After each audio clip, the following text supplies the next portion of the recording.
We really boxing. Who wanted the baddest? Let's see. Oh, we boxing? Yeah, we boxing. I need that belt like it ain't no other option. So we punching and weaving and blocking. Defeat ain't an option.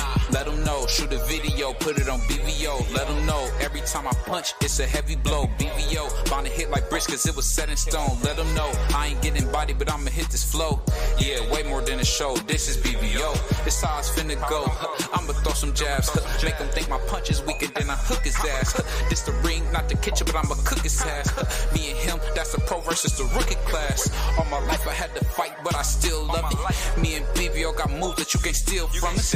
And these haters be throwing shots, but I don't feel nothing. I ain't gonna lie, shit, they alright, but we a little rougher. Step up for the title and face your rival, this ain't a little tussle. Bet I be no bird, being chicken to get your feathers ruffled. Footwork, I'm dancing around my opponent like the Cupid shuffle. Good work, bodies hit the flow, they can't move a muscle. The upside is we ain't in the streets, shooting and shooting up. Catch me in the ring, sticking, moving and suited up. I know everybody can eat, but I ain't full enough. Oh, you said it's smoking some beef, I guess I'm pulling up. Oh, we boxing? Yeah, we boxing. I need that belt like it ain't no other option. So we punching and weaving and blocking. Defeat ain't an option. Let them know. Shoot a video, put it on BVO. Let them know. Every time I punch, it's a heavy blow. BVO, bound to hit like bricks cause it was set in stone. Let them know. I ain't getting body, but I'ma hit this flow. Yeah, way more than a show. This is BVO.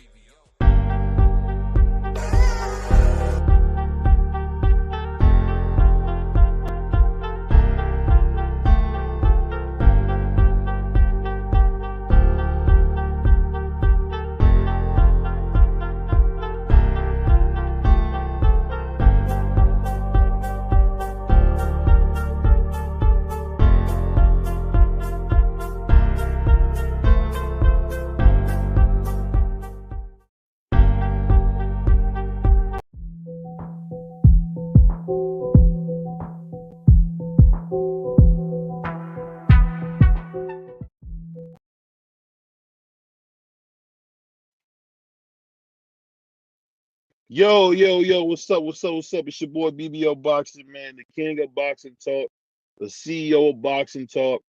And I got my brother in here, man. You know, we live from the Lethal Injection crew, man. Salute to my brother Marky Den, aka the boxing historian, man. How you feeling, Mark? I'm good, man. I'm good. I'm very happy that we're able to do this tonight. We're able to honor Rubin Hurricane Carter, a truly great middleweight contender who unfortunately had his career tragically cut short when he was falsely accused of some heinous acts. We're gonna get into that in a little bit, but I'm good, man. But how you doing, BVO? I see my brother. I'm doing good, man. I know you. Oh, salute, man, to the Puerto Rican Prince himself, D Free. What's going on, man? What's good, y'all? What's good? Oh man, hey, I just got off the phone with my brother Free about this, man. Did y'all see King Ryan push the soul out of Devin Haney, man? It was crazy. I felt a little nervous, man. I see Devin got like a cheap slap off or whatever he did. You know, unfortunately, I heard that Devin Haney sent some guys to rob King Ryan, which I don't know to be true. That's just what the reports are, but I don't know what you guys think about that push and that slap. Say allegedly. Yeah. Allegedly, yeah, because I don't want to put that jacket on Devin Haney. Devin Haney's a Muslim, and he seems like a very, very good brother. Him and his father, Bill. I don't think they would be a part of such riffraff, but that's the reports. Ryan's team is saying that he sent somebody to rob him. I put like this, man. We gotta protect Ryan Garcia by any means necessary, bro. He's the last of the Mohican, man. Something like Barreto Duran. Some call him a young Sugar Ray Leonard. But this dude will fight anybody, man. It don't matter who it is, man. What you guys think about that whole situation? I don't even know where to start with you. First off, Ryan Garcia is not Roberto Duran. Do not ever say that again in your life. That's all I'm gonna say to you, BBO. It's cool when you were saying this stuff to be on the phone and all that shit. No, absolutely not, bro. That's just number one. Okay. What else did you say? Ryan Garcia, Devin Haney listen, I do not think that we should be associating Devin Haney with this robbery at all. There is no evidence that points to him. None of that. I don't believe it's him. Right. Devin Haney has talked shit to plenty of his past opponents, and none of them have gotten robbed, to my knowledge. So no, I just don't think that's fair to put down the Haney camp. And Ryan Garcia, he needs to protect himself. He's out there posting his location. And then this dude is so fucking funny. He puts his tweet after he didn't get robbed. His team got robbed. He wasn't there. And here they pull guns on these people. You cut out, Mark. You cutting out real bad, brother. Oh, you can't hear me? Yeah, you cutting out real bad. Say what you just said. I missed everything you just said. You hear me now? I can hear you now. Just say everything you just said. Okay. All right, my bad. I have my face pointed away from the. Okay, but anyway, no. What was I saying? Shoot, Ryan Garcia. He said that he wasn't even there when they got. He wasn't even there when they got robbed. It was his team that got robbed. They had guns on them and everything. And this nigga gonna put out a tweet. Don't say the G word, bro. Weapons. Oh, excuse me. Weapons. Yes, yeah. Golly, BBO, man. But anyway. Hey, man, that's all we gotta do. Go ahead. Golly. You be all right. God damn you, BBO, man. Hey, man, I see you said they had weapons, man. Go ahead. Yeah, they had weapons on their people, and Ryan Garcia put out a tweet saying some shit about, oh, thank God I wasn't there. He wasn't even concerned about his people. But anyways, go ahead. I mean, and you know what? We want to give. I want to give.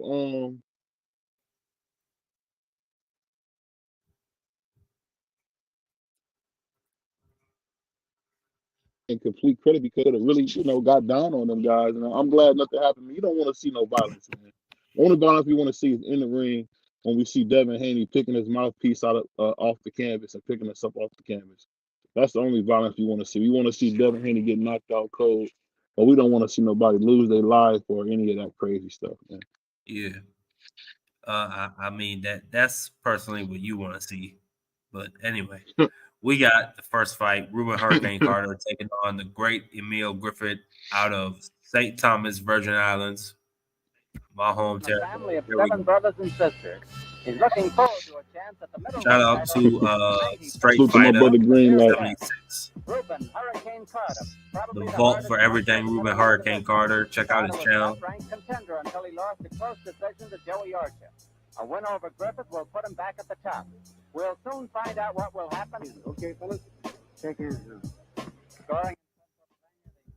Must system 5 points to the winner of a round, 4 or less to the loser. This fight was before Emil Griffith beat Dick Tiger before he beat Dick Tiger for the middleweight title. At this time, he was the welterweight champion. Yeah.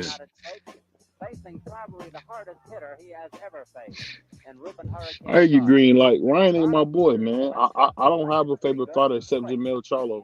And you know what? I gotta correct that, man. Abdullah Mason and Jamel Charlo are my favorite fighters for going forward. Good defensive move. Okay. Carter has a tendency to miss over the head with his left hand. I just think Ryan Garcia is I just think that he's so transparently fake, BBO. Oh my God. Devin Haney is going to humiliate him. You know what I'm saying? I think Tank hit him with a couple big shots and put him down. Right. That's really what happened in that fight. That's really what Tank does to a lot of people. Tank isn't really a high volume puncher, so Ryan didn't really get damaged in that fight. But Devin Haney is going to put him up. Is going to put it on Ryan Garcia. He humiliated him. And I just can't wait till he get knocked out, and then you're gonna give me all types of excuses why he got knocked out. If you look at the fight, the tale of the two fighters, this is the first time that Devin Haney will actually be facing somebody who is taller than him, with a similar arm reach. I think Devin Haney got a 1-inch arm reach advantage. But Devin Haney's never faced nobody who was taller than him and just as rangy as him. So this will be the first time. Now, I think Ryan has some characteristics that would give Devin Haney problems. I just don't know if Ryan can put it all together on that night. Because the one thing about Devin Haney is very smart. You're not going to be able to beat him with just one hand. So Ryan Garcia got to develop a right hand. He got to develop a jab. Because just coming with that left hook, you couldn't beat Tank Davis with it. And Devin Haney's just as smart as Tank Davis. And you're not going to be able to beat Devin Haney with just that left hook. Now, you might get lucky and catch him with it, but you're going to have to work to get that left hook in there with Devin Haney. Yeah, I mean, I agree with you on that, Free. But the thing is, when Ryan just came out of rough and tough fight, and Ryan knocked the guy out going backwards.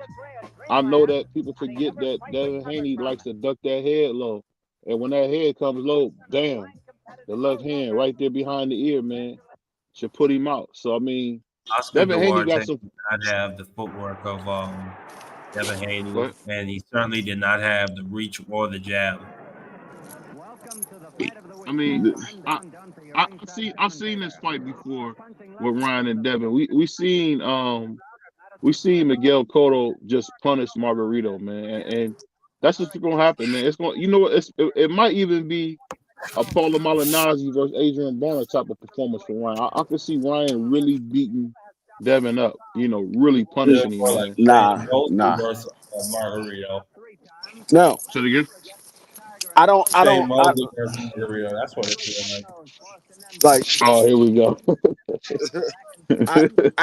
I think Ryan is he's a okay fighter. He's not an A-class fighter.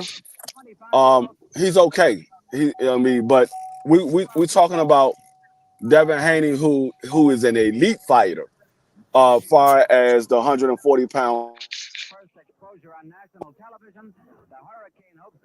You quite out, Free. My bad. Hold on. Talk to my brother Mark Hasn't Nash. been in the ring with a guy that he hasn't been in the ring with a guy like Devin Haney. Devin been in the ring with guys similar to Ryan, but Ryan hasn't been in the ring with nobody like Devin. So this is going to be the first time that Ryan actually faced a master class boxer. Devin Haney faced big punchers before.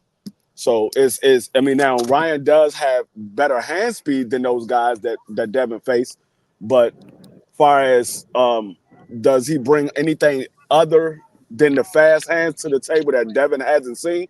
No, Devin's seen that, but Devin brings everything that Ryan hasn't been in the pros with. Now they have fought in the amateurs, but that's when they was like 14, 13 years old. Both of them have grown and both of them have got better since then. So it's not the same Devin Haney that Ryan faced in the amateurs. It's not the same Ryan that Devin faced in the amateurs. So we got to throw that out the window because both of those was young kids at the time. Devin been fighting since he was 16 in the pros. Ryan's been fighting as a pro since he was, I believe, 2021. So those days from them being in the amateurs are long gone, and they grown since then. So I don't know if Ryan is able to be able to box with Devin Haney. He's going to have to bully Devin Haney at times. He can't do like he did when he fought Tank because Devin Haney is just going to outbox him. He got way better footwork than Ryan Garcia. You're not going to be able to just maul Devin Haney and think that you're going to be able to land a big shot like that. Devin Haney's going to jab him and move or jab and hold. So he's going to make that big punch non and void. So he's gonna have to be smart about it. I mean, that's a good point. I think they're underrating the natural ability of Ryan because I think Ryan physically has the most talent in the 140-pound division, like natural gifts from God himself, the height, the speed, the power. I'm just wondering, can he put it all together? Him and the great Derek James, and don't doubt Derek James, former trainer of the year, man. I think he's gonna come up with a good game plan. And I'm looking to see Devin Haney on the canvas, man, because if Ryan can get like a piston like jab and he's longer than Devin. So if he can keep Devin on the end of that jab and slowly, make him forget about that left hand, keep throwing his right. Next thing you know, boom, I lights out. actually Keep the cameras rolling.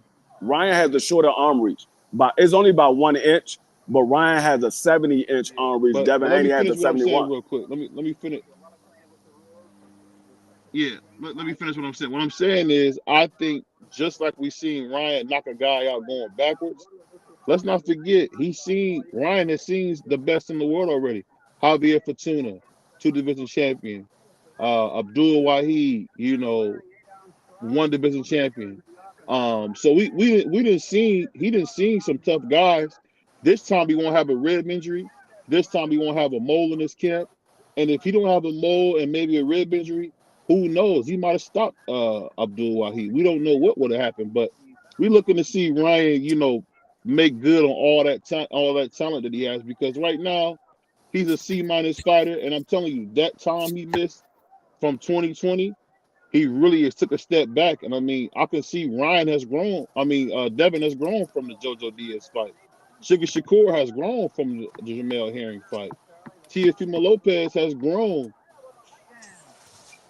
from the Lomachenko, and even the Kambosos loss. I can see some growth.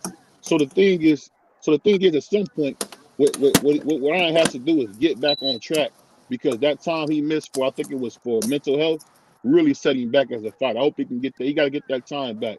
So you got to just keep fighting. That's all you can do. You got to keep fighting. Go ahead. I know you Salute like to to my say. brother Crush. I know you like to say that Tang had a mole in the camp. I'm not even going to have that argument again. I give you this point for right now. If Tank Davis Go did ahead. have a mole in his camp, what was the mole giving Tank Davis? What did he give him? You alerted him about the rib injury, because we heard the mole come out and say, Okay, "Hey Ryan, I'm okay. sorry. The I rib didn't mean to injury. come out." The rib injury. Mm-hmm. Okay. Ryan Garcia knew he had a rib injury going into that fight. If he did have a rib injury, Ryan Garcia already knew he had a rib injury. Mm-hmm. Why Ryan didn't protect his ribs? Because Mm-hmm. we all know Tank Davis likes to go to the body anyway. So whether he had quote unquote a mole, like you say, Tank Davis was going to go to his body anyway. So that mole didn't give Tank Davis anything that Tank Davis didn't already do. He already do that. So you keep saying he had a mole in the camp, like it was like he was getting some extra pointers that he didn't know. Tank Davis goes to the body. He's knocking people out to the body. He goes to the head and the body. That's what makes Tank Davis who he is. He can knock you out anywhere he hits you at. He can hit you to the body and stop you. He can hit you to the head and stop you. So that's not something that Tank Davis doesn't do already. We know Tank Davis like to go to the body. He does it every fight. He goes to the body. Yeah, I just think if you get a man a fair training camp, we seen what he did against this rough and tough guy down in Houston. $1 million gate with a guy we had never really heard of. So, I mean, I think Ryan is a lot like Roberto Duran. And let's be honest, Roberto Duran only beat Sugar Ray Leonard. He didn't beat the Marvelous One. He didn't beat Tommy Hearn. So it might not. Who knows if it's in the cards? I think I got even though I favor Devin, I do think that Ryan Garcia has a chance to stop him. But I mean, at the end of the day, I give the kid credit for making the fights. I give him credit for wanting to be great, because that's the action, man. To go out there, fight a young, hungry lion like Abdul Wahid, then your next fight is Devin the American Dream Haney. I mean, it goes without saying what kind of heart Ryan has. Say what you want about him, but keep the cameras rolling. This brother can fight, and he's not scared of nobody. I gotta give him credit for that. I give him the BBO Adrian Bronner Award. I give him the Can Man Award.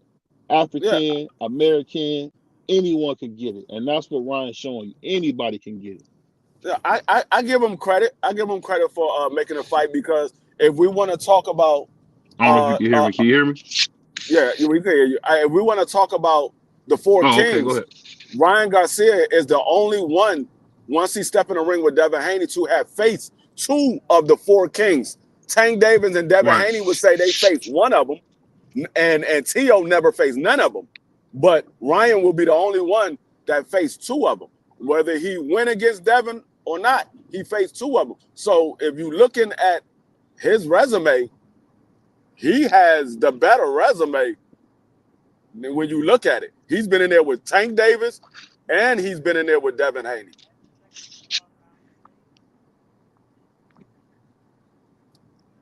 Those two names top anybody that's on either one of those guys' resume. Devin Haney beat everybody on his resume. Tank Davis beat everybody on his resume. I fought both of them. My resume is better than both of y'all's.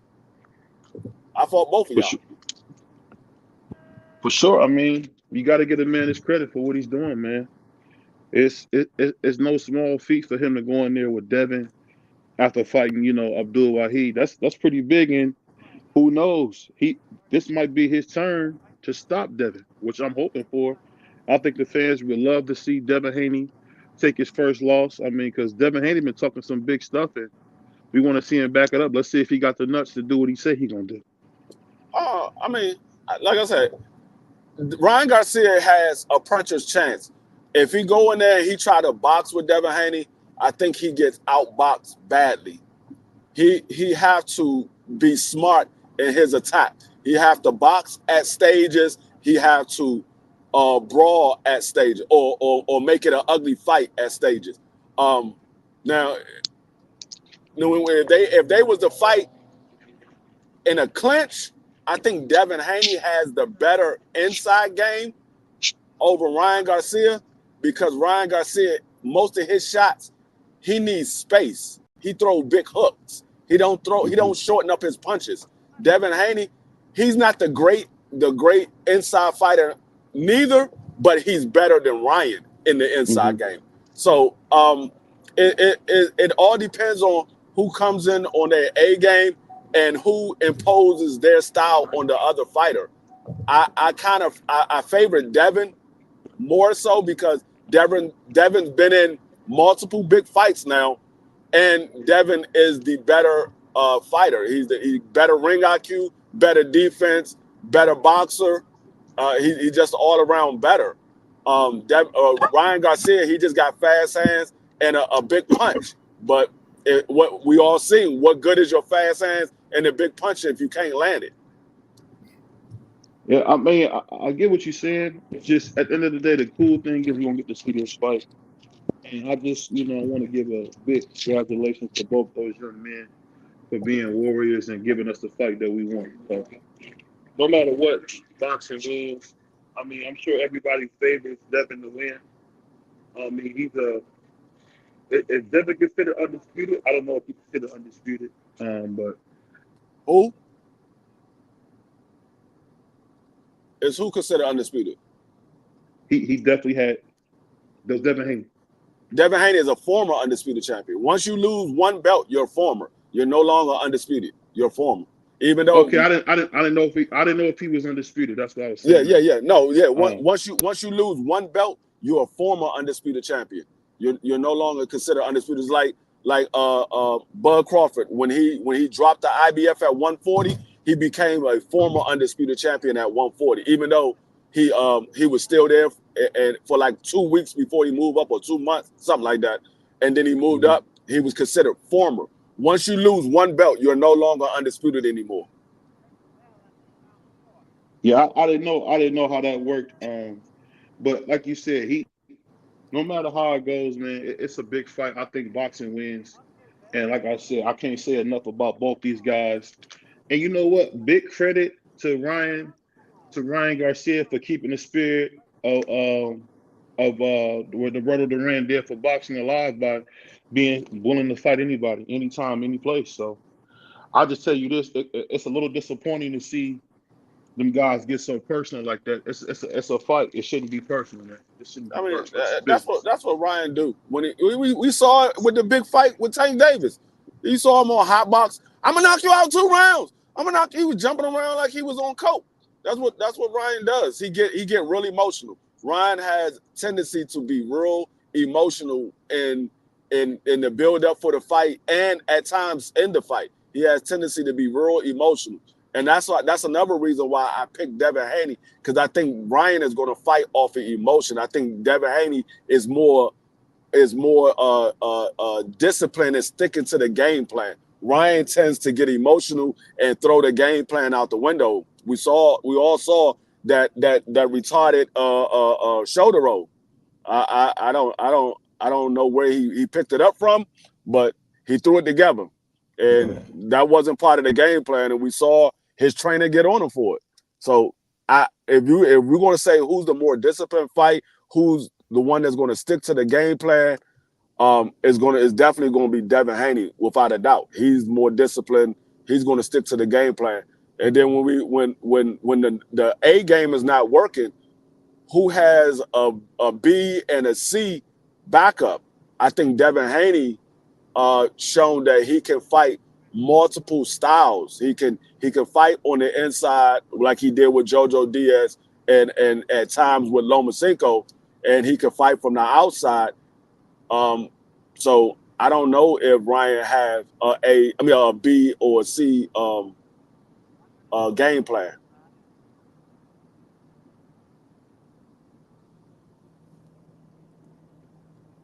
Hold on 1 second. 1 second. Yeah. Where'd Maki Dan go?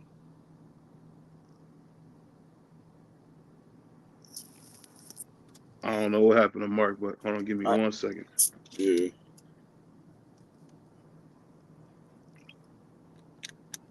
But it's a good fight.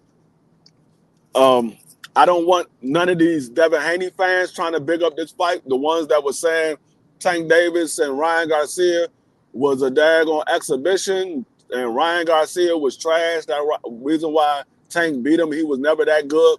I don't want to hear those fans trying to big up this fight, because that same Ryan Garcia is fighting Devin Haney now. That's what I be talking about when these fans be putting these fighters down and saying, oh, he's trash or he's that. But then when your favorite fighter get in there, you want him to get the credit for beating him. How are we going to give him credit when you said that man was trash? You just said he was trash 2 fights ago. Oh, Tank Davis beat him because he was never that good, and we know Ryan is not that good of a fighter. Now you want Devin Haney to get credit because Devin Haney is fighting Ryan Garcia. It doesn't work both ways. You gotta keep it straight across the board. If he was trash with Tank Davis, he's trash with Devin Haney as well. If he was good with Tank Davis, he's good with Devin Haney as well. You can't pick and choose when the fighter is good, when the fighter is not good. I mean, we didn't see nothing different from the Tank Davis fight and his last fight. He looked like the same Ryan Garcia. The only thing I saw him, I never seen from Ryan before was that broken shoulder roll that he did. That's the only thing I seen from him that I've never seen. Never seen that broken shoulder roll.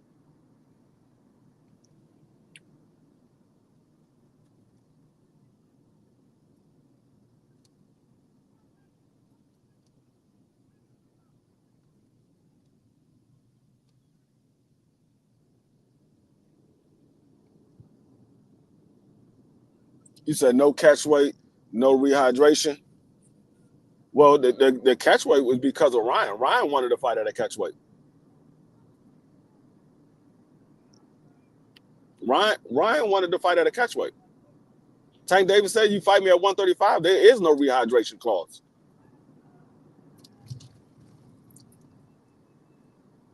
Yeah, like I said, y'all talk about these catch weights. Fighters fight at catch weights all the time. We see fighters, some of the legends fought at catch weights. They do it all the time. And I keep telling y'all, people put rehydration clause in these contracts all the time. Can you hear me? I can hear you now. People put rehydration clause in these contracts all the time. You just never hear about it because they don't talk about it. Unless somebody asks, hey, was you on a rehydration clause?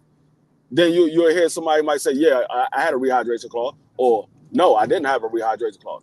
We don't know who has and who don't have a rehydration clause unless they fighting for the IBF belt. That's the only time you know that there is a rehydration clause. So I don't even like the argument about rehydration clause because you don't know. Nobody complained about Mario Barrio and a rehydration clause until Mario Barrio said, yeah, I was in a rehydration clause, but I signed the contract. I'm not gonna cry about it. I signed the contract. I knew what I was doing. I never complained about it. He was asked a question about Ryan Garcia complaining about the rehydration clause. He said, "Yeah, I was in a rehydration clause. I never complained about it. I signed the contract." Yeah, I think either way it go, man. It's just, you know what? I think Ryan just represents that new fighter that we got to where they'll agree to something, but try to use the media to, like, or use their fans to try to, I guess, go against what they signed up for. I mean, we seen something very similar to this one. You had the whole Tory Lane situation where, he thought he could win this case in the media. I mean, at the end of the day, man, the people that your fans, they can't save you, man. They can't save you. It don't matter what you say or what you think you should get. It's about what you signed up for. And Yeah, I think Ryan got to respect that, man, and do a better job of not complaining about deals he took. yeah, because he didn't have to sign the contract. He had the contract for 2 weeks before he signed it.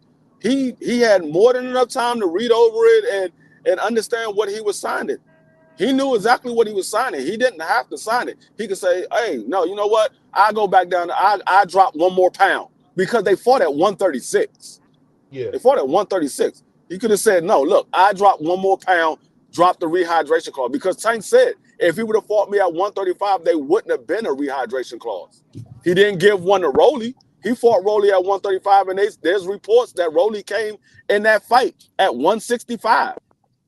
Yeah. So Rolly didn't have a rehydration clause. So he could have fought him. He could have dropped 1 more pound and then rehydrated the way he wanted to. So I just don't like the whole argument. Oh, it was a rehydration clause. Man, rehydration clauses in contracts all the time. It's up to the fighter that's signing that fight whether to take the rehydration clause or not. They can say, "No, I'm not fighting you with a rehydration clause." That's their prerogative. I ask you this, man. When you see a big fight like this, do you get are you still Mr. Wait and See? I know how you use y'all free. Do you think this is a done deal, or are you still in wait and see mode? Well, it's a done deal. There's still opportunities for one of these guys to pull out. The fight is a done deal, but they still can pull out the fight. It's signed and delivered. But we seen with Boo Boo Andrade, he pulled out the week of the fight. We seen with it was somebody else that pulled out a week before the fight or the week of the fight. So there's still opportunities to be able to pull. Matter of fact, Ryan Garcia and Jojo Diaz, that fight was signed and delivered, and Ryan pulled out of that fight like a month before the fight was supposed to happen. That's how Jojo Diaz ended up fighting Devin Haney, because Ryan Garcia pulled out of that fight. So they end up making a deal with Devin Haney. So I mean, he still can pull out the fight. The fight ain't legit until they get in the ring, because we see fighters pull out plenty of times. A fighter can get injured and the fight never happens. We saw that with Manny Pacquiao and Earl Spence. Earl Spence had a torn eye retina. That fight never happened. Yeah, and I say this, man. I just want to see these two young guys fight, because I think they can fight 3 times. How many times do you think these guys can end up fighting? Huh? I said, how many times do you think these guys can end up fighting before it's all said and done? Between who? Between Ryan and Devin, how many times do you think they can end up fighting before their career's over? I don't know. They might fight 2 times. They might. They might only fight this one time, because that's the complaint I have about a lot of these fighters nowadays. Nobody wants to do rematches. You fight one time, if you beat them, okay, I beat you. I'm not fighting you again. There's no reason for me to fight you again. I already beat you. Nobody wants to do rematches. So I don't know. Unless you put a rematch clause in there, nowadays you almost never get 2 fights from those 2 competitors. So I don't know. They might only fight this one time. We might not ever see them again unless both of them become a champion. They want to fight for undisputed. That might be the only time we see them fight again. So I don't know.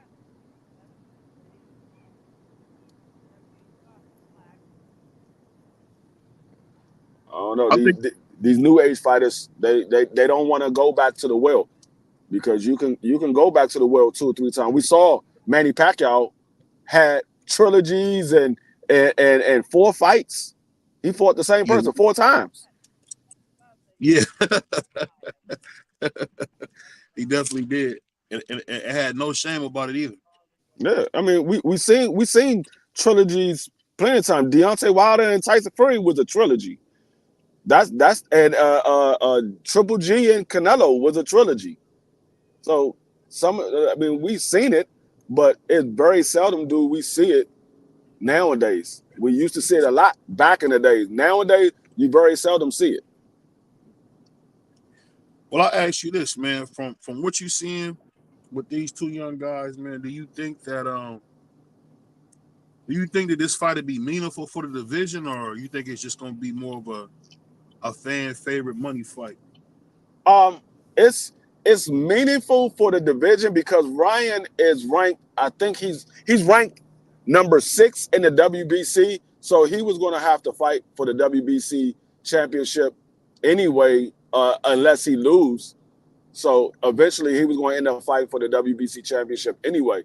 But this fight is meaningful because let's say Ryan goes out there, he beat Devin Haney. Now that shakes up the division. And let's say Pitbull Cruz go out there and beat Rolly.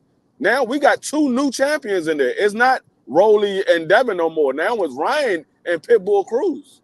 So, I mean, it can get shaken up. So it's meaningful anytime the belt is on the line for the division because if that champion lose, it shakes the division up. Especially Yeah, I if think, that person that he's fighting is a major underdog. and see that's what makes me so excited about this fight is because it's actually for a belt, and it's actually some like legacy on the line. You know, money as well as legacy. I think when you got those 2 things in that order, man, you're gonna have a big fight. But how do you see that fight playing out? Kind of give me an idea of what you think. How you think Devin can win, or how you think Ryan can win?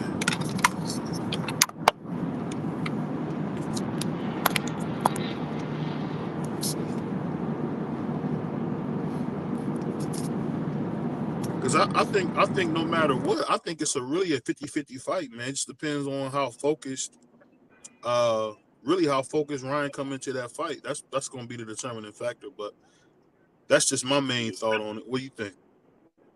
Yeah, I mean, it's definitely going to come down to who's ever more focused, who's more prepared for this fight, because either one of these guys can lose.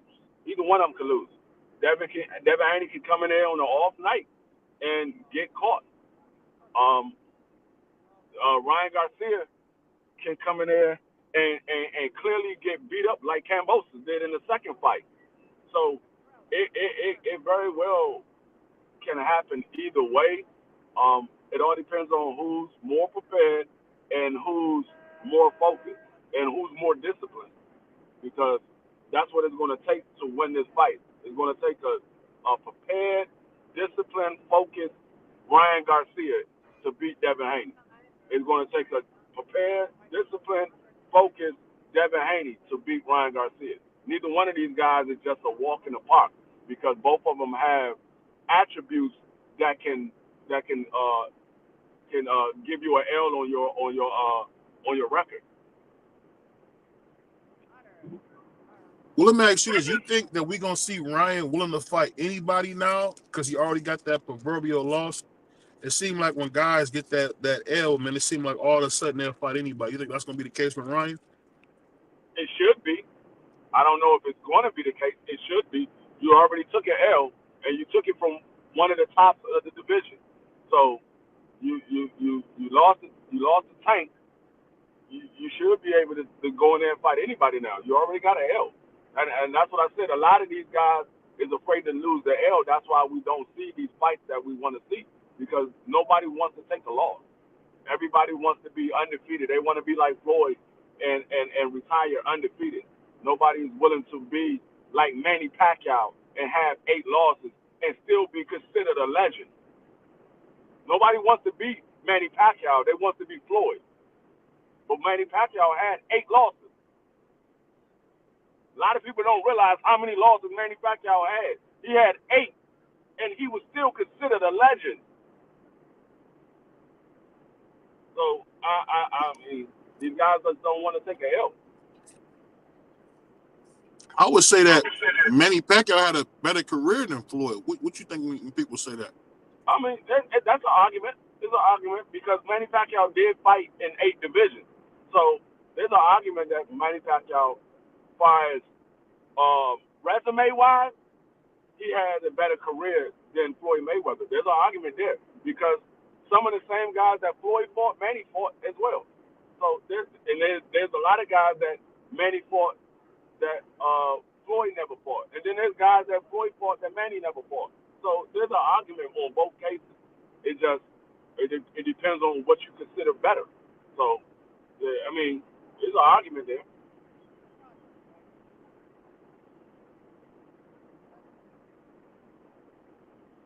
Yeah. I mean, as I said, if you look at all of the greats outside of Floyd Mayweather and I think it was Rocky. Was it Rocky that retired 49-0? I think it was Rocky Marciano that retired 49-0. Outside of those two Rocky guys, Marciano. Yeah. Outside of those 2 guys, everybody has taken losses. One of the greatest of all time, Muhammad Ali, had multiple losses. George Foreman had multiple losses. Lennox Lewis had multiple losses. Tyson had multiple losses. A lot of these greats and legends had multiple losses. Just about all of them, except for 2. All of them, except for 2, had multiple losses. Even Cesar Chavez. That man had multiple losses. Yeah, he went 91-0 before he got a loss, but he had multiple losses. Yeah. I think in a way, people kind of overvalue Floyd for what he was able to do by being undefeated. And I think that kind of jags people from understanding that just because Floyd was undefeated doesn't mean he's the best fighter of all time. He's really not. I mean, he's up there, but he's really not. Because I'll be honest with you, if Bud Crawford, in my opinion, goes up there and can beat a living legend like Canelo, I would have to put him above Floyd. What would you say to that? Say that again? I said, because in my opinion, if Bud Crawford's able to beat Canelo, a living legend, I would have to put Bud Crawford ahead of Floyd Mayweather. Being if he becomes 3 times undisputed, I would have to do that. What about you? You can have an argument that he's more accomplished than Floyd Mayweather. I don't know if I put him above Floyd Mayweather because if you look at the names that Floyd fought on his resume and you go back and look at Bud Crawford's names that he fought on his resume, Bud Crawford has two notable names. You can argue 3, maybe 4, but 2 right now until he fights Canelo. You got 2 notable names, and actually 3. I'm sorry, 3. You got 3 notable names. You could say Amir Khan. You could say Earl Spence, and if you want to say Sean Porter, you can throw Sean Porter in there. Maybe 4 if you throw Kell Brook in there. Now you look at Floyd Mayweather. Floyd Mayweather has a whole lot of notable names on his resume. A whole lot of notable names. So you can say he was more accomplished. You have an argument of him being more accomplished than Floyd, but as far as who fought better fighters, I don't know if you got him above Floyd because he beat Canelo Alvarez, but so did Floyd. Floyd beat Canelo Alvarez when Canelo was undefeated, and Floyd was 36 years old. So he beat Canelo, but Floyd did too. Floyd was the first one to beat him. So I mean, like I said, you could say there's an argument to say Bud Crawford is more accomplished. If he's a 3-time undisputed champion, you could say he's more accomplished. But to say he had a better career than Floyd, nah, can't give you that. What's going on, Quick?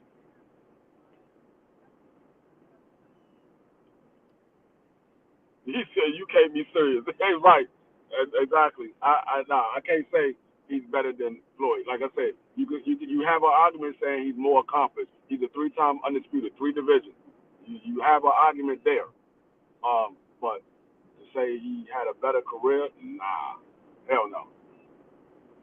All you got to do is just look at the list of names that Floyd fought, and then go back and look at the list of names that Bud fought. It's not even close.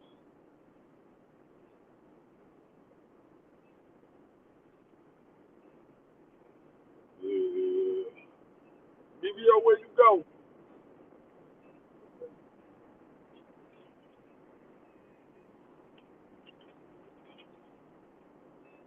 Y'all up here watching Rubin Hurricane Carter. Oh, my bad. I was talking up a storm. I didn't know I was on mute. My bad. No, what I was saying, was that I feel what you're saying, but if you think about Floyd was a businessman, and I can't really say the same about Bud Crawford. It seemed like Bud just fought whoever they put in front of him, where for a fact that Floyd kind of made it his business to control when he fought the guys, how he fought them. Like when he fought, Super Judah, he had just lost to Baltimore. So it wasn't like his best performance, you know what I mean? Yeah, but the thing is, people always talk about what Floyd did at the end of his career. They don't talk about when Floyd was as Pretty Boy, when he was trying to fight all these big names and they wasn't trying to fight him. They only talk about, Floyd maneuvered his way after he fought Oscar De La Hoya because he became the money man. He maneuvered to make big fights. He didn't maneuver the fighters. He maneuvered to make big fights. He wanted the fight to be as big as possible when he fought. It wasn't about waiting for the guy to get old and beat up. He wanted the fight to be a big fight. He was money man. So he wanted the fight to be a big fight. Floyd wanted to fight everybody. They wasn't trying to fight him. Costa Zoo didn't want to fight him. Prince didn't want to fight him. A lot of these guys didn't want to fight him. So Floyd went and fought whoever that was willing to get in the ring. And the only person that was willing to get in the ring at that time was Diego Corrales. He was like, everybody's scared to fight him. I go fight him. They was all scared to fight Floyd. So Diego got in there. And then he beat Diego, and people say that's the reason why we didn't want to fight him. You see what he did to Diego. That's the reason why we didn't want to fight him. But hey, and it's funny you say that, because one thing about Floyd, when he was Pretty Boy and he was healthy, I have to admit that they were running from that guy. Like they were running from him. Like it's funny. I was gonna ask you your opinion on this. So you know how they always say HBO was biased and stuff like that, but to me, when Floyd was in the actual fights, the actual commentators that called the fights, not like the guys after, but the actual commentators, they seem to be very complimentary of Floyd. Like I don't know why people put this narrative out there that the guys at HBO was like racist and they didn't care. I mean, when Floyd is in the ring, you can't really be biased against him because he's beating the shit out of whoever he's fighting. You really couldn't be biased. You might want to be, but you couldn't. Like, a lot of people wanted Canelo to win that fight against Floyd, but he outboxed Canelo beautifully. It was nothing it was nowhere you could say, oh, Canelo had a moment in that fight. No, there was no round that Canelo had a moment. No round did Canelo have a moment. So it's not. I mean, they was, and it was mostly Larry Merchant. It was mostly Larry Merchant. It wasn't all of those guys. It was mostly Larry Merchant. Like Larry Merchant, for some reason, he did not like Floyd. I don't know why he didn't. I don't know if it's because Floyd talked too much or what, but he thought he might have thought Floyd was arrogant. I don't know what it was, but he did not like Floyd, and that was the only person that really that was that will always criticize Floyd. It was mainly Larry Merchant. Yeah, that's a good point. Salute to my brother Bishop Tuck in the chat, man. That brother Bishop Tuck came to holler out with the brothers. He said, man, why we still on Floyd Mayweather topic? His ass avoided his own shadow. Boy, sorry. He said, look, Floyd fought a different time. Hell, everybody wanted to see Floyd lose, but he never did. F them if they had a problem. That's not what boxing is about. Merchant was a hater.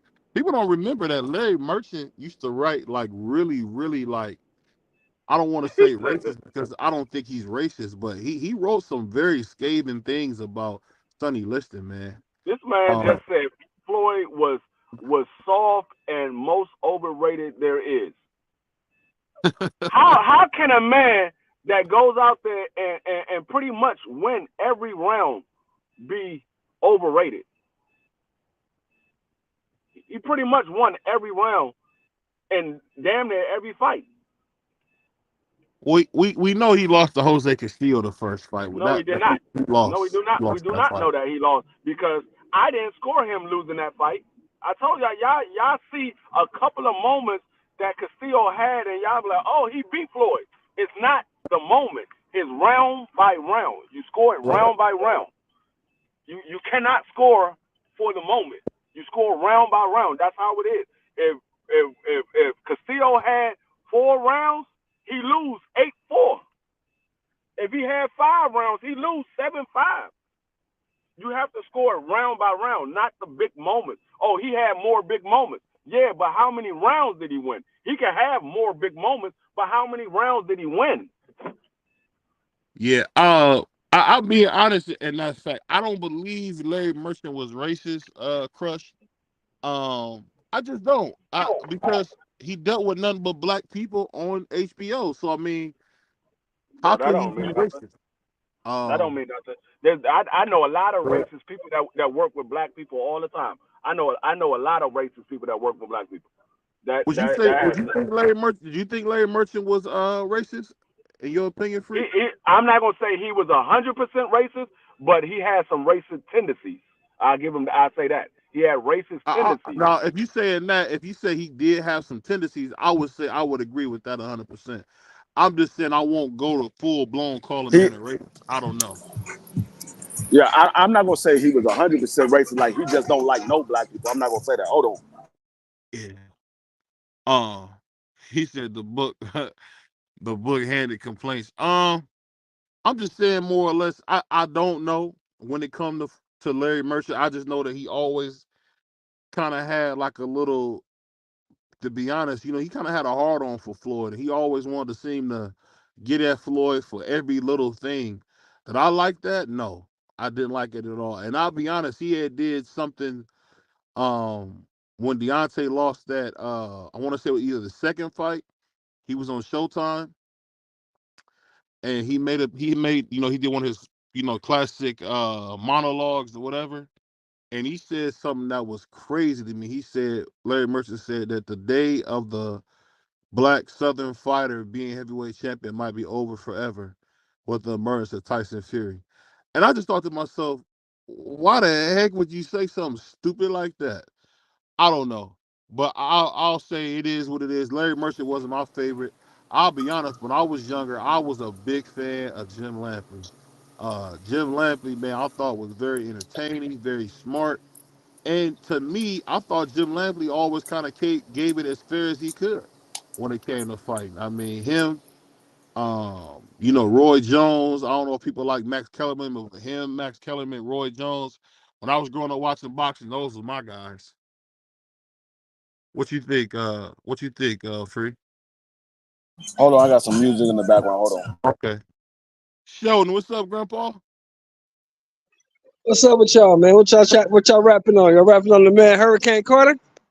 We was rapping on it, but Marky Dan, he checked out on us He checked out on us. But we were kind of just talking about Floyd, and we were talking about Larry Merchant and Jim Lampley, because there's like a narrative that there's a narrative out that Larry Merchant was racist. I was saying I don't know if that was the case. I seen him write some crazy stuff about Sonny Liston back in the '60s, but I don't know if he was racist or he just a man of his time. What would you say about Larry Merchant, in your opinion? Any white man that was born in the 20s, Uh-huh. came up in New York the way he came up and in the sport of boxing was racist. It was like you said, you hit the nail on the head. He's a man from his time. Right. You know what I'm saying? He didn't think it was racist, but he was. And I would say I don't know about you. Did you like Jim Lampley? Jim Lampley? Yeah, he's one of my Jim Lampley favorites. was the voice of boxing, so it wasn't like a like or a dislike. It was just familiar. Yeah. Yeah. As far as doing this, it's two people that inspire me. It's three people. I always give love to my nigga Skinny Hardaway, Southern T, for giving me my start on YouTube, by letting me be on his chat. And Jim Lampley and Space Ghost, and like what inspired your boy BBO to get his own channel. I don't know if any of y'all remember Space Ghost. That was one of my shows growing up. I don't know if y'all, I don't know if y'all remember that. Yeah, we remember. Go ahead. Yeah, we remember Space Ghost. Everybody remember Space Ghost. Space Ghost. Hey, my man Space Ghost had the best talk show of all time, man.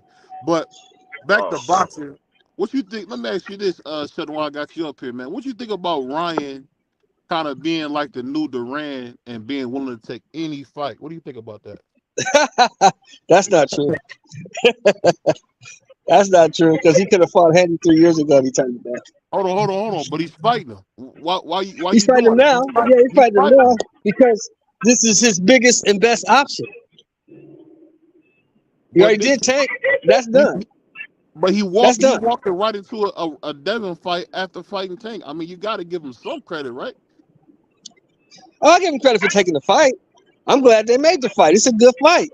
I don't think it's going to be as competitive as people think it is. I think Dev going to probably beat him 9-3, 8-4, 9-3. You know what? I think you being harsh, man, because I really think this is going to be Adrian Broner versus Paulie Malignaggi, man. I really think that Devin is very talented, but it only takes one punch, and we know Devin struggles in the intermediate mid range, and I think if Ryan can catch him like he caught this last guy, right on the temple when Devin been down, he could put him in the bed, and I really hope to see more of this shoulder roll that Derek James was cussing Ryan out about losing. Hold up. Do not put that on Derek James. Derek James ain't teaching nothing about no shoulder roll. Do not put that on Derek James. He must be. He's a big trainer, right? No, he's not. Because you heard what Derek James said. What the fuck is you doing? You think you Floyd? Stop that shit. No, Derek James ain't teach him that. Yeah, if he go in there doing that shit, BBO, he probably gonna get knocked out.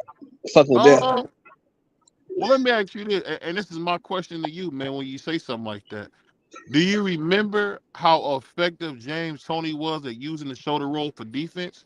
You don't think this motherfucker you talking about ain't nowhere near James Toney? You can't even put him and James Toney in the same sentence. I'm not trying to put him in the same ilk. I'm just saying if he can learn how to do the shoulder roll, that would be a big tool for Ryan. You don't think? Then if he wants to learn how to do the shoulder roll, he should have went to James Toney. It could be a great defense for Ryan Garcia if he learned how to do the shoulder roll by somebody who knows how to.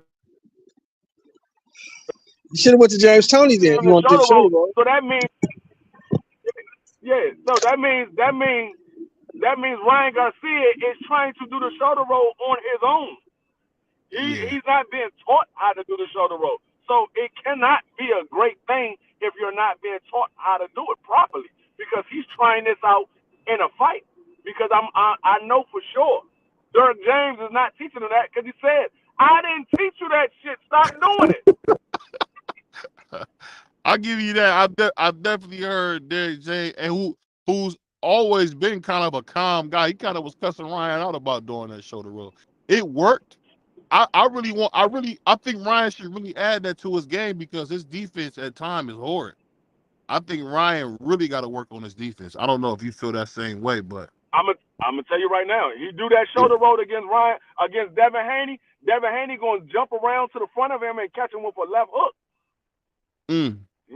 He was in there with somebody that didn't have good footwork, so he was able to turn his back or turn to the side because the dude didn't have no footwork. Yeah. He do that shit with Devin. He do that shit with Devin. He probably gonna get knocked out. Yeah, he probably will. Because if you want to be technical, who has a more questionable chin is Ryan. Ryan's been down twice, and he's been stopped the third time he went down.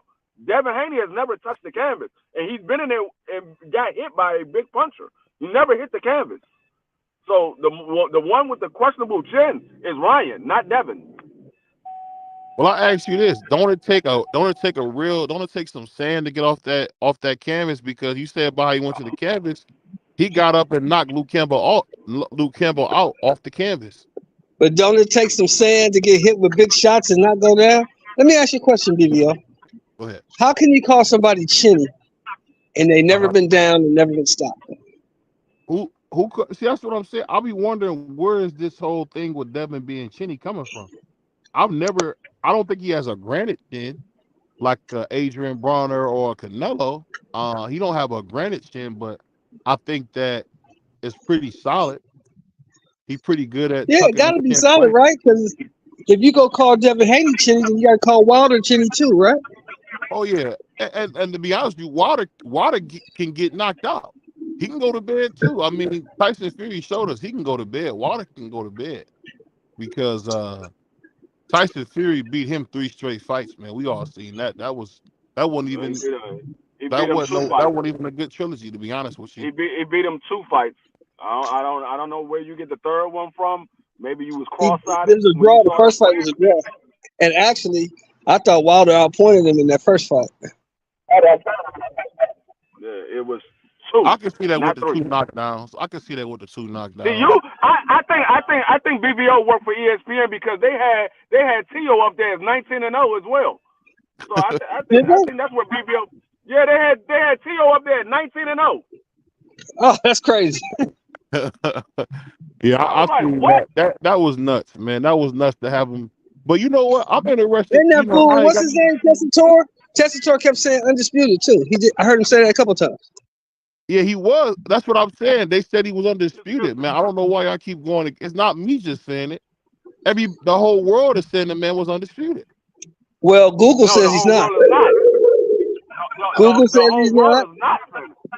Google says he's not, and Wikipedia says he's not, and BoxRec says he's not. So I don't really care what the other people say. Yeah, the whole world is not saying it. It's a few people saying he's undisputed, but majority of the people are saying he's not undisputed.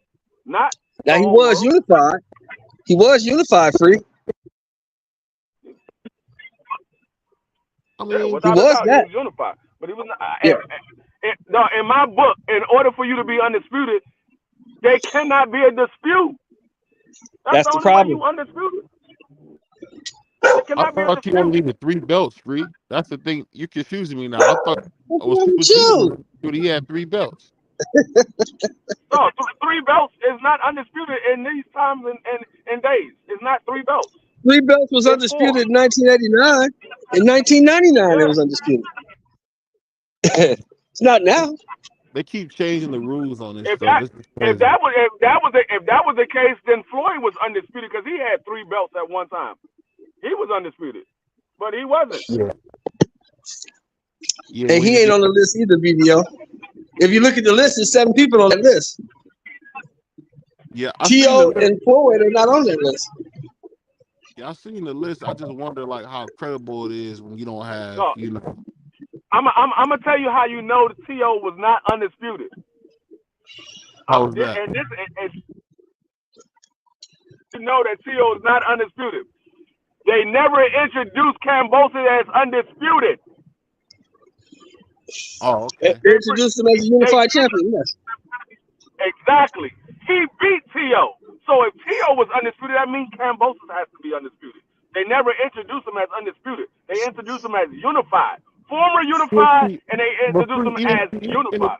as undisputed. That's the thing that's confusing. They wouldn't lie on ESPN, would they? They lie everywhere. They lie everywhere. I All remember the they had a time. graphic up of all the welterweight champions, and Terrence Crawford had been the welterweight champion for about 4 years. They said he wasn't a champion. They said only champions was Errol I mean, Spence and somebody else. so since you want to go with according to what they say, then you got to say Devin Haney is number one at 140 then, because that's well, what they had him as number one at 140. well, That's I what they can't. got. I can't do that. I can't do that in that case because he, you know, let's be honest. I mean, even though Tio had a dog shit performance, he still is a two-time linear champion, man. So I mean, I don't Yeah, know. he is. But like I said before, Shannon Briggs was the linear champion, but Lennox Lewis was number one. You talking when he Yeah, beat Foreman? It doesn't matter when it was. He was the linear champion, but Lennox yes he Lewis was was, number one. because he beat the linear champion. I got the list up right now, y'all. It says Bernard Hopkins, Jermaine Ortiz, Terrence Jermaine Crawford. Taylor. Jermaine Taylor. Oh, sorry, my mistake. Jermaine Taylor, Terrence Crawford, Alexander Usyk, Josh Taylor, Canelo, Jamel, Devin Haney, uh, Nonsense away. Naio Winaway, and Terrence Crawford. I don't know. I think this list might be wrong because it's missing Cambo. Who's And it missing? Who's it missing? it's missing Cambosis and Teofimo on this list. Cambosis was never undisputed. Actually, I think the list is missing some See, people. here's the part. This is what you gotta put in your brain, BBO. I know you played football for a long time, so you might have a little CTE going on. But we're gonna get this in your brain. We're gonna get this in your brain, okay? You can't be the undisputed champion if you never fought for the WBC lightweight championship. You never fought for it. He didn't fight for that championship. You Because do realize that, Lomachenko right? didn't have it when they fought. He didn't have it. He had already dropped it. You do realize he had to petition in order. Yeah, but They had to Mikey petition Garcia to get it. vacated that belt.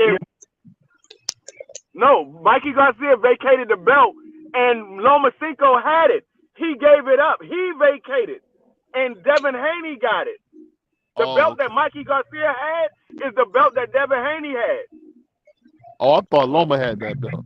Okay. No, Loma never had that. He had the belt, but he dropped it. He wanted to be franchised. Why So did he can make why money with Tio. was they calling him the Pride Champion then? That's the part that's so confusing. Because Suleiman got a big envelope to say that. Oh, okay. Hey, He got a big fat envelope. It's funny people say that because Jose Suleiman and of course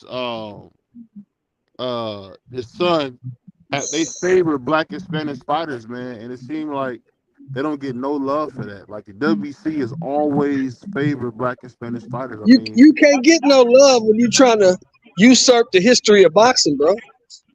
You trying to make up shit that tries to discredit the history of the sport that we love, bro. You can't get no love for that. I have no problem with the WBC outside of them being a sanctioning body. The problem that I have with WBC and some of the other sanctioning bodies is they don't stand true to their rules. They always got to make an adjustment with their rules instead of just standing on what the rules is. Look, this is the rule, and we're going to stand on it. The only ones that seem to do that for the most part is the IBF. The rest of them make adjustments all the time. And we're gonna So let him fight for I saw something today. another elimination. I saw something today that Baranchik and Navarrete gonna fight for that WBO 135-pound title. Yeah, I heard Yeah, they about are. that. They are. Yeah, they are. They that's when Shakur said he was retiring, when they came out with that ruling that they mandated that fight for the WBO vacant. That's when Shakur came out with the tweet that he's retiring. Yeah. Shakur got to get out of his The man, feelings. yeah, Shakur got to get out of his he feelings, do. man. Is that possible? Yeah. He whining now. I mean,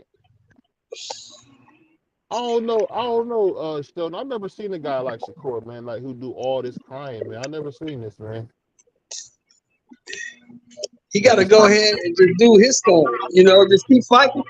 You say you a student of Crawford. You say you want to be like Bud. If you like Bud, you fight your mandatory. Okay, I don't give a damn if he ranked number 5. He's a mandatory. I'm fighting. I get it though. I think it's easier said than done. I think it's easier. You think you what? I said I think it's easier said than done to kind of do what Bud did, man. Bud kind of, just waited his turn, and I don't think a lot of guys want to do that. It's no fun waiting your turn, to be honest with you, man. What choice do you have? You can retire, but I don't know if you made enough money to retire, and I don't know what else you're good at. So you might want to rethink that shit. Hey, well, you're right. I just thought it was crazy that he threw a tantrum and quit, man. I didn't like that. I really thought that was like Bush League, in my opinion, man. Yeah, it was just his feminine side coming out. That's all. Yeah, he really I tell you what, man, Shakur really as a fighter, I could say, man, he really let me down, man. Because I didn't expect him to move like he's moving with stuff, man. It's crazy. What do you guys think? That's your guy. I didn't hear you. Say that again. Turn your mic up a little bit. Oh, my bad. I was saying I just didn't. I expected so much from Shakur when he came to the pros. I guess I'm not seeing what I thought I was gonna see, man. I thought he was gonna be a monster. I really did. No, you gotta understand what type of fighter Shakur is. He is similar to Devin Haney. Meaning? The difference between Shakur and Devin is Shakur is more of a defensive fighter, and Devin is more of a pure boxer. So you got to understand what you're looking at when you look at these fighters. You're not going to get a T.O. or a Tank Davis. They're not going to be somebody that's just going to knock people out. They're gonna outbox you, and they're going to use their defense. So you got to understand what you're looking at. Yeah, I think that's the hardest thing, man. To watch these guys really not want to fight, man. That's the part that kind of makes me sick, man.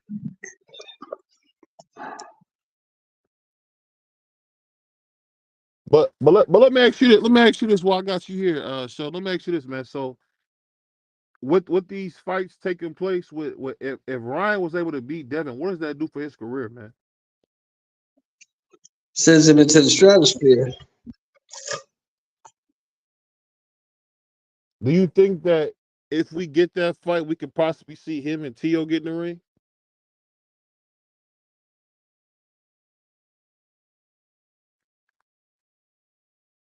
I don't know, my man Shelton froze. What'd You you hear say? me, Free? I said my man Shelton froze, I think. But yeah, I don't know what's going on with my brother Marky Dan on this fight. I think Marky fell asleep like he always do. Did I say that again, Vivian? No, I was saying, what would this fight do for Ryan? Would it make him put him back in that call for being maybe a super duper star, a legitimate boxing star? If he beats Devin Haney, that's going to send him into the stratosphere. He's going to be a superstar if he beats Haney. He's already popular. He's already immensely popular. If he beats Haney, that's gonna make him a superstar. He'd be up there with Tank. And I'll say this: do you think Devin really has an opportunity to knock Ryan out? People keep saying If that. Ryan did the same shit he did in his last fight, he's gonna knock him out. I don't know. I guess I never seen no super power from Devin. I never really seen him knock nobody else But out. see, here's the thing. This is what people don't look at. This is what people don't look at. Right? Power comes from punch placement and hitting you with the right shot in the right spot. It only takes 8 pounds of pressure to knock you out. That's all it takes. But if a person can place their punches perfectly and catch you exactly when they need to catch you and how they need to catch you, that's what's going to put you out. It's not the punch that you see coming that gets you. It's the one that you don't see. That's the one that knocks you out. Yeah, I've always heard that too, man. I've always heard that. Why do you think Bud gets so many knockouts? Because of his punch placement. His accuracy in his punch placement. Let me ask you this: is Bud that good, or we just don't have the talent around in boxing to contend He's with him? that good, bro. He's that good. Because I always heard Freddie Roach, calling, Mayweather-esque, and I say when he beat Spence, and I picked Spence to win, I honestly could say it's almost like he didn't break a sweat. I was shocked by that. You? That's what happens when a guy comes up through multiple divisions. There's nothing that surprises him. Yeah. I told you that when we was talking about the fight before. Yeah, I guess I just didn't picture it going that way, but it I definitely told did. you. Errol Spence had never seen anything like Bud Crawford in his career. Bud Crawford has seen Errol Spence multiple times. Right. Multiple times. Nothing Errol was going to bring, nothing he could do that Bud hadn't seen before and hadn't beaten before. Nothing. It was easy work for Bud. Hey, he definitely made it look like that. I'll tell you that. he made it look like it was like nothing to beat him.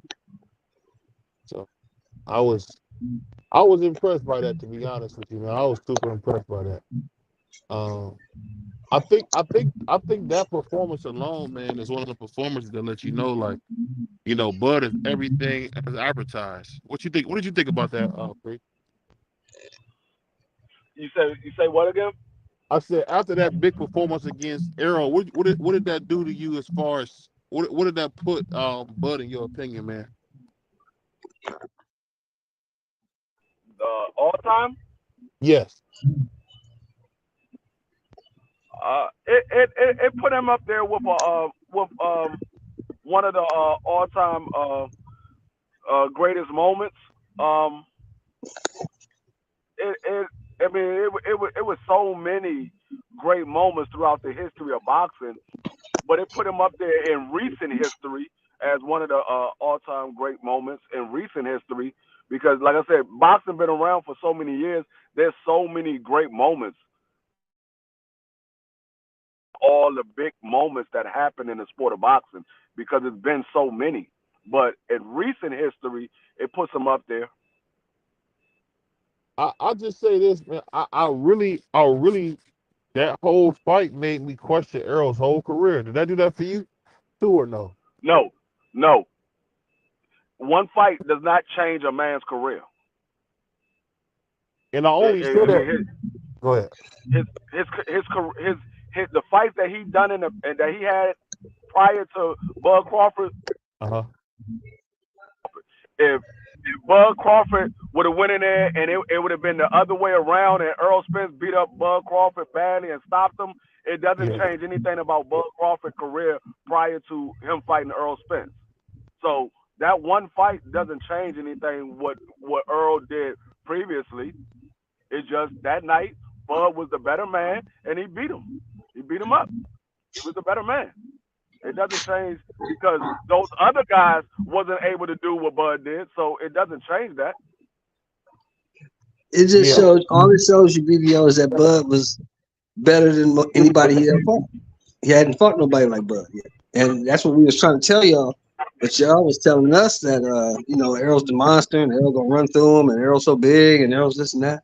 And we were like, no, not really. They go both ways at 147, so I don't know how much bigger he gonna be.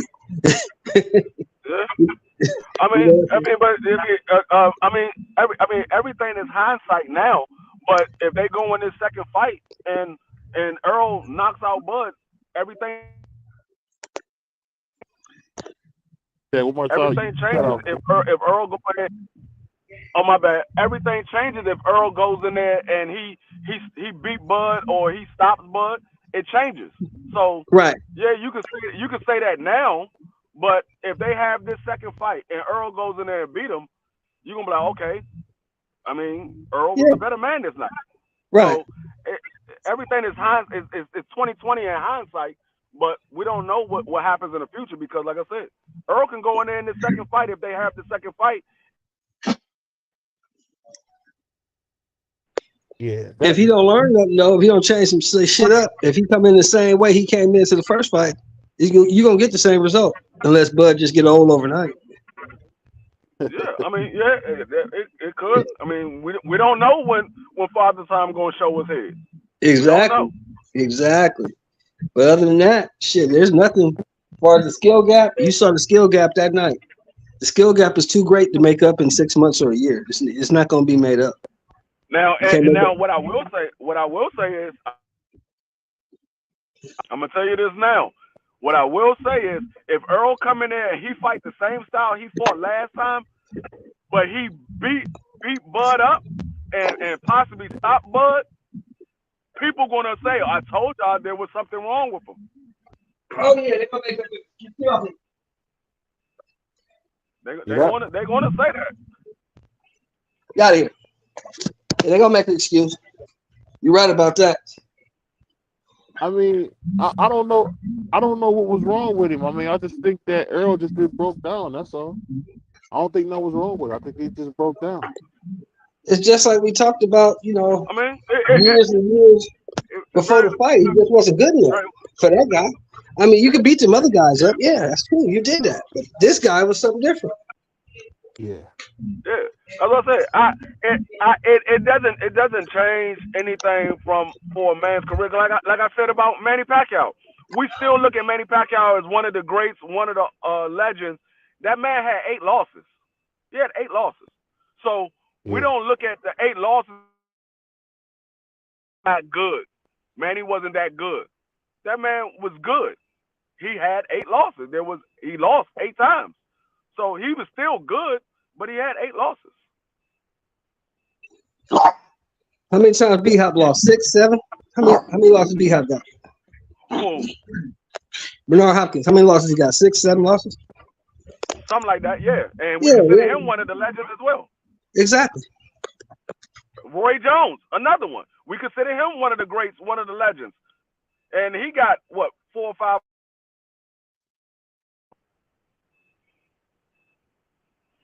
Oh, why my shit keep going in and out like this? Yeah, he got like 4 or 5 losses, and he was one of the greats and one of the legends. So Tommy Hearns, Hagler, all of them, they all got losses, but they all considered one of the greats, one of the legends. They all got losses. It doesn't change a man's career because he got a loss. It's all about how you bounce back. Is what makes a person a great fighter or a legend. Is how you bounce back. If you take a loss and you never bounce back, then you were just able to get by. You wasn't that good. Once you took a loss, it showed your real side. So it all depends on how a person bounced back. Like Ryan Garcia, he took a loss from Tank Davis. If he go in there and he beat Devin Haney, Ryan Garcia jumps top of the division. He jumps straight to the top. Yeah. They're gonna be saying Ryan Garcia better than Tio. He's better than Matias. All of them. They're gonna put. Well, let me ask you this, Shelly. No, Do you think that what did you think about that Sid Timo fight? I want to know what you thought about that performance.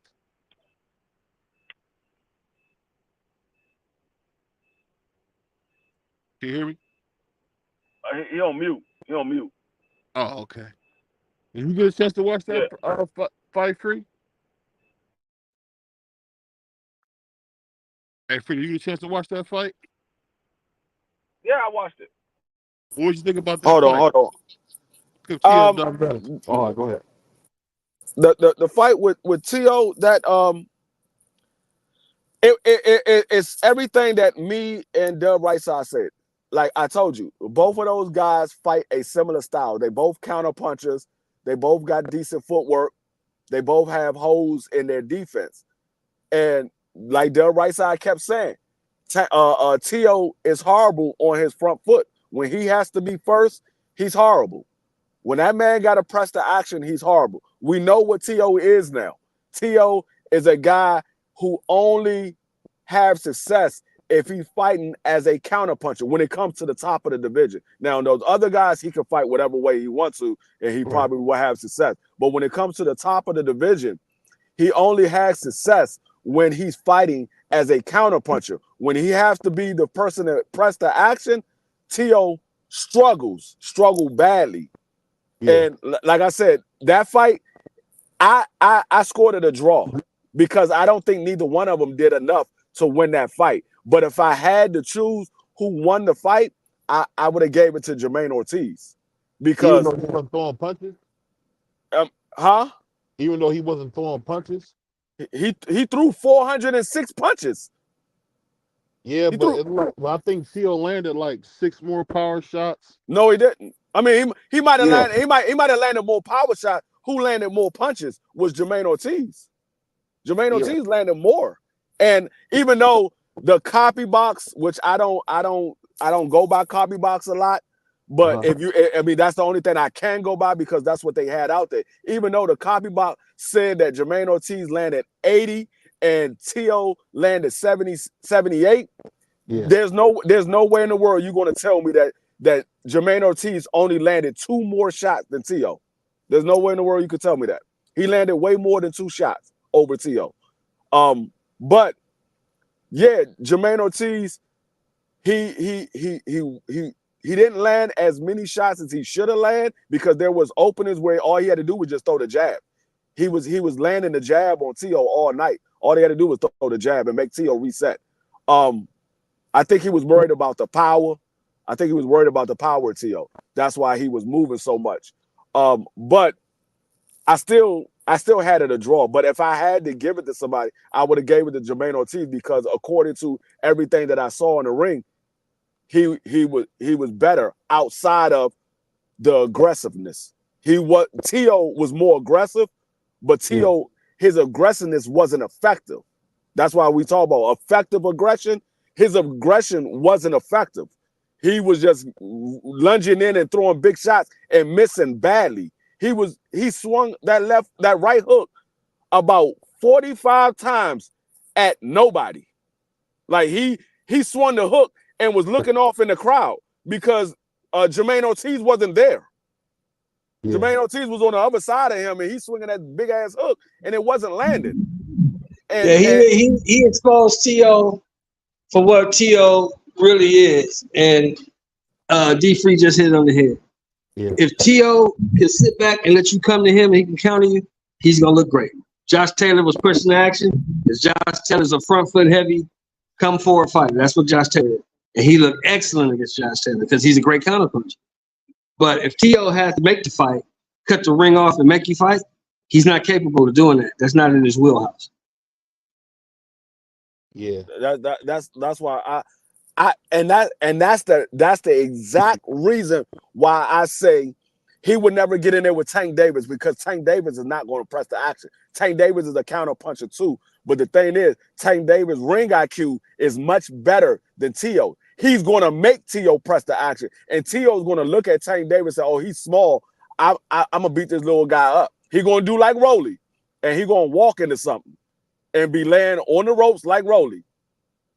That's why I said Tio would never be the Tank Davis because he has to press the action to Tank Davis. Tank Davis is a counterpuncher. You never press the action on a counterpuncher unless you're a superior boxer. If you're a superior boxer, then yeah, you can press the action on a counterpuncher because, like Floyd Mayweather, he's a superior boxer. He could press the action on Canelo Alvarez because Canelo Alvarez wasn't as good as him as a fighter. So it all depends on the person. If the person is a superior fighter, then yeah, you could press the action on a counterpuncher. But if you're not a superior fighter, when you press the action on a counterpuncher, you're gonna get beat up. Now, I'm gonna tell you the perfect fight in the 140-pound division for Teofimo. You know who it is? Ramirez. Matias. Yeah, Matias is perfect. Yeah, because Matias is gonna come forward. Yeah, he ain't gonna do nothing else but come forward. Yeah, he gonna come forward, and the thing, and Tio is gonna look good in that fight. But the question is, can he hurt Matias? Can he get Matias off of him? Can he hurt him? Right, that's going to be the question. Will he be able to? Will he be able to stand up to Matias' punches? Huh? Yeah, exactly. Because if he can't, Matias gonna walk through him, get inside, beat him up, and knock him out. Yeah. So yeah, that will be a good fight for Tio, but it's going to come down to how good is Tio's chin, or how good is Tio's body, because Matias going to go to the body and he's going to go to the head. He's not going to focus on just the head, and that's another thing. Tio is a head hunter. Yes. All he had to do was throw the left hook to the body because slow that boy down. Ortiz was circling out to the right the whole night. All he had to do was throw the left hook to the body. Instead of throwing the left hook to the head, all he had to do was throw it to the body. It was there the whole night. But that's on your corner too, right? Ain't that on your corner too, Free? Yeah. Your corner, that's on your corner too. Your corner should have been telling you that. Yeah, all he had to do was throw it to the body. If he would have threw it to the body, he would have caught Ortiz every time he dipped out. He would have actually caught Ortiz a couple of times to the head because Ortiz was ducking and moving out.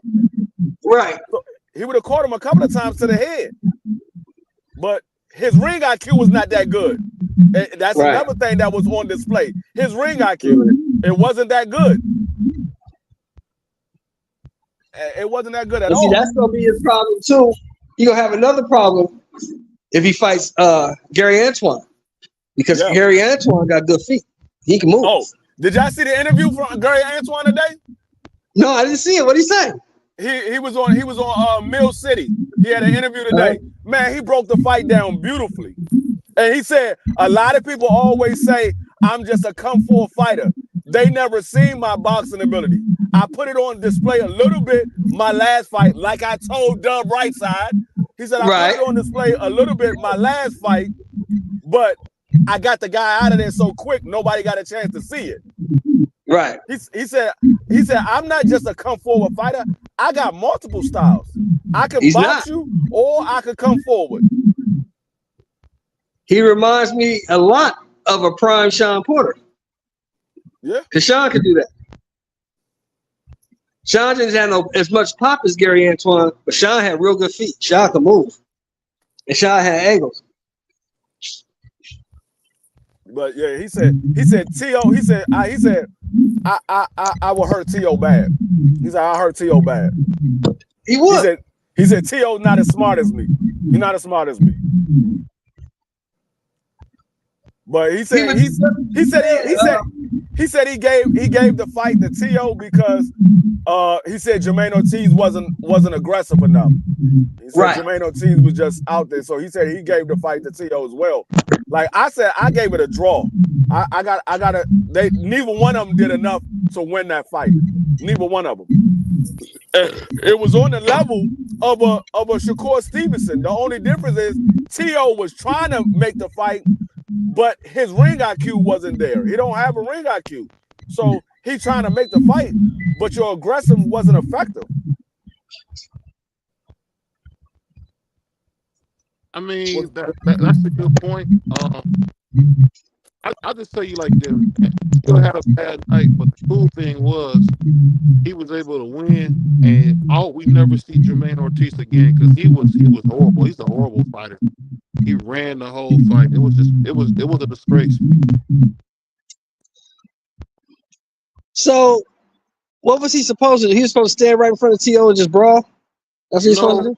No, he was supposed to at least throw punches because here's the thing: the Jermaine Ortiz that we see in the amateurs has been missing in action in the pros. The overhand rights we see, the power punches, the athletic movement to get inside. None of the stuff I've seen him do as an amateur, he's doing in the pros. It's kind of sad to see it, bro. It's crazy.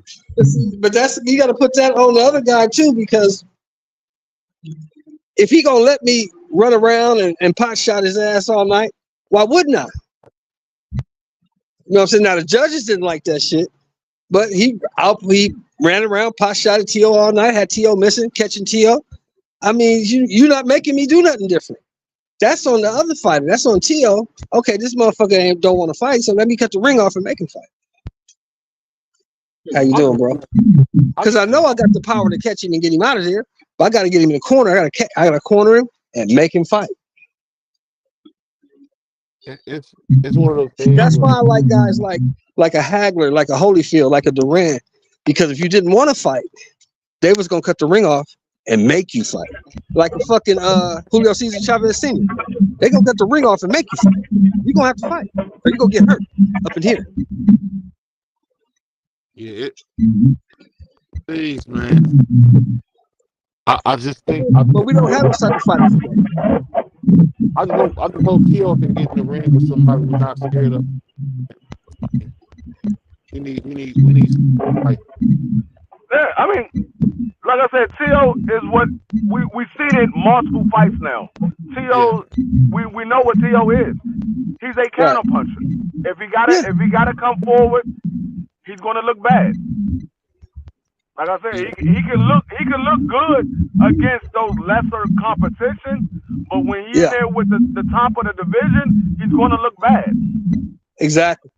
Hey, but you know me, D Free, I'm into giving motherfuckers what they want. You know what I'm talking about? Right. I like doing that. So you say you want Bud, huh? Okay. I said it too. Let him get in there with Bud. But we know he don't want that fight with Bud, because now he said it got to be a catchweight at 145. At first he was like, I moved to 147. After the fight, he was like, it got to be a catchweight at 145 now. So you think Bud Crawford is gonna come down in weight for you? No. Man, you don't tell that. You're not even a big name. I don't see him coming down. I'm gonna be honest with you. Bud Crawford ain't come to 145 for nobody. No. Nobody. Unless it's a big fight. It has to be a fight where he's gonna make somewhere around $20 to $30 million. It would have to be, and I still don't think he would do. I don't think he can do it. I mean, he probably can't. I don't think he can do it. What's going on, Thomas? Yeah, he probably can, because we heard him after the Earl Smith fight. It was hard for him to make 147. He said, this shit ain't easy. This shit ain't easy shit. If it was hard for him to make 147, he probably can't make 145. Yeah. But your boy, BBO, your boy said he'll take the catch weight. You heard it today, Free? Yeah. Who that? Conor Ben. Yeah. Oh. Yeah. He said, yeah, I'm with it. I'll take it. For T.O.? No, for Tank. He said, you want to catch weight? That's fine. You come down, okay. 10-pound rehydration, I'm with that. Hey, I mean, if Eddie's sending the daggone offer, yeah, we'll see. He said, we go down to 47, 10-pound rehydration, I'm with it. Hey, salute to my man Tommy, showing love, man. I think Conor Ben gets knocked out though. I don't think so. I don't know if Tank beats him. Shit, Tank beat Conor Ben. I don't know. I have to see. Tank beat Conor Ben. I don't see that happening. No, since Conor been off those damn eggs, Conor Ben hasn't had no power. I give you that. He definitely had no power since he got off the head. No power at all. I don't know how Tank gonna look though fighting the 47 pounder. He never fought that high. I mean, we don't know. I mean, obviously Tank must know because he said let's do it. So Tank must know he can fight at that. So much, for me with Tank, it ain't so much about knowing. For me, it's the fact with Tank that Tank's about that coin. He think it's a big coin. It's coin in the fight. That's what Tank looking at. I mean, it probably is. It's probably. I mean, I know for a fact it's because of the money aspect. I know that for a fact. When it comes to Tank Davis, the money got to be right in order for Tank Davis to take the fight. But Tank Davis ain't gonna take a fight that he think he's gonna lose neither. Oh no, I'll give you that. I'm not arguing that point. I'm just saying, just because you don't think you're gonna lose doesn't mean you ain't gonna lose. I don't think Conor Ben is that good. I don't think he's that good. Conor Ben remind me of an oversized. He remind me of an oversized Rolly Romero. I don't know. Rolly got some power. With better footwork, he reminds me of an oversized Rolly Romero. And the reason I say this is because Conor Ben tries to overwhelm you with punches. He tries to overwhelm you. And like I said about Tio, Tank Davis is the wrong person that you want to try to come forward on if you're not a superior boxer. I don't think Conor Ben is a superior boxer. I don't think Conor Ben have the ring IQ of a Tank Davis. So Conor Ben coming forward, he's going to get caught with something. He's going to get caught. He swings a lot of big shots as well. He's going to get caught with something. I want to see how Conor Ben chin holds up because we never seen him in there with somebody that could punch, that had a lot of power. He's never been in there with a big puncher. So I want to see how his chin holds up. But Conor Ben, he's going to come forward on Tank Davis, and Tank Davis going to set him up. We still see, man. I mean, if the fight is made, I mean, we don't know if the fight gonna get made. I don't know, but if the fight is made, I would like to see it. But if that fight is made and he does fight Conor Ben, the fight after that, you gotta go fight Devin Haney. There's no question about it. You gotta send Devin Haney an offer. You got to. If you take this fight with Conor Ben and you fight him at a catchweight, you have to send Devin Haney an offer the next fight. You don't send Devin Haney an offer the next fight. Did you say you sent Devin Haney? Who sent him off? I said if Tank Davis do make this fight with Conor Ben and he fights Conor Ben next, after that fight, he has to send Devin Haney an offer. You don't send Devin Haney an offer, dog. I don't want to hear from Tank Davis. Exactly. I don't want to hear from him. Exactly. I'm with you. There's nothing about the weight or none of that. I'm with you now because your team, I'm not saying Tank because I never heard Tank say this, but your team said they didn't want to fight Devin Haney because he's too big. He rehydrates to 165. So you telling me that Devin Haney's too big, but this dude ain't, who rehydrates up to 170? Right. Like I said, I never heard Tank say it, but his team I never heard Tank say it. But everybody on his team, Calvin Ford, Coach Kenny Ellis, they all said it. Yeah. So that's why I said after this, Tank didn't correct it. If you do make this fight, you gotta send Devin Haney a offer. You got to. If you don't send Devin Haney an offer, you will be considered a duck in my book. Yes, sir. You will be considered a duck. If that now we gotta be honest though, we still gotta keep it live. If Devin Haney gets past Ryan, I don't care if he get past Ryan or not. If you make this fight with Conor Ben, you got to send Devin Haney an offer. I don't care what happened with the Ryan Garcia fight. That's Ryan Garcia. You and Devin Haney has never fought. We want to see you and Devin Haney. You already beat Ryan. I don't care what Ryan does. Ryan can go out there and knock Devin Haney out. I don't care. I want to see you and Devin fight next. Devin go out there and he beat the snot out of Ryan Garcia. I don't care. Yeah. I want to see you and Devin Haney next if you fight Conor Ben. There's no question about it. Exactly. Hey, Devin might stop Ryan. He might stop that man. Who, Ryan? Nah, yeah, Ryan gonna get stopped. He gonna get stopped. His only chance to win the fight is to knock Devin Haney out. That's the only chance he got to win. No, he gonna be the one getting knocked out. He might. If he do that shoulder roll shit he did in his last fight, he's gonna get knocked out. There it is right there. Somebody. If he do the shit he did against that dude, what was that dude named Kemper? No, Duarte. If he do the shit, if he fight the same way, if he fights Devin Haney the same way he fight Duarte, he's going to sleep. He's going to sleep. He's gonna be out cold. He don't because he has no feet. Duarte had no feet. That's why he could do that shit. Duarte, he couldn't move. Well, I'll say this. I'll say this. When it comes to the fight, I'm just glad to see these two young lions fight. Somebody got some background noise. Hold on. It's my brother Chuck. It's cool. Hold on 1 second. I think the cool thing is no matter what, and this is the first time I'm gonna be saying this on this one. It doesn't matter who's going to win between King Ryan and the American Dream, because I'm just excited that these guys are getting in the ring, with each other. I mean, that's the most important thing, man.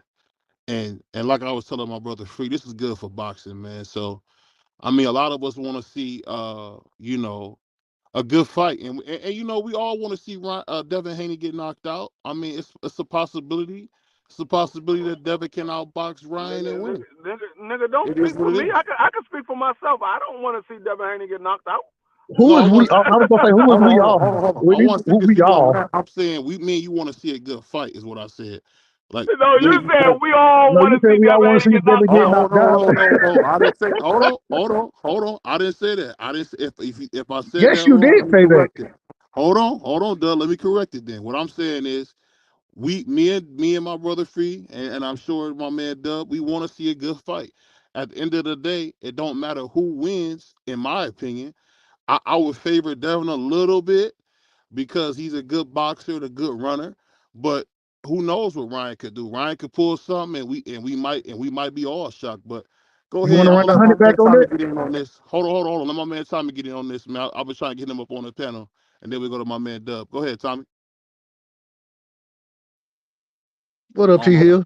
Yeah, salute to the panel, man. Salute to my man Sheldon. The right side, respectfully, D-Free. The almighty Bandini BBO. I just came up because, I heard that somebody said that you never know. Devin Haney just might sleep somebody. And I said it. Man, I said it. I know you said it, Dub, and you know damn well you believe that stuff, Dub. That nigga ain't slept nobody since he took some NyQuil, bro. Right. Hey man, look, who got a better chin, Ryan or Regis? Who got a better chin? You know what, man? Honestly, I don't know. I do know that he put some hot stuff on Regis and caught him coming into a shot, and he caught him square on, and that was a hell of a shot, but it was a flash knockdown. He did stumble him a little bit later, but to knock somebody out when you got him hurt, you got to press. And Devin didn't press in them times. So it's going to be a technical fight from Devin's standpoint. And certain things that Devin do make him successful to that check hook. So you got to watch that check hook. That being the case, man, I'm glad that they fighting, bro. And I'm not going to sit here and say that this is an exhibition fight or none of that nonsense. It's a good fight, and it's a great test for both of these fighters. And I want to see how it play out. I agree. If Tank is going to, quote unquote, finger, entertain a Conor Ben fight, then he damn sure better entertain a Devin Haney fight. Because Conor Ben bigger than Devin Haney. He fight at a scale up from Devin Haney. So I don't want to hear no, we can fight him, but we can't fight him type stuff. That being said, I think all of this is a play just to show a Mickey Fricky who really run things. Nigga, if I say I want his fight that you're claiming right now, guess who they gonna make the fight with? It ain't gonna be the Dream. They gonna come over to Tank and try to make the fight there. And I think that's all that was a power play. I think Tank just messing with him. Just let him know that, yo, I moved the needle around here. In fact, I am the needle. So that's all I think that is. But I think it's a great fight, and I can't wait to see it. I think that thing that they did just a couple of days ago, whenever that happened, I thought that was staged as hell, WWE at its finest, and it worked because it looked good, man. To the eye, it was really, really appealing. So it's building the intrigue. Hopefully, they ride that wave and continue to do more, and that press tour be even more fire, so it can generate the buzz. You gotta look at too. That's Super Bowl week. Okay, let me ask this real quick. So, what do you think about the whole push incident, man? What do you think about that? We know Devin got a cheap shot on Ryan, and then we heard about Ryan's people allegedly getting somebody had weapons on them and took money from these guys. I'm just trying to figure out why is something like that happening when it's a big fight? Why is this kind of foolishness happening around a big fight, Tommy? What you think? Like I said, I think it's all staged, bro. I think they trying to play it out so that it's like bad blood. Both of them tough guys. One guy's GQ, one guy's from the street. All this other bull stuff just to get the buzz circulating around the fight because this is a big fight. So I think that, just the look of it, how he walked by, went all the way back, and then what? Just because they chuckled?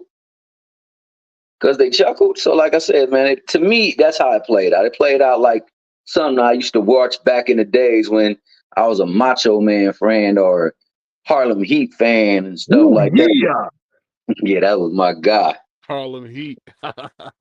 Booker T was my dude, bro. I loved him. I loved the Stevie Ray. Yeah. Stevie Ray. Yeah, Stevie Ray. I love Harlem Heat. I love Harlem Heat. I used to love the Nation of Domination. Yeah, true story. Farouk, man. Farouk in high school, college, somewhere in that time frame, he dated my aunt. So I got a chance to meet Farouk when I was young. Ron Simmons. Ron Simmons. What we called him Ron back then. So All American. No, Ron Simmons. Uncle Shelton, you got to do something about your audio, man. You got feedback. You messing the show. I ain't got to do a motherfucking thing. He said I ain't got to do a motherfucking thing. But my team, it wasn't Harlem Heat. My team was doomed. That was my team. Hey man, with Hawk and Animal? No, Ron Simmons and Bush Reed. Yeah, no, they were hard. They were hard. Hey, I also like my man. He had the ghetto blaster. What was his name? Bad News Brian. I love me some Bad News Brian.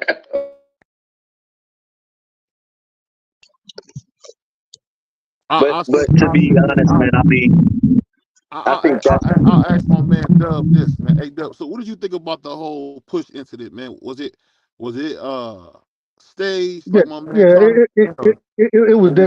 I agree 100% with Thomas. It was definitely, in my opinion, it was definitely staged. Yeah, man. These dudes, they done known each other for.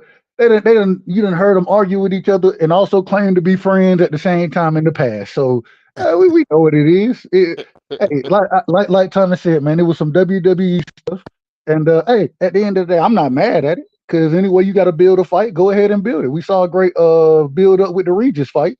You know what I'm saying? So hey, if you gonna build it, you know what I'm saying. Now that the fight is signed, go ahead, go all out with it, and I ain't got no problem with it at all. I ain't got no problems. I just didn't like. I don't know if you guys know. I ain't like how Ryan's voice was cracking. It looked like he was hurt, man.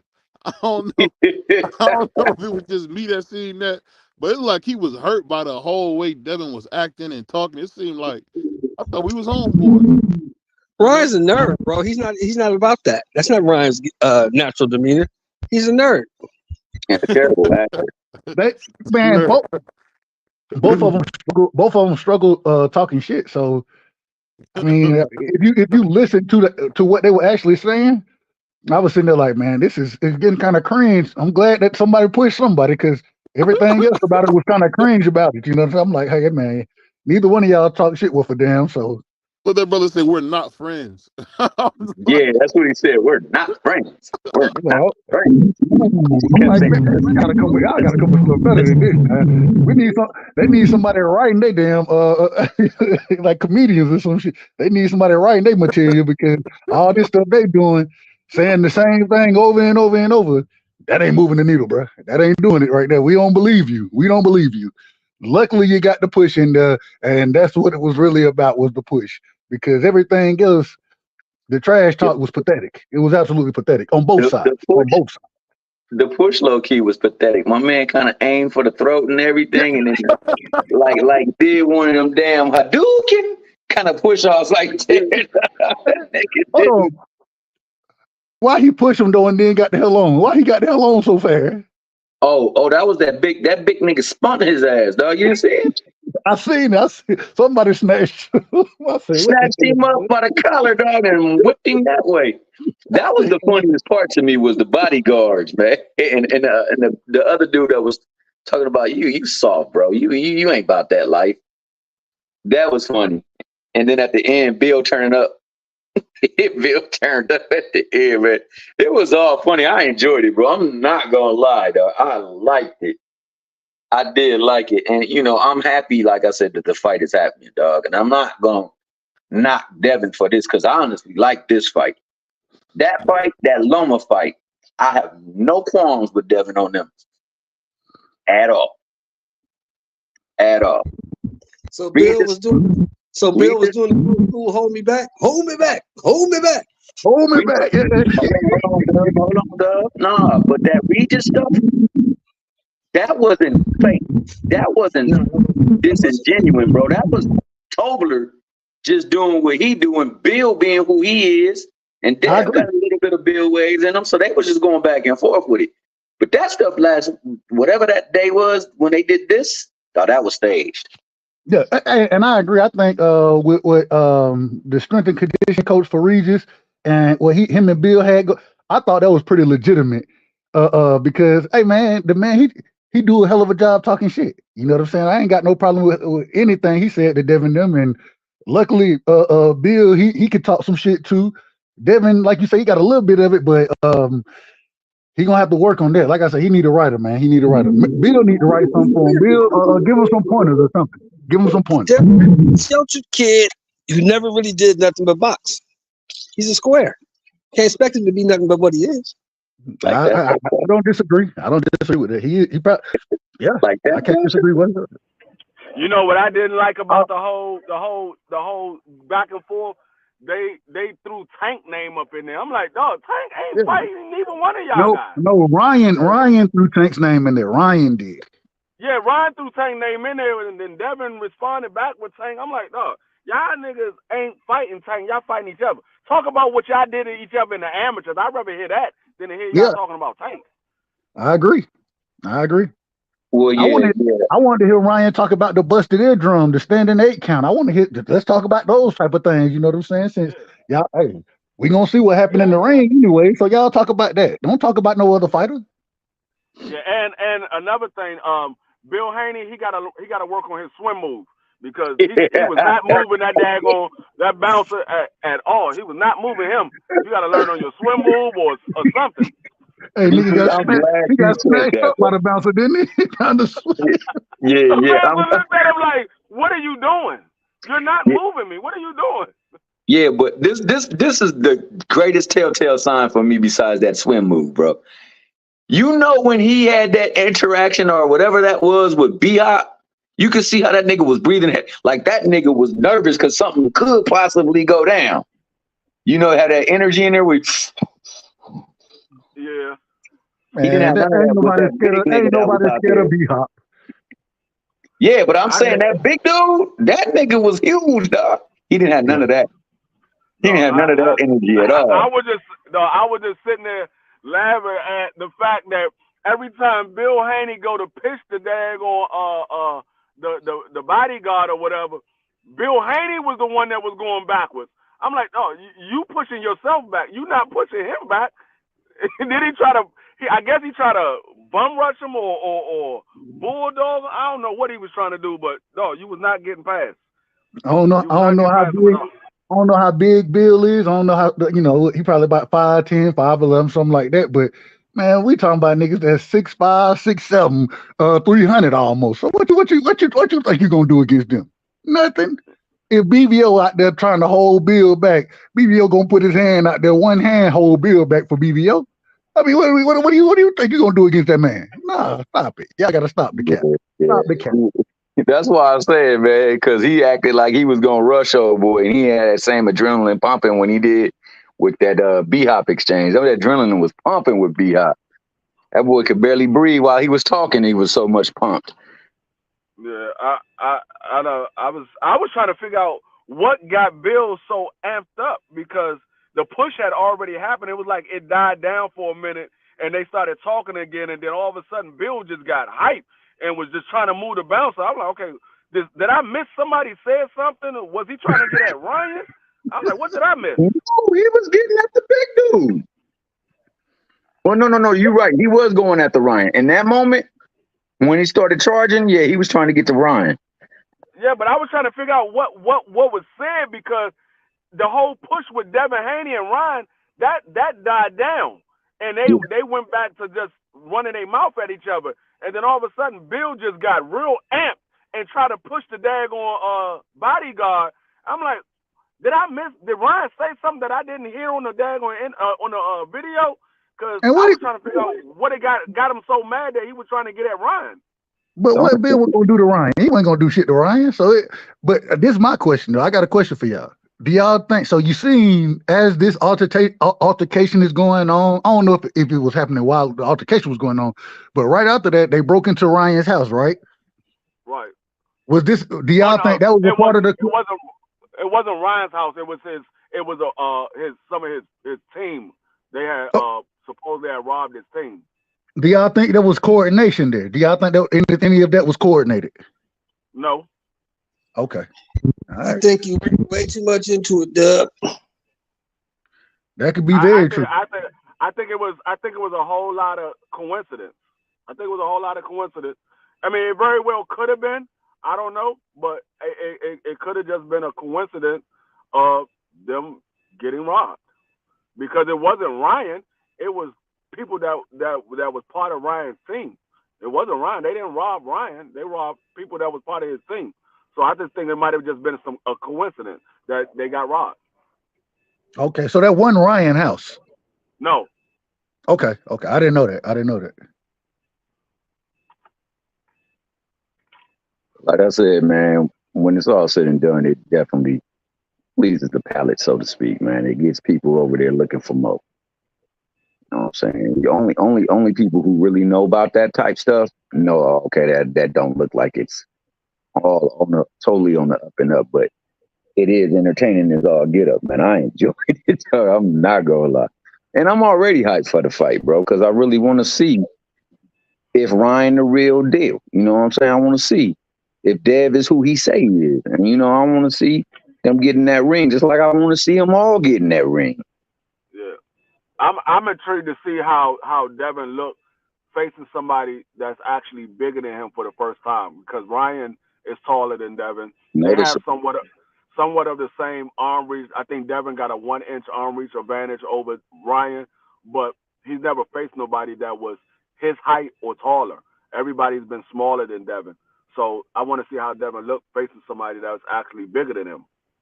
I agree with you, Free. The only problem I have is that I think I need to see a combination. What I look for what I want to see Devin fight, I look for a combination of somebody his size and somebody as skillful as him.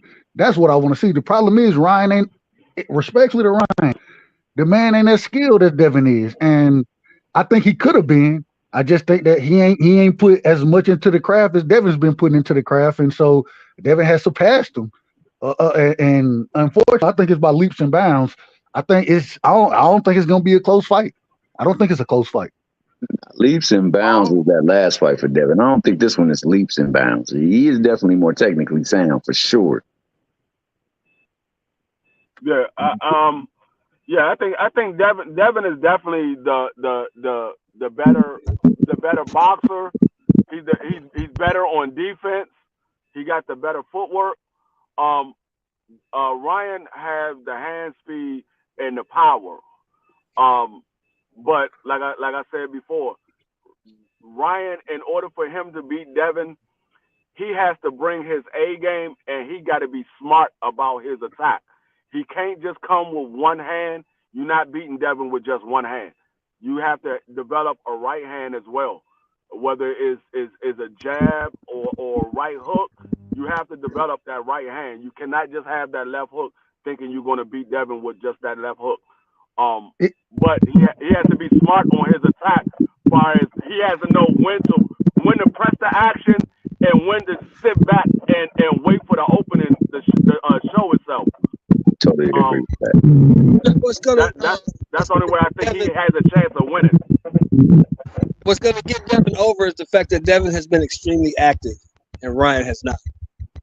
Yeah. That's why Devin's been improving so much, because Devin's staying. And the other thing is that Devin has fought the better competition. He's continuously fought better competition than Ryan outside of Tank Davis.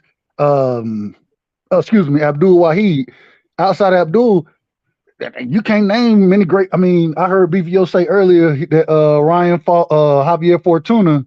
Yeah, he fought Javier Fortuna, but is Javier Fortuna a better fighter than Lomachenko? No, he's a better fighter than even. And I say this respectfully. BVO. But is he a better fighter than George Kambosos, Javier Fortuna? Well, we do know Fortuna is not better than Jojo Diaz because Jojo Diaz beat him. Yeah, facts. So I mean, is he better than Linares? I don't think so. So I don't know. I think outside of Tink, Ryan's best fight was Javier Fortuna, and now I will say the punch that Ryan caught Javier Fortuna went, I didn't even see it. I watched the replays, and unless I slow that motherfucker down all the way, then I can see the punch. But it was such a flash punch and that shows the incredible speed and accuracy that Ryan has. You know what I'm saying? So I think it's a good fight. I think the same way I thought Ryan and Tank was going to be a good fight. So hey, I ain't got no problem with it. I ain't got no problems. And I say that respectfully to Ryan. I say that respectfully. Yeah, and that's what I said earlier in the show too. I have no problem with the Devin Haney fans that believe that Tank Davis and Ryan Garcia was a good fight. The problem I have is with the Devin Haney fans is the ones that said that Tank Davis and Ryan Garcia was an exhibition, Ryan was trash. You can't now turn around and say this is a good fight because Ryan Garcia is the same fighter he was when he fought Tank Davis. But same fighter. And this is the beautiful part. Go ahead. No, you got it, Dub. Go ahead. The beautiful part is, this is why I always say, you don't shit on fighters. When quote unquote Devin fans was saying that it was an exhibition, I'm like, no, this is a good fight. We got to give credit what credit is due. You can't shit on a fighter because what ends up happening is shit like this. I'm not saying this is why I said it was a good fight. I truly believe that it was going to be a good fight, but now all of a sudden you can't tell me that if you said that it was a cherry pick or tank or it was an exhibition fight. That's the term that they use, exhibition fight. If you're gonna say those type of things, and now all of a sudden this is a good fight when Devin make the fight happen, no, you can't have it both ways. You can't have it both ways. So just be honest about it from the beginning, and you ain't got to worry about having it both ways. You ain't got to worry about that. Those are the fans that I always say give me a bad name. They give me a bad name. I was just gonna say, like, the ringleader of it all was, Bill Haney talking about it. It was an exhibition and this and that. But now all of a sudden it's a great fight. It's a great fight, and on top of that, I forgot what he said. A big fight. And I agree that it is a great fight. I believe it is a big fight. But the delineation he chose was because this now is for a belt, whereas the other one was just to make money. So he was basically saying it's like a Floyd versus what's the name? And I mean, he was shooting himself in the foot because, bro, he tried to go after Barrios as well, which I would love to see. But the only thing is, the only reason why it was no belt on the line is because Ryan Garcia didn't want to lose that extra pound. Because if he came down to 35, there wouldn't have been a hydration clause, and he would have been fighting for Tank Davis's belt.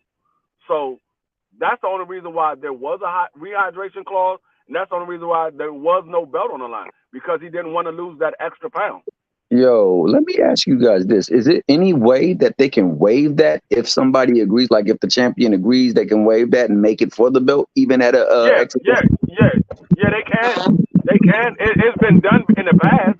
It only if everybody agrees. So everybody has to agree. So Just like it has to be a complete agreement as far as, okay, if we're gonna fight at this catchweight, it's gonna be for the belt. If they all agree on that, then that can't happen. But if there ain't no reason for it, go ahead.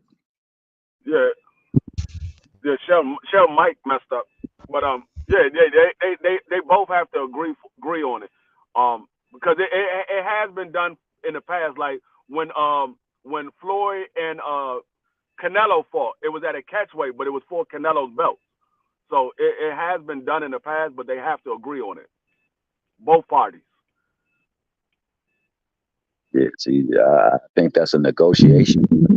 you can't fight for a 35-pound title if they're not both making 35. You can't do that.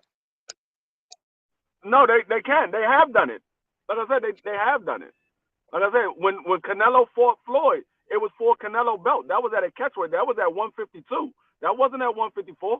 It was a catchweight at 152. Floyd was fighting at 147. But also, I will say this, D3. Also, they were under the weight. You know what I'm saying? They weren't over the weight. So that's a good point. I don't know. I don't know if you can be over the weight and it be for that belt if the catchweight is over the weight that you're a champion at. I don't know. And that's just I don't know. So you trying to tell me a sanctioning body gonna say no, we're not gonna put our belt on the line when it's a big fight like Tank Davis and Ryan Garcia? They rather not get paid than to get paid. You remember what told T.O. He said he wanted to fight Josh Taylor for his title at a catchweight. He said, you can't do that, you schmuck. You got to make the weight. Who said you can't do that? The people say you can't do it. Talking about he want to fight Josh Taylor for his 140-pound title at a catchweight. He said, you can't do that. No, the sanctioning body never said you couldn't do it. People said you couldn't do it. The sanctioning body didn't say that. But I ain't never seen it. I've never seen it be sanctioned that they fight at a catchweight that's above the weight that belt is held at. I've never seen that happen. I've never seen it. Matter of fact, that's the whole reason why. That's the whole reason why Tim Tszú's belt not on the line, because Keith wanted to fight at 155 and the WBO wouldn't sanction it. So yeah, usually when you're over the weight, the belt's never on the line. If it's a catch weight and you're below the weight, I think that's when the belt can be on the line. But if it's a catch weight that's over what the title is held at, then I don't think that the sanctioning bodies are going to allow that. I don't think so. I like I said, I just haven't seen it, so maybe they will. But I don't think the WBA, they didn't sanction the fight with Tank and Ryan, did they? It wasn't for Tank belt. They sanctioned it, but if Ryan would have won, the belt would have been vacant. That's kind of what they did. I didn't know that.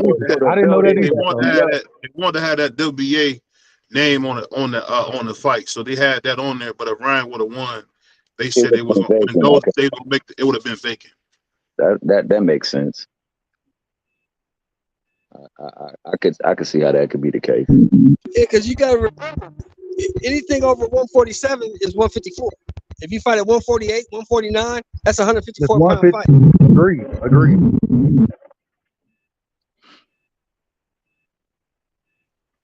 Tell you what though, man, I don't know if you brothers think this, but this whole thing with Conor Ben makes Abdul Wahid look like dog shit. I'll just say that right now. Like, if you can fight this guy, why are you saying T.O.'s too big?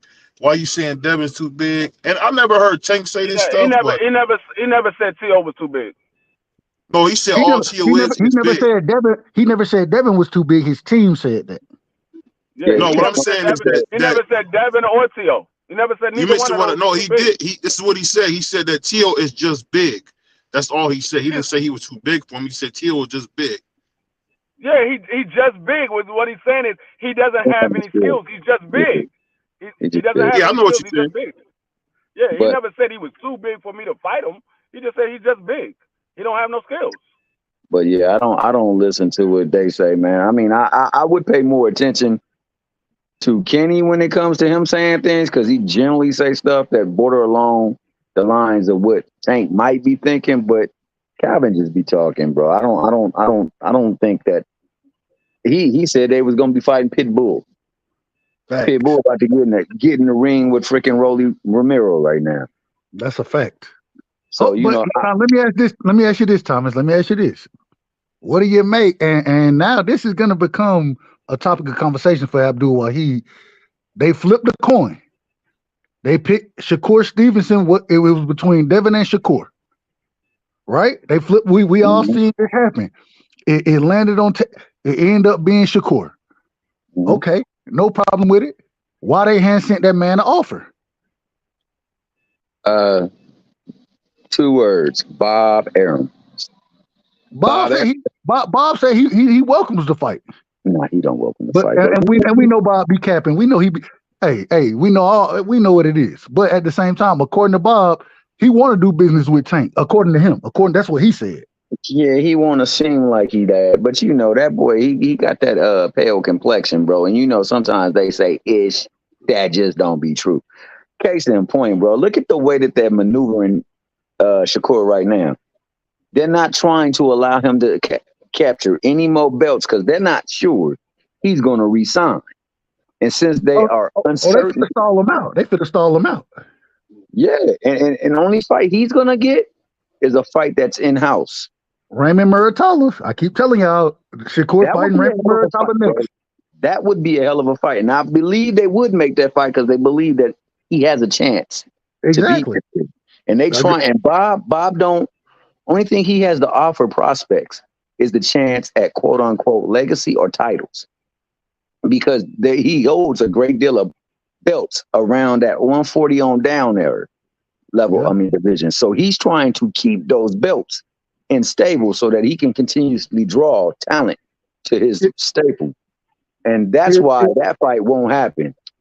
If I was a prospect, I'm signing with Top Rank. Absolutely, because I know they're gonna keep me active. They're gonna give fight. I'm gonna have fight dates. I already know that. If I'm a good prospect with Top Rank, I'm gonna be active. But once you become or once you looking to become a star, you got to get away from Bob.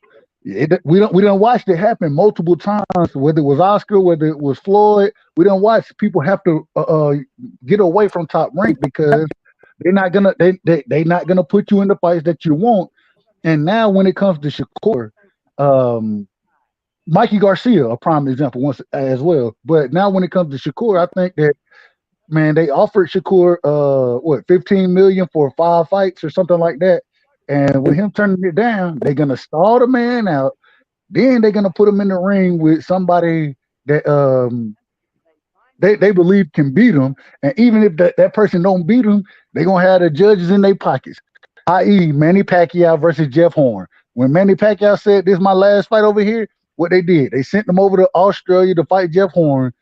I thought Manny Pacquiao won that fight, but at the same time, the judges had it. It was a one-sided affair for Jeff Horn. Why? Because Jeff Horn was going to continuously fight with Top Rank. The problem was after that fight, who did Jeff Horn fight after that? It was nobody don't know. Right? And what happened? Bud became a champion. What happens to Auburn? Say it again. I said, what happens to all Bud's opponents? Well, hey, shout out to Bud. It's no disrespect to Bud. I ain't trying to disrespect him. We understand what you're saying. I'm just saying that if you're fighting over there with Top Rank, they're gonna, especially when they understand that they got one more fight with you and you might be going somewhere else. Oh, they finna put you through the gauntlet. If they and before they put you through the gauntlet, they gonna shelf your ass. Look how they did Mikey Garcia. They shelved the shit out of Mikey Garcia. Shelved his ass, didn't they? That was still, he ain't gonna get nowhere else. Uncle Shelton, man, I say this respectfully. We can't hear what the hell you're saying, and then your damn microphone mess everybody else's conversation up. Respectfully, I said it respectfully. I knew I was gonna find it. Canelo Alvarez versus Miguel Cotto was for the WBC. Miguel Cotto 153, Canelo Alvarez 155.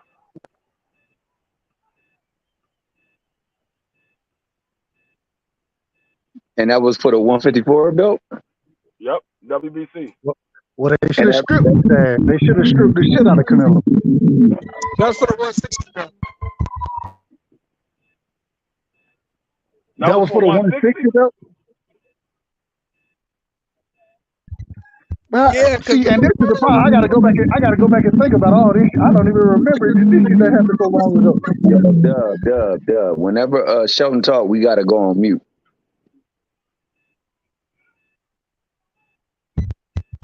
Because Miguel Cotto was the middleweight champion. Who was the middleweight champion? Miguel Cotto. No, it wasn't. It was vacant. It was who? It was vacant. They fought for a vacant WBC championship. There was nobody the champion. Middleweight. Miguel Cotto wasn't even a middleweight. He was 154. Look up Miguel Cotto if he wasn't the middleweight champion. Wait, Miguel Cotto was at. He beat Sergio Martinez. I'm looking at the daggone box rep. Miguel Cotto 153. Canelo Alvarez 155. Miguel Cotto wasn't even at middleweight. I'm gonna look it up. I'll be back. I'm looking right at it. But I plead the fifth. To further continue on your point, though, Dub, like you know what would be some cold-ish if Bob was to do it would be to make him fight Keyshawn Davis. I mean Davis, and or I know he ain't ready yet. But hold on, to make Shakur fight Keyshawn. That would be some dirty stuff. That'd be dirty pool. Neither one of them would sign off on it because they Keyshawn done already told you. And Shakur, we friends. We ain't gonna fight each other. We friends. So you know, Bob, like ties to the people in the agencies for the sanctioning bodies. Well, Bob can't force them into a fight. All Bob can do is offer fights to them, and if they don't accept them, then it is what it is. That would be some cold stuff, bro. If he had talked to the bodies and made them make that the mandatory for him. That would be cold. I agree with you. Go ahead, T. I was just gonna say, they go to them meetings, them conventions, and they petition. What if I'll go up in there and petition to get your boy bumped up all the way to the Mando and make that fight, and they order that fight because him being champion, he got to have a fight. So this is your fight. That'd be some cold stuff right there. I ain't got no problems with it. I want to see it, but I don't think that I don't think that Keyshawn or Shakur would accept the fight, and that because once again they say they friends and they don't want to fight each other. So I mean that's on them. But if Bob made that move, then that'll be one of them once again them gangsta ass moves that we know Bob to be doing. We know how Bob moves. So yeah, Like I said before, I think Shakur need to just take any fight right now and just get out of the contract with Top Rank. You only got one more fight left. Just take any fight, whatever fight he give you, take the fight, get out of the contract, and then move on with your career. Yeah, that's now, let me ask you this, D3. with Shakur saying he don't want the reportedly, I don't know how true it is, but this is what's being reported. The 5 fight deal for 15 million, 3 million a fight overall, averaging it out. With Shakur saying he don't want that. Do you think he get a better deal with either PBC or Matchroom? Do you think he get a better deal than what Bob offers? Like I told you the other night, he can get a better deal if they want Shakur. It has to be, and it will come from PBC. I don't think he'd get a better deal at Matchroom. He could, but I doubt it. But if the PBC wants him, he very well could get a better deal. Like they could do 5 fights or 3 fights, $20 million. The first fight will be Tank Davis, and then 2 fights after that. But I don't. Like I said the other day, it all depends on if they want Shakur Stevenson. So I don't know if he get a better deal. He very well could sign with the money team, because it seemed like Mayweather would take Shakur. He could sign with the money team. He might not get a better deal, but now you getting paid to be on pay-per-view, and we know Floyd is going to promote the hell out of Shakur Stevenson. Second part to that now. Second thing is that, and correct me if I'm wrong. Correct me if I'm wrong. I have no problem being corrected. We have seen recently that if you're fighting over there with the PBC, and I know they got the Amazon Prime deal coming, and it's reported that they have another deal that they looking to make as well. So hopefully they have more fight dates. I would love if PBC have more fight dates, especially with the amount of prospects that they or the amount of fighters that they have over there.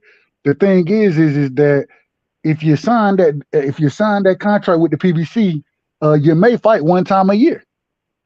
I don't know, and maybe the money is good enough where you can make that just fight one time a year. But at the same time, I don't think that does good for a boxer. I don't think that help you build your resume, help you continue to progress as a boxer. I don't think the PBC have their fighters fighting one time a year. I think it's the fighters that's fighting one time a year, because we saw Tank Davis had 2 fights back to back, 4 months between each other last year, and he probably would have had another fight. No, but what I'm saying, because he got locked up, and the whole Devin Haney situation got drawn out. He might would have had another fight, and it very well could have been the fact that they was doing it was getting later in the year, and so they said, you know what, we're just going to save Tank Davis for the Amazon Prime. We about to kick off this Amazon Prime. Let's just go ahead and wait till Amazon Prime. So outside of Tank Davis, though, outside of Tank, who else on the PBC fight multiple times a year? Who?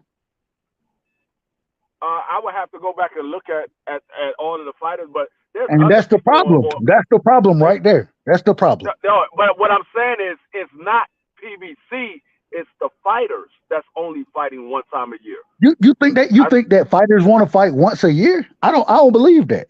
Some of them probably do. I think most fighters, anybody who worth their salt in the game, want to stay active in the sport. That's the. Yeah, they might want to stay active, but if they can't land the fight, they can't land the fight. But my biggest problem is that when we see EJ, when EJ goes out there and fights, and he come back and he talking about his timing off. Deontay Wilder come back talking about his timing off. Yeah, you're timing off because you've been inactive, and so. I just don't, man, from what I've seen from the PBC recently, and like I said, I hope it changes, and I hope they land that second deal, because I think they got a good deal with Amazon, but they also, because you got so many fighters over there, you need, we watched it happen. We watched them have a good deal with Showtime, but they needed Fox. They needed Fox as well to get them dates off. I'm glad you brought up Earl Spence, because we saw PBC was trying to force him to fight Keith Thurman. He said no. Facts. So I don't believe it's PBC. I believe it's the fighters. He said no. I'm only fighting Bud Crawford. I don't want to fight nobody else. So they were trying to give him another fight that year after he fought Ugas. He said no. And he also said if he would have known that Bud was going to take that David Ebenezer fight, he would have took another fight on November 19th. So I don't believe it's the PBC. I believe it's the fighters. All I'm saying, I done heard multiple fighters over there speak on whether they were with the PBC, whether they were with Mayweather Promotions. I done heard them speak on not being able to get the dates that they want and them being inactive. I've heard this multiple times, and so I don't know. We got to see what happens. We got to see. No, now And like even when it comes to Mr. Gary Russell, when it comes to him, he could have fought multiple times a year, but his thing was he only wanted to fight big fights. He didn't want none of those run-of-the-mill fights, and he said if I can't get no big fight, then I will only fight my mandatory, which is once a year. and that was a detriment to his career. Yeah, but that's him. That's not PBC. That's him. He said that. So I don't think it's PBC. I think some of these fighters, yeah, they don't have the fights for them. Some of them because they not a big enough fighter, or they might not be as good of a fighter. So people probably don't want to fight him. Ain't nobody lining up to fight him. Or I ain't gonna it hold could you. very well be. I ain't gonna hold you. If I was coming up and I'm with the PBC, I'm taking every fight that I can get. If I think I'm really the goods like that, I'm taking every fight that I can get, and I don't give a damn who you're giving me. I want to fight because that's how you keep that ring rust off. That's I ain't got to hear nothing about timing. And I want to say this. I just want to say this one point. What you about to hear me do? I'm finna start crucifying motherfuckers who start talking about that their timing was off and they ain't fought in a year. I'm crucifying this shit out y'all from now on. It is what it is.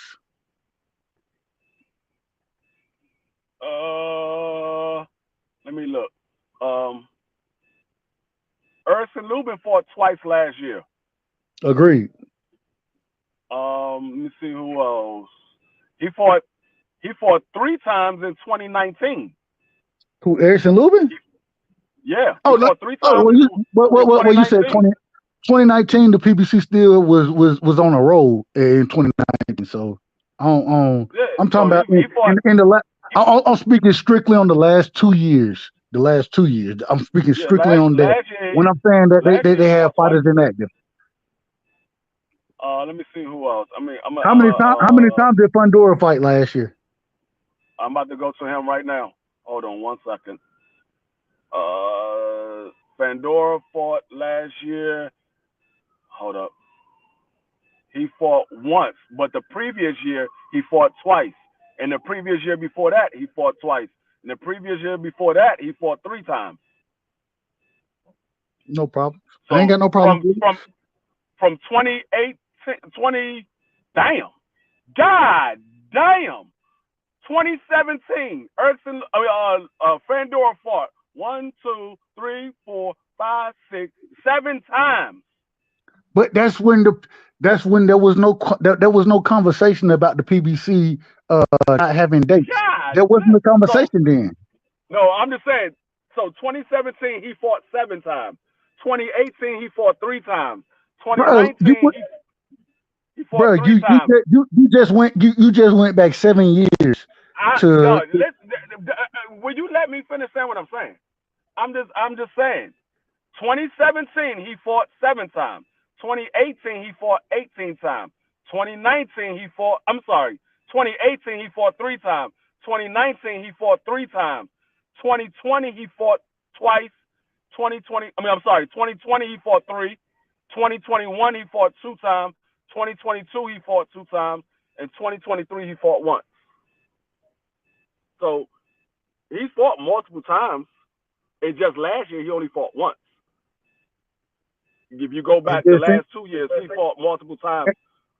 And this is why I'm hoping that the deal with Amazon and whatever the other company is that they have a deal in works with, I hope that it all comes to fruition so that these fighters can stay active. And so that's what I'm hoping that and we know Al, the man is a very strategic businessman. He a great businessman.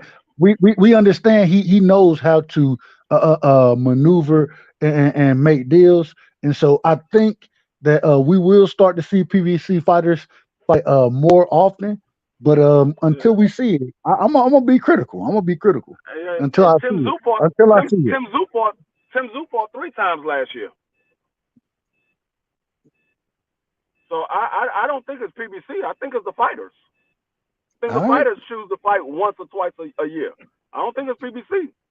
If the fighter if the fighters are choosing to fight once or twice, let me ask this: Joey Spencer. Joey Spencer. Joey Spencer, this nigga ain't been active with a motherfucker. Boots ain't been active with a motherfucker. Let me see. Let me look at Joey Spencer because I think sometimes these guys be fighting and they just don't be televised because they're not household names. And maybe that's what it is. Maybe I'm just missing the fights. Maybe I'm missing them. Because some of them they don't be fighting on televised TV. They No, be I fighting, agree but it's with just not televised. I agree with you. Joey Spencer. No, this can't be the same Joey Spencer. That shit don't even have Joey Spencer. That's it, Joe Spencer. They don't even have him in box red. What the fuck? The only Joey Spencer they got in box red, that man started. He only had a career from 2011 to 2016. That's the Hey, only Joey Spencer. real quick, BVO. Hey, BVO. I don't know if you can hear me, but Marky Dan say he backstage, man. Put my brother Marky on, man. Shout out to Marky Dan.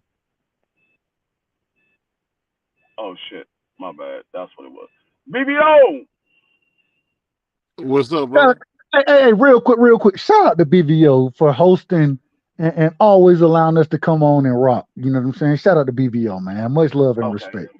No, that's not him. Salute to the panel, man. I appreciate everybody. Hey, my man, Marky Dennis, did he wake up? Yeah, my bad, baby. Yo. Sleepy head, nigga. I See, if I had passed some out for a red little bit. stripe, if I had some red stripe and sugar cane, you would have been right up. Man, get the fuck up out of here, nigga. Yeah, I can't even find Joey Spencer.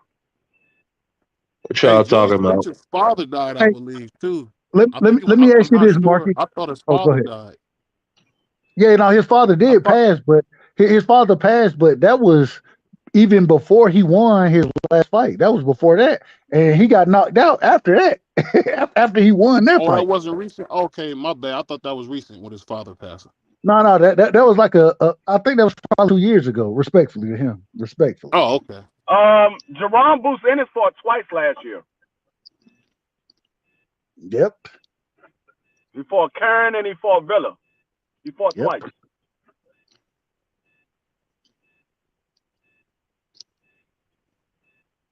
So, I mean, Marky Dan, welcome to the panel, man.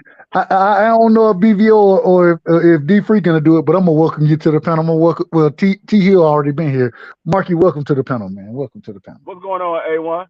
Yeah, I think it's a fight. Thanks, Rajah. Blessings to you, man.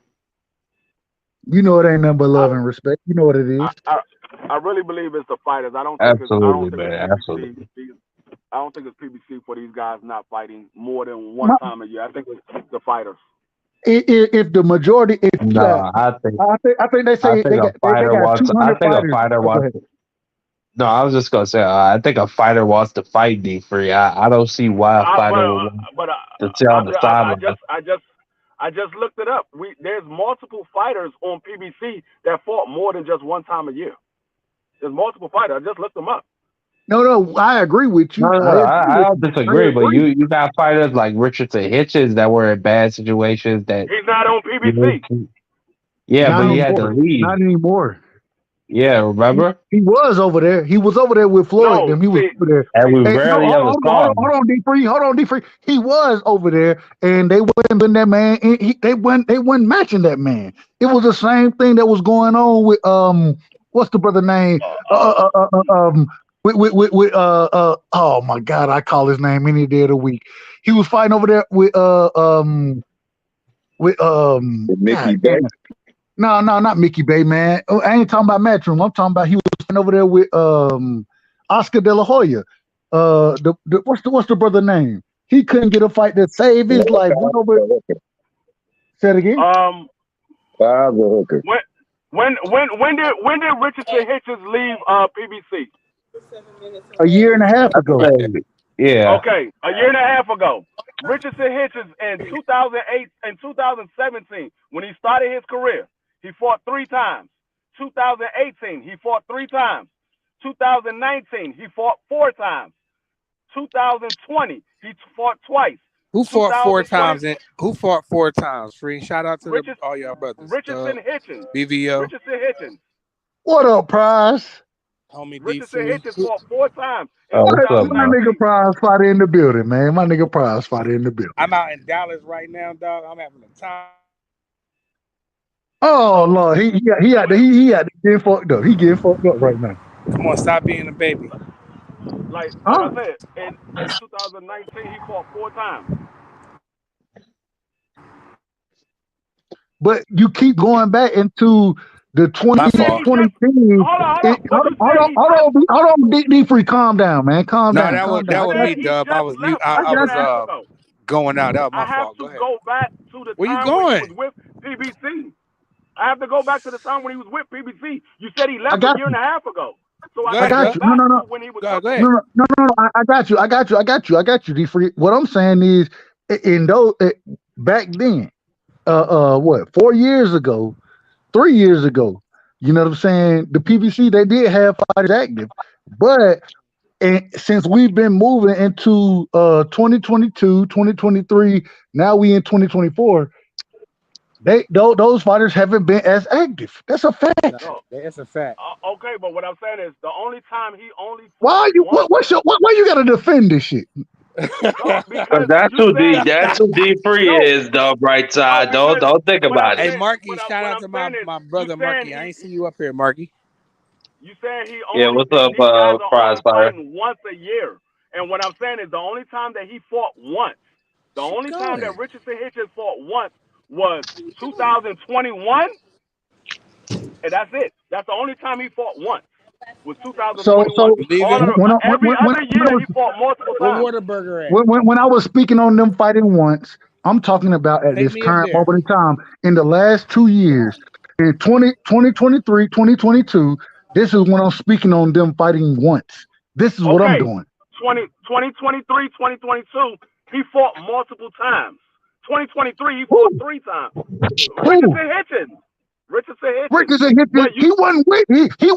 He wasn't with the PBC in 2023. What are you talking about? Thank you. That's why I have to go back, because he wasn't with them. Thank you. No. You keep saying, why you going back? No. Hold up. Give me the fighter. Get D Free. You out of order, man. You out of order, D Free. You out of order. Stop.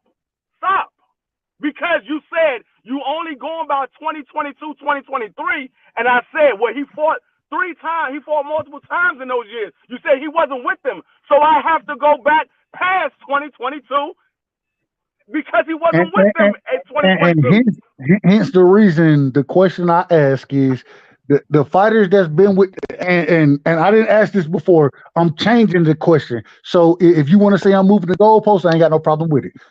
I'm changing the question. I'm changing it. What PBC fighters fought multiple times in the last 2 years? What PBC fighters? I just named all of them. Boots fought multiple times. He fought twice. They're going Tim Zoo. They got 200. They got 202 fighters over there, and you named 4 of them. No, you want me to go through every last PBC fighter? No, what I'm telling you is we're gonna be on here until 7 o'clock in the morning. If I go through every last PBC fighter. What I'm telling you is that if I'm trying to build a name, the PBC is not where I'm going to build a name. Now, wait a minute. After I done built somewhat of a following, you know what I'm saying? Then I can go over to the PBC and look for those big fights. At the same time, when I go look for those big fights, I don't expect to fight, but once a year, because this is. You saying all right? Fine. Let's do it. Let's do it this way. Then here we go. How many times did Jamel Charlo? How many times did he fight last year? He fought once. We already know that. We ain't got to look that up. He only fought once. He fought Canelo. He came off an injury. He had a hand injury. Jamal Charlo. Yeah, he had a hand injury. He came back from his layoff. What are you talking about? You asking about people that was injured and people that had a layoff due to personal reasons. We already know about those two. All right, even better then. That's fine. I'll say this Individual though. that I'll say this though, that PBC was having a hard time securing dates with Showtime. I did hear that. So they don't have enough dates. That's not nobody's making that up. They don't have and enough I'm not. dates. That's what I'm saying. I'm happy when PBC was doing the best as far as promotions go. They had two networks. They had Showtime. They had Fox, and now they have Amazon Prime. That's why I'm hoping that they get another network, a streaming network, whatever it is. They need another network because they have so many fighters. They need most. But They hey, need Dub, they. but didn't they say they was going to come out with another? Then they said I heard a report saying that they had another deal was going to be Prime and somebody else. I did too. That's why I said Yeah, I hope that they get they're that going to that have extra to because deal. they ain't going to be able to slot all them fighters on. They got too many fighters over there, and they Yeah, need way too multiple many. platforms to put those fights on. I'm out And in Let me ask you this. I did I'm hear that the ABVO. main. Let me say this real ABVO. quick. Let me say this real You quick. need to come out to Dallas, boy. I'm in Dallas right now, and I am having a ball out here, dog. I've been out shout out Dallas. to my boy Prize, man. Shout out to my boy I was in Prize. Dallas. I was in Dallas for the Ugas fight. Hey, What? hey, Prize, hey, Prize, hey, hey, Yeah. hey, Prize. They touching their ankles over there, ain't they? They touching their ankles for you. I already know what it is. I already know what it is. Dallas is popping right now, boy. I just came from the mall. Hey, Free, did you go to that mall by the airport? Did y'all go to the mall? Yeah, Yo, I stayed in the hotel right there by the airport. Yeah, yeah. hell Well, yeah, I did you went to go to that that mall. mall right there? Hell yeah. That mall No, is like no other, dog. I had a ball when I was in Dallas. Me and my wife went down there for the fight. My wife didn't go to the fight because she decided late to go down there. But we went down there, man. We had a ball when we was in Dallas. This joint That's lit why down we here. coming back down to Dallas in July. And I'm gonna stay Yo, a whole week. I'm gonna stay a whole With week a down good there. brother yeah. tells me to be down there to Every meet time you. I come down here, I only stay 3-4 days, but I need 7 days down here, boy. This is different. What'd you say, Thomas? Hey, Prize. Hey, real quick, Prize. Hey, Prize. Mm-hmm. And I say this respectfully. Shout out to all the black women. Shout out to the white women. I love all women. Yes, Latinos out there, they be going crazy, don't they? They be going crazy. they different out here, boy. They different, boy. God damn, they be going crazy. What'd you I say, ain't even Thomas? trying to go back to Philly or Jersey for real, for real. I said, well, when you get down there the next time, you probably gonna have to have the good brother Del Oh, Right guy come over there and give you a Yeah, tour guide treatment since he over there picking it up right now. yeah, I But the love Hold Uncle on, that. hold Del on, hold on, hold on. I gotta do what? Say that again, Thomas. set up the tour guide, take Yeah, him oh on. yeah. hey, no. I've been I to need a Dallas tour before. myself. I need a tour. I need a tour. I'll take a tour I've been myself. I've been to Dallas multiple That times. I lived in PPC thing Texas that y'all for was 3 talking years. about though, that's some trill spill right there, bro. Like they need Yeah, another. I hope they announce something soon, Free. Um, I hope they announce another network deal. Cause you remember how they had Showtime and Fox. I think yeah. they're gonna have PBC, Amazon, and something else. I don't know Hey, what if they. it'll be special. Hey, Prize, it'll be special if they have Amazon and Netflix. Oh, that'll Mm, be Well, fantastic right that's gonna there. be That'll be crazy. But let fantastic. me ask you That'll guys be this though. fantastic. Let me That's ask gonna you be guys well, this crazy. about that. Let me ask you guys this though. Well, what if they I have think. multiple Hold on. Let me say cards this on real the quick. Hey, same Mark. Let date me say this on real quick. Prime? I think I'm wondering. I don't know if you guys heard this, but it seemed like Amazon only did that deal to bring back the Budweiser tour. So I don't even know if boxing is even a focus for them because I don't know if you heard about Drake and um, what's her name, Scissor.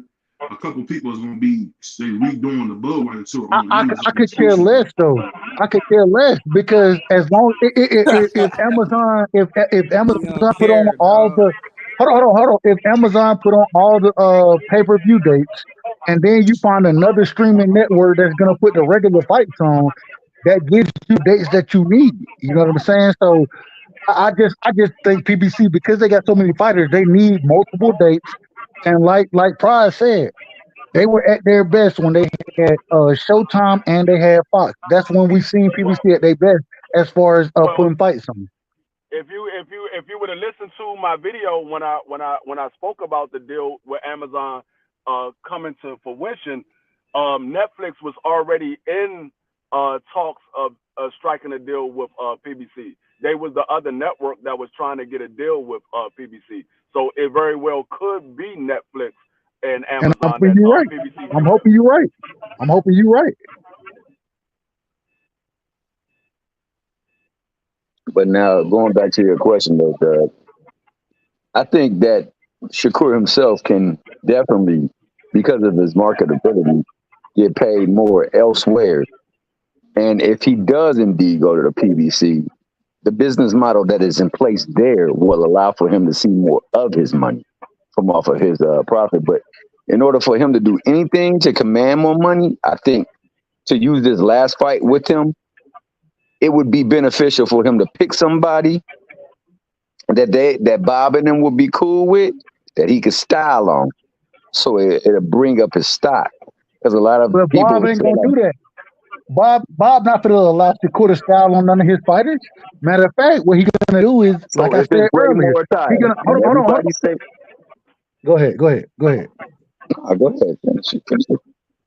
No, what I was gonna say is why Oh, not man. Oh, man. Thomas talking about this now. Calm down, D Free. Respect him. Respect him. man, shut Respect your him. ass up. I had to do it. I had to do it, D Free. I apologize to you. You know you're my brother. You know you're my brother. But Go ahead. what Shakur Respect needs him. to do is revisit the Frank Martin fight. That would bring his stock back up. Facts. He could revisit the Frank Martin fight and give Frank Martin more money. No, it only depends. It only depends on how he looks in that fight.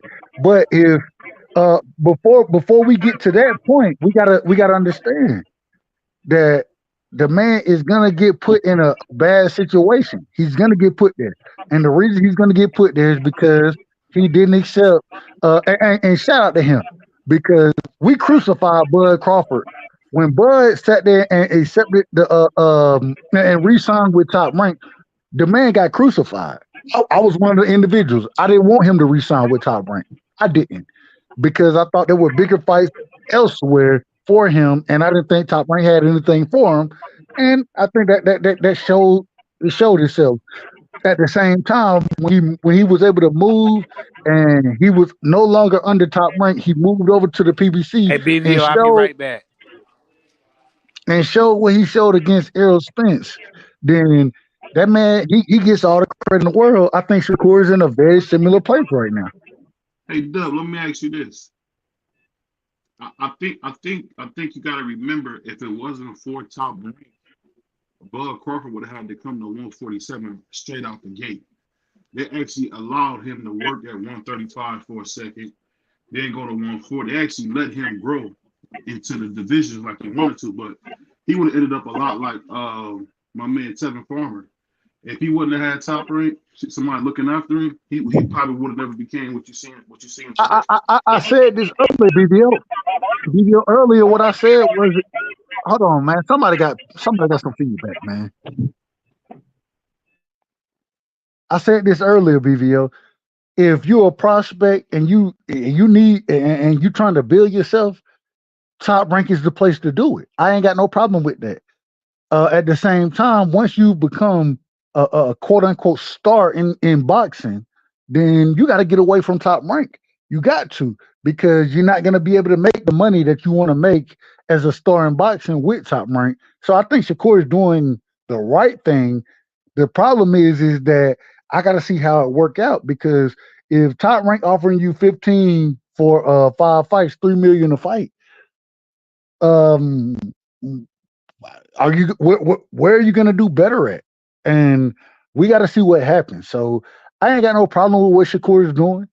I think he wants to be a star and he wants big fights, and Top Rank not going to necessarily give him that. We didn't see Top Rank try to starve him for the longest. The man wouldn't have got the damn Oscar Valdez fight if Bud didn't sue the shit out of Top Rank. He wouldn't have got that fight. And so I do understand what you're saying, and I just hope Shakur, he comes out on the right side of whatever deal that he makes, and I hope he get paid what he deserves, because the man is a hell of a fighter. He's a hell of a fighter. Shout out to Floyd Mayweather. And so that's what I hope for. At the end of the day, I don't know what it's gonna be, but when we see what it is, we're gonna talk about it. We're gonna talk about it, and I hope that I'm wrong. This is one of the few times I hope that I'm wrong and saying that he can get bigger fights elsewhere, and I hope he get those big fights because I want to see Shakur in there with the best. And if I get that, then you ain't gonna hear no complaints out of me, win, lose, or draw. My man, once said, stop the cap, stop the MF cap, Buzz Sue, top rank. What was the outcome? He dropped the charge there. He got a settlement. They settled with him. I think the thing is too, man, with Shakur is I've never seen any fighter that Jay Prince have be anywhere other than top rank. So is he planning to leave his promoter as well? What you guys think on that? That's the other problem right there. What you said, BVO. We ain't never seen anybody that's promoted by Jay Prince. I think I agree. I ain't never seen a Jay Prince fighter fight on another network. They fight with Top Rank, and so I think there's a little under the table money being given there. I do think that. At the same time, shout out to Shakur for saying, "Fuck it, I'm gonna be the one who step up and make a different way and a different name for myself." So shout out to Shakur for doing that. You know what I'm saying? Like I ain't got no problem with anything he's doing. I just hope he's able to get those fights.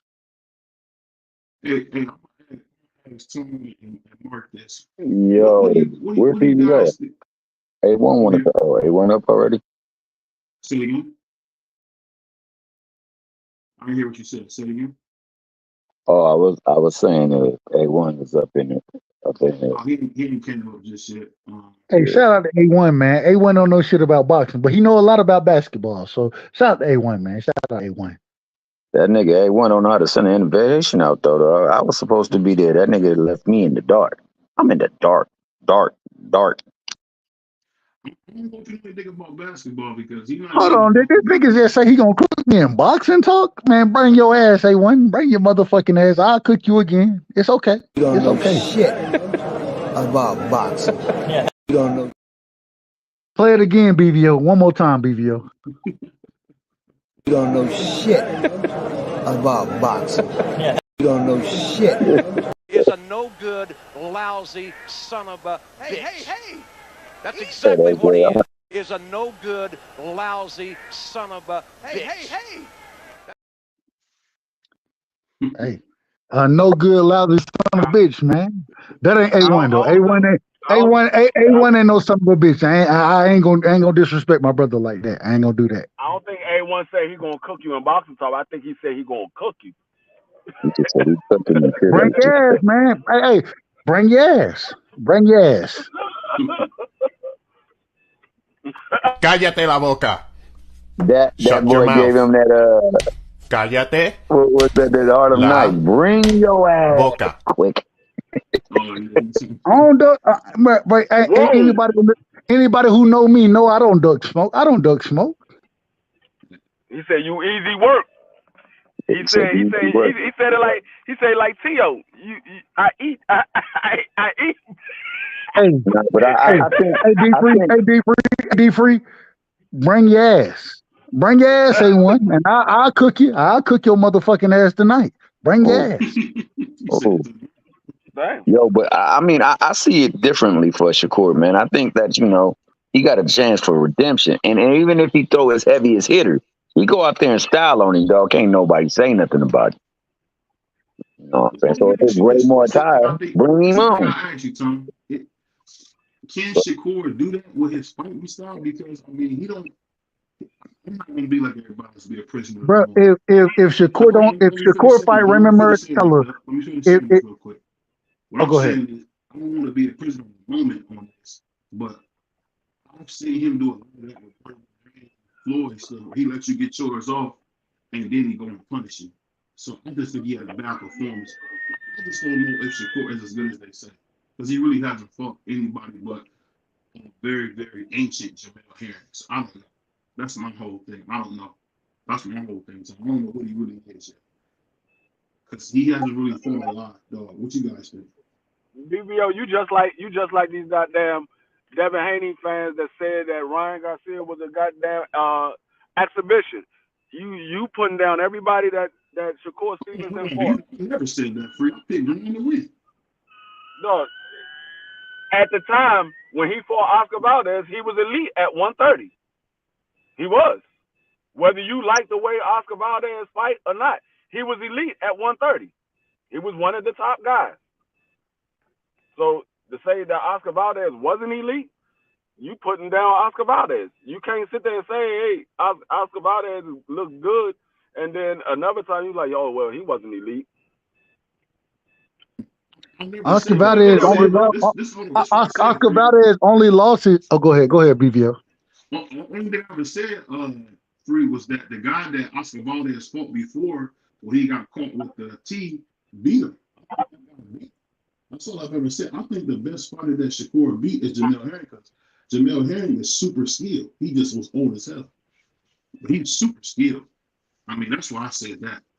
Why nobody don't say Jamel Herring? Why nobody don't say Jamel Herring was old, but they say that Lomachenko was old? Why they don't say Jamel Herring was old?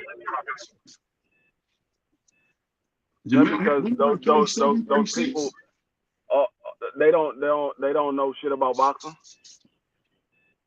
Because if you say Lomachenko was old, you say Jamel Herring is old, you got to say Bud Crawford is old. You got to say Bud Crawford is old. Most folks don't know shit about boxing. They don't know shit about boxing. Those guys are not old. They just want to downplay the fight. That's what it is. Because most folks don't know shit about boxing. Right. Shout out to Roger Mayweather, man. Shout out to Roger Mayweather, the Black Mamba, the original Black Mamba. Shout out to Kobe as well. You know what I'm saying? Shout out to Kobe. This real quick. Is Roger Mayweather an all-time great trainer of 80 or Angie? Hold on, you breaking up, BBL. We can't hear your question. No, what I mean to ask you is, I never hear his name come up. Is Roger Mayweather a good trainer? You broke up again. Yeah, you keep breaking up. Bro. He might be too far back from his mic as well. I don't know what it is, but we just can't hear you. BBL, we can't hear what you're saying. My bad, I was on mute. My bad. No, what I was saying was, do you think that Roger Mayweather was up there with Angie Dundee or Eddie Futch as far as being a coach? Because I never hear him mentioned with those guys. Roger Mayweather may be one of the greatest trainers we've ever seen. But he got so much help from Floyd Sr. I don't know if I can say that. Floyd Sr. had a lot to do with it. No. Roger is the big brother to Floyd Sr. Roger was the one who taught Floyd, according to Floyd Sr. According to Jeff, Roger was the one who taught them boxing. So what are we talking about? And this is what the brothers said. I didn't say it. They said this. BBO don't know shit about boxing. What was that? Remember that? Hold on. Y'all remember that fight when Roger was looking in the crowd at Floyd Sr.? Who fight? I cannot remember what fight that was. It was like a big deal because he looked in the crowd for Floyd Sr. and him and Floyd Jr. Roger and Floyd Jr. both looking at Floyd Sr. to get pointed. I don't remember that. I don't remember that fight. No. It's the same thing that Tank Davis do to Floyd.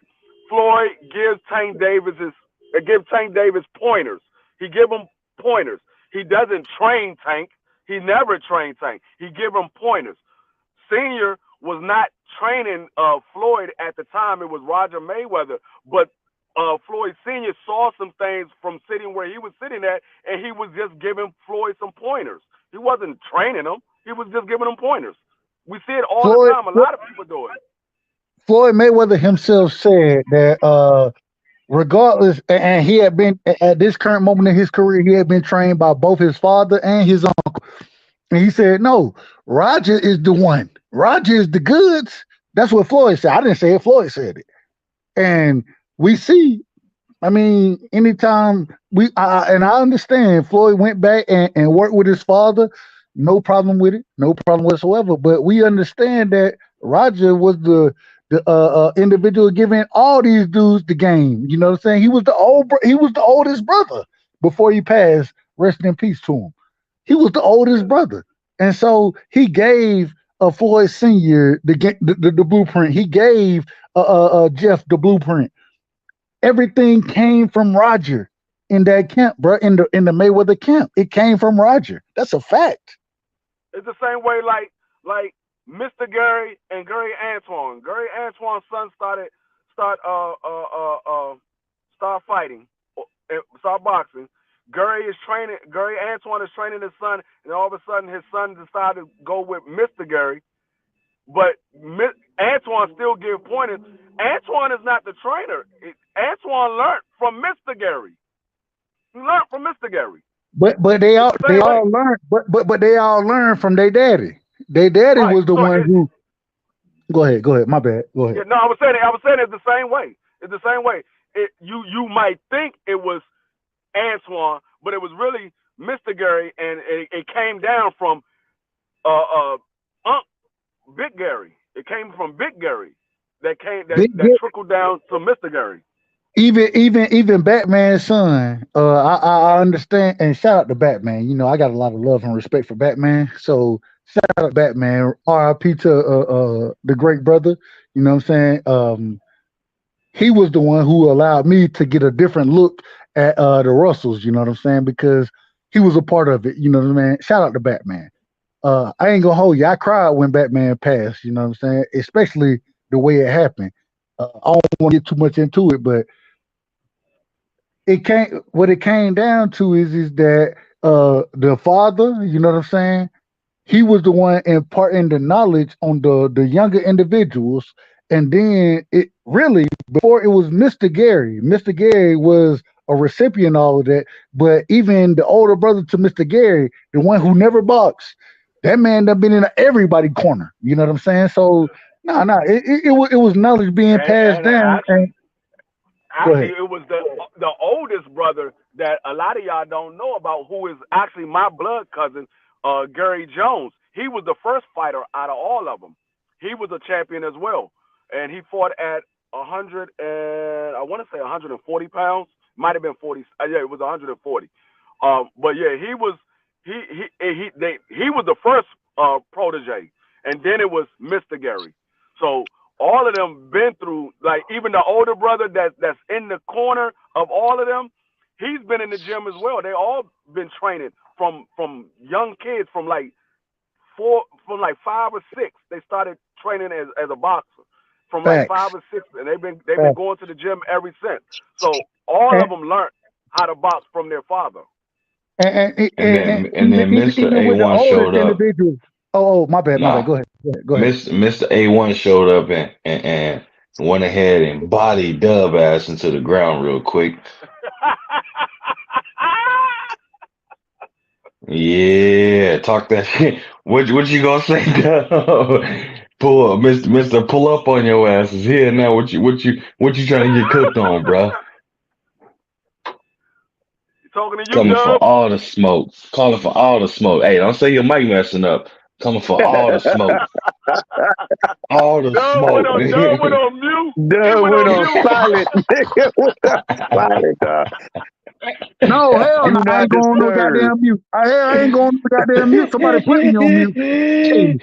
Hey, bring your ass, A1. Bring your motherfucking ass so I can cook you right now. I'll cook you. All right, go ahead. So before I cook Dub, shout out to D Free, shout out to Dub, Thomas Hill, Marky Dad, BVO. Nah, Thomas, man, bro, I popped on last minute, bro. I ain't gonna lie to you, man. And I'm gonna get it every Friday going. So that's my word I'm gonna do. I'm gonna get y'all on the times on it. But back to this boxing. What smoke you want, Dub? What category? What boxing? What you want? You don't want to say you gonna cook me. What smoke you want? I was listening to y'all saying earlier. All of it. I was sipping on my whiskey. I was sipping on my whiskey and enjoying some chicken wings. I wasn't listening to what you said. Hey, shout out to the whiskey and chicken wings. Shout out to the whiskey. Them whiskey hot wings be banging, bro. Hey, no. Hey, don't protect them. Don't protect them. I'm not trying Bring to the need protect no smoke, him, but nigga. while protection, y'all Bring bro. the decide smoke. what I claim everybody I take, and you gonna be another body. I just got to Claim, figure out what I'm gonna body you in is the see difference. why Hey, he over there hey, figuring it out. I was just gonna claim answer it. BBO. Figure it out and claim it when you get your opportunity. Figure it out and claim it. And then when you bring the opportunity up, I'm gonna cook your motherfucking ass. I'm gonna have you on the hey, grill. I'm gonna do it old school like Big Man used to do it. You feel me? I'm gonna do it like Big Man used to do it. I'm gonna go ahead and make my cornbread and my greens. You know what I'm saying? Then I'm gonna cook my meat later. That hey yeah. That's that. I'm gonna do it like Big Man used to do it. Go ahead. D free, Hey, give us a topic, bro. Give us a fighter, give us a topic. Let me go Let's ahead do and it. body. Let me body Um, Dub real quick, so he can the become topic half cent, and is he's gonna change his name from Dub to half cent. I'm gonna body that ass. I ain't nigga never gonna change my name. Won't ever do that. um, For anybody who don't know, this is my brother. This is my brother right here. So Oh yeah, when we get into it, it ain't nothing personal. It's gonna be all boxing talking. We're gonna keep it respectful. It is oh what it yeah. is. But it's love, and then but you gotta kill some of the niggas that you love, and that's what's about to happen. Go ahead, D. Give us a topic. Give us a topic, please, That's a sir. fact, Dub. That's a fact. uh, uh, uh, uh, uh, let me think. Well, goddamn, D. All that shit. Come on Yeah, now. because I didn't know I was gonna have to come up with a Well, topic for y'all. I I got a didn't know I was topic for gonna have to y'all. come up with a You All want topic right, to for all y'all. right, But y'all was BBO, gonna Go BBO got ahead. it. What you got for us, BBO? What you got for us, BBO? So who is building legacy right now? Would you say is Tio or Devin Who Haney? is what? Hold on. Did you say Doodoo Legacy? Doodoo? No, Building. building legacy. Building. Oh, building. Okay, all right, go ahead. My bad. Y'all can pick whoever y'all want, but which fighter is looking to build legacy more? Tio or Devin Devin? Haney. Devin Haney, easily, easy work. And watch this, brother. My brother, he about to agree with me because he know that T.O. ain't building legacy nearly how Devin is. But go ahead, A1. Let the people know how T.O. is building legacy better than Devin is. Go ahead. Oh, that's easy work. See, you thought you had me in the trap, but nigga, you put yourself in another trap. You thinking you gonna use that Dev undisputed and moving up to 140 to pursue potential undisputed in that thing. You sadly mistaken. You got it at 135. We was a belt short. You know what I'm saying? ESPN tried to fluff us a little bit, saying we was undisputed. BVO gonna say we was undisputed, but I'm gonna be realistic and let you know we wasn't undisputed officially, because if you look up the rankings of it, I ain't gonna hold something that's not in the record books. But we had almost all the belts. But guess what? You ducked us at 135 and you ducked us at 140. What do I mean by that? You had the Now you opportunity. capping. You Now had you the capping. opportunity. Nope. You had the opportunity to come out to 140 and pursue me. Guess what you did? You went after the weakest link when everybody thought Rolly was the weakest link, but you went after a motherfucker that's been at 140 for 119 years and Regis. And guess what? You went in there, you showed out, but then we came after you offering your contract. We sent the proof to you in writing and showcased it to the world, and you still ducked us and you ducking us now. You fighting Ryan Garcia for peanuts instead of fighting for another belt and pursuing legacy from the standpoint of that. So you mean to tell me you talking about legacy? Bruh, we here to take over, however you want to call us, we here, we with it. Do I got it or not? Obviously, I still got it. I got a belt at 140. I moved up from 135 and moved up to 140 and cashed me another belt before you did. So technically, from a legacy standpoint, I've captured more belt. I captured belts at 135 and 140 before you did. You've been at 135 forever. I moved up to 140 and went up there and got me a belt. And now you trying to follow in my footsteps. You fought the same We'll go ahead. competition and you We'll go did ahead all and that. kill. We'll go ahead and kill this narrative. We'll kill this easily. That ain't no narrative, bro. Hold on, These is facts, man. These is I'll let you hot cook. facts. These is I'll let you cook. biscuits off the grill on your ass, I'll let you cook, man. I'll let nigga. you cook. I ain't cut you off. I'll let you cook.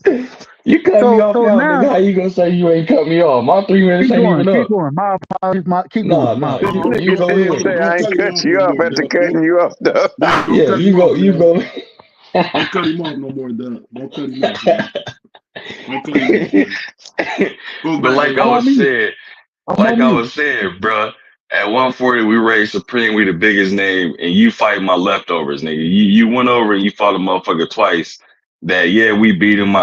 You know what I'm saying? We was a gift decision and giveaway on my point. We just wanted to make it harder on you because you was ducking me. So I knew I was too big for the weight. I didn't care about the person I fought, and I moved up and I showcased out. Every big fight I've been at, I done showed up and showed out, and it wasn't even close. You went in there and fought tooth and nail, and Loma was scrapping your ass to death. You know what I'm saying? It is what it is, bro. We know what it is, man. At 140, you ducking me. You continue ducking me. What we know is this, and now I'm cutting you off. What we know is that Devin went up there and put hands on the individual. Hold on, Dub. You can't cut him off, man. You can't cut him off. Go back, A1. You can't cut No, him off. he can have it. Already bought BB already bodied him, bro. So we're gonna let him go in here and throw. We're gonna let him dig himself out the dirt so I can body his ass again. All right, go ahead. Understand what it is with each other. We understand it. So the same way he's gonna tell you I ain't cutting him off, we understand what it is between me and him. We understand it. So no disrespect to you, BVO, but now let me fry his motherfucking ass. I'm gonna fry him and then put him on the grill. That's what I'm about to do. And so the first thing is that when you sit here and say that we was ducking you at 35, no, you was the one ducking because the individual who had the real belt at 35 was Devin, and you went and fought Cambosis. And then when you went and fought Cambosis, you lost. And then we went and beat Cambosis back to back in Australia when you didn't even fight Cambosis in Australia. You didn't fight him there. That's okay. The second thing is you beat Lomachenko. We beat Lomachenko as well. Now all of a sudden, we become undisputed, right? When instead of fighting me, instead of fighting Devin, you didn't want that smoke, right? But you want to claim that you was undisputed. An individual like BBO, and shout out to A1 for being honest by saying that the man T.O. was never undisputed. Shout out to A1. But somebody like BBO is going to tell you that this man was undisputed. According to BBO, Cambosis was undisputed, even though Cambosis did beat and this is the problem with all of it. If T.O. would have just beat Cambosis, then he could have got the Devin fight. But he lost to Cambosis. He should have fought Devin first. He should have, but he lost the Cambosis fight. Devin goes in there, beats Cambosis twice in Cambosis country, in Australia, right? That's a fact. And now all of a sudden, the man moves up. He too big for the weight. Hey, I thought Devin was too big for the weight too, so I ain't got no problem with him moving up. No problem whatsoever. But then he gets in the ring, and instead of going after the toughest competition immediately, what does he do? He goes after Ocampa. He goes after him first. Then he goes after Sandor Martin. He lost that fight. That's okay. No worries whatsoever. And then after the Ocampa fight is when he really chooses to make a true title fight happen. And what happens when he tries to defend it or against Josh Taylor? He put hands on Josh Taylor. Facts. He put hands on Josh Taylor. The problem is that instead of Devin moving up and taking tune-up fights, multiple tune-up fights like T.O. did, Devin moved up and fought the champion from the beginning. He fought the champion from the beginning and beat the shit out of Regis. When I heard y'all niggas tell me that Regis got a chance in that fight, and I said Regis didn't have a motherfucking chance, and Devin showed why Regis didn't have a chance. Now, all of a sudden, he goes and fights Jermaine Ortiz. It's not for a belt. I don't know what he fighting Jermaine Ortiz for. But at the same time, like I told BVO what was going to happen. It was going to be a difficult fight. He was going to look bad in the fight because styles make fights. And this is what it all comes down to. Styles making fights. Devin's style is all wrong for T.O. Devin he got a better jab than anything Jermaine Ortiz is going to put on camera. And Devin is going to out jab this man, be able to fight off the back foot, slip shit, and then return. When, in my opinion, this is just my opinion, Jermaine Ortiz was slipping shit, but he wasn't returning fire like he needed to. And Devin going to return fire. And when he put hands on T.O., all I'm asking is that y'all keep that same energy. Keep the same energy. And so at the end of the day, man, Devin has been undisputed. T.O.'s never been undisputed. Devin is a champion at 140. T.O. is a champion at 140. I want to see the fight. And when Devin put hands on that man, I ain't gonna be mad at it because I already told y'all what's gonna happen. Facts. All right, let's stop the cap right there. You claim he moved up to 140 and he fought for a belt. He fight. You gotta remember, we put hands, foot, D free foot on top of it. On top of who? Who would be that 140 that was a motherfucking name that already beat your guy that y'all claiming was the guy? So we not gonna act as if that didn't happen. We know we would. Regis got his ass spanked by what's my white dude name? What's my white dude name? Zorilla. Nope, not Zorilla. What's my white You dude name? talking We about just beat the Taylor? hell out of. There we go. Thank you very Oh, much. We Taylor. tailored his ass up, made him to a fitted suit. So thank you, Thomas. I appreciate you cutting in for that joint right there. Did he So knock him down? Did he knock him down? did we win? I don't care about a Did he, knockdown. Last time I checked, there oh, ain't no asterisk compared to a knockdown. Knockdowns ain't counted into a win. It just counts as a win at the end of the day, agree. if I'm not mistaken. So Agree. as I eloquently put it, my brother Dub, we won that motherfucker. It was a dub. And Jermaine Taylor, it was a close fight. It was a dub. What's the next fight? Sandor Martin, it was a dub. So at the end of the day, we not putting asterisk next to anything. Nigga, we talking facts. Facts are Hey, it was a dub. Thank you you know what's very so much. crazy? You know what's so crazy? The only time that anybody questions anything Devin done did is when they talk about Lomachenko, and Devin put hands on Lomachenko, broke his ribs, sent that man to the hospital. That's a fact.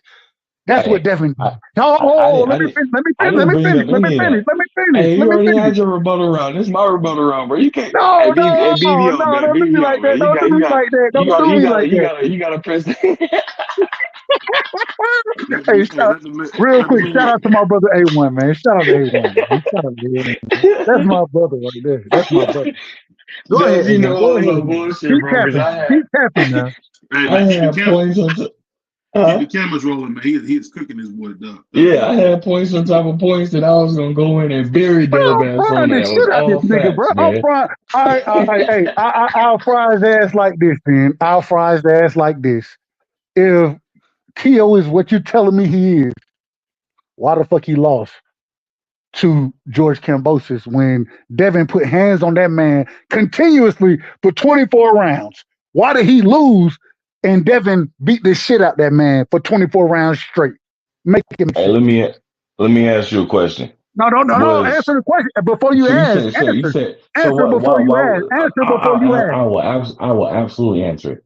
We overlooked George Kambosos. We wanted her to get a 1 points knockout. We was too big for the weight. Our esophagus blew up, and we just overlooked it. And it is what it is. Even though we had a knockdown, we came back and made it. We came back and arguably made it a good fight. But Top Rank decided because we had bucked them off. You know what I'm saying? Bucked them off our back.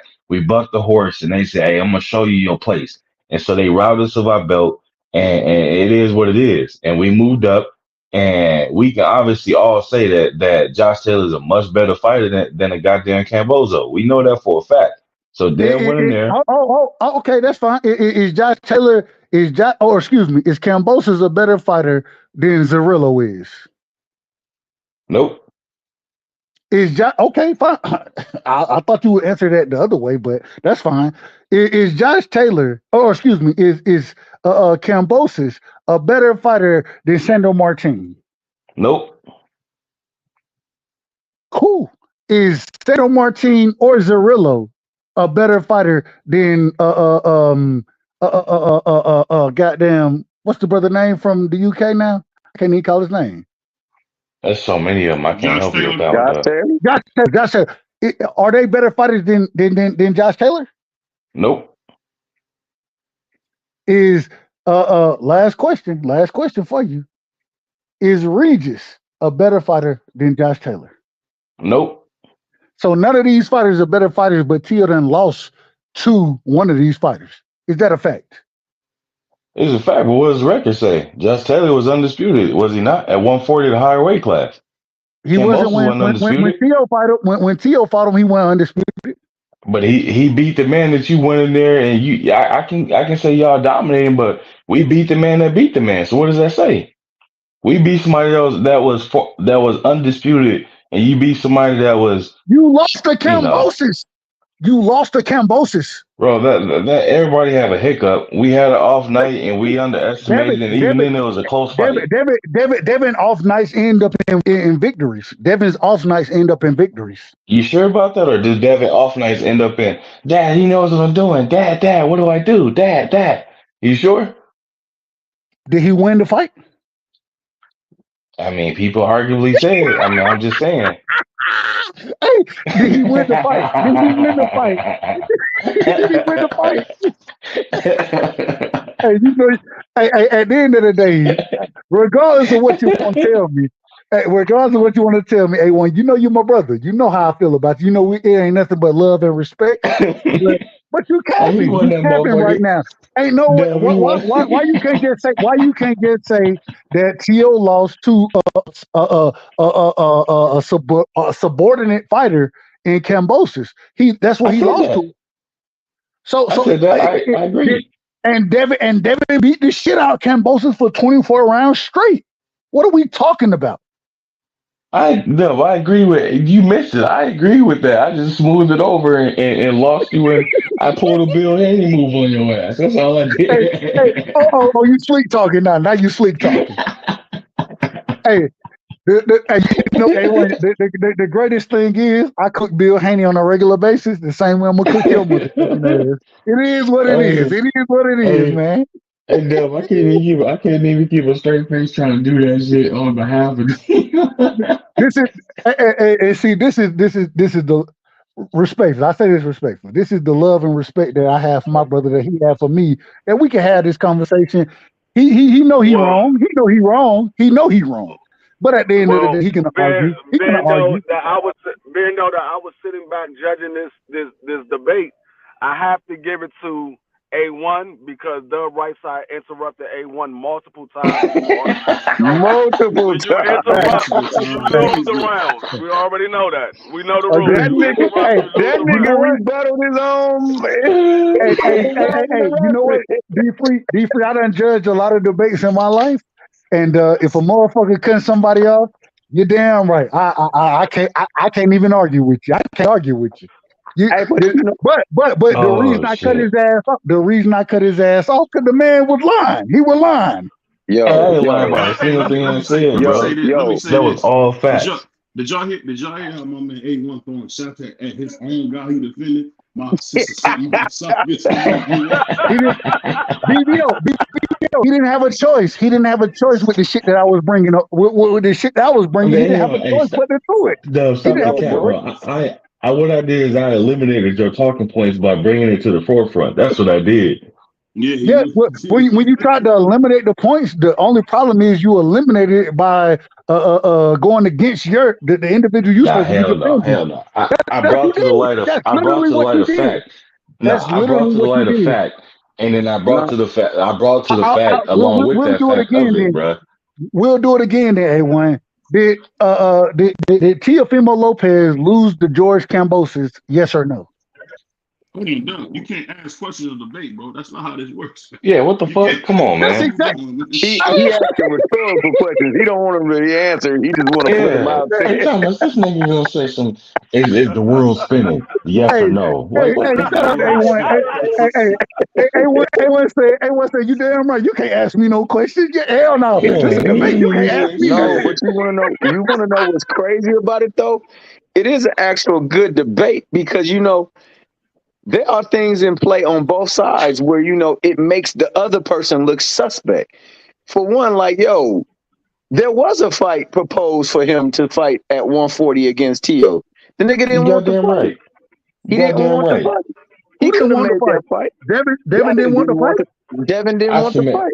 He made that fight like a motherfucker. That's cap. It was two. Remember, it was two fights. It was either stay at 35 and defend against Shakur, or go up and fight T.O. at 140. No, that's not what it was. That's not what it was. It was either stay and fight Shakur. This was the WBC making the offer. And they said instead of either you got Shakur or you got Regis. That was the offer. It had nothing to do with T.O. What are you talking about? No, but first it was T.O. Hold up. He still could have been, he was the undisputed champion in the WBO. you can move up and fight the champion right away. Say it again, D Free. I don't think Dub heard you. Yeah, he ducking, man. Just say what it is, bro. I'm ducking. No, the not WBO you. Your boy champion Devin's at a ducking, lower man. weight class, you can move up. This is the argument that everybody said when it came to Bud. You can move up and fight the WBO champion right away. That's the argument that everybody always brings up.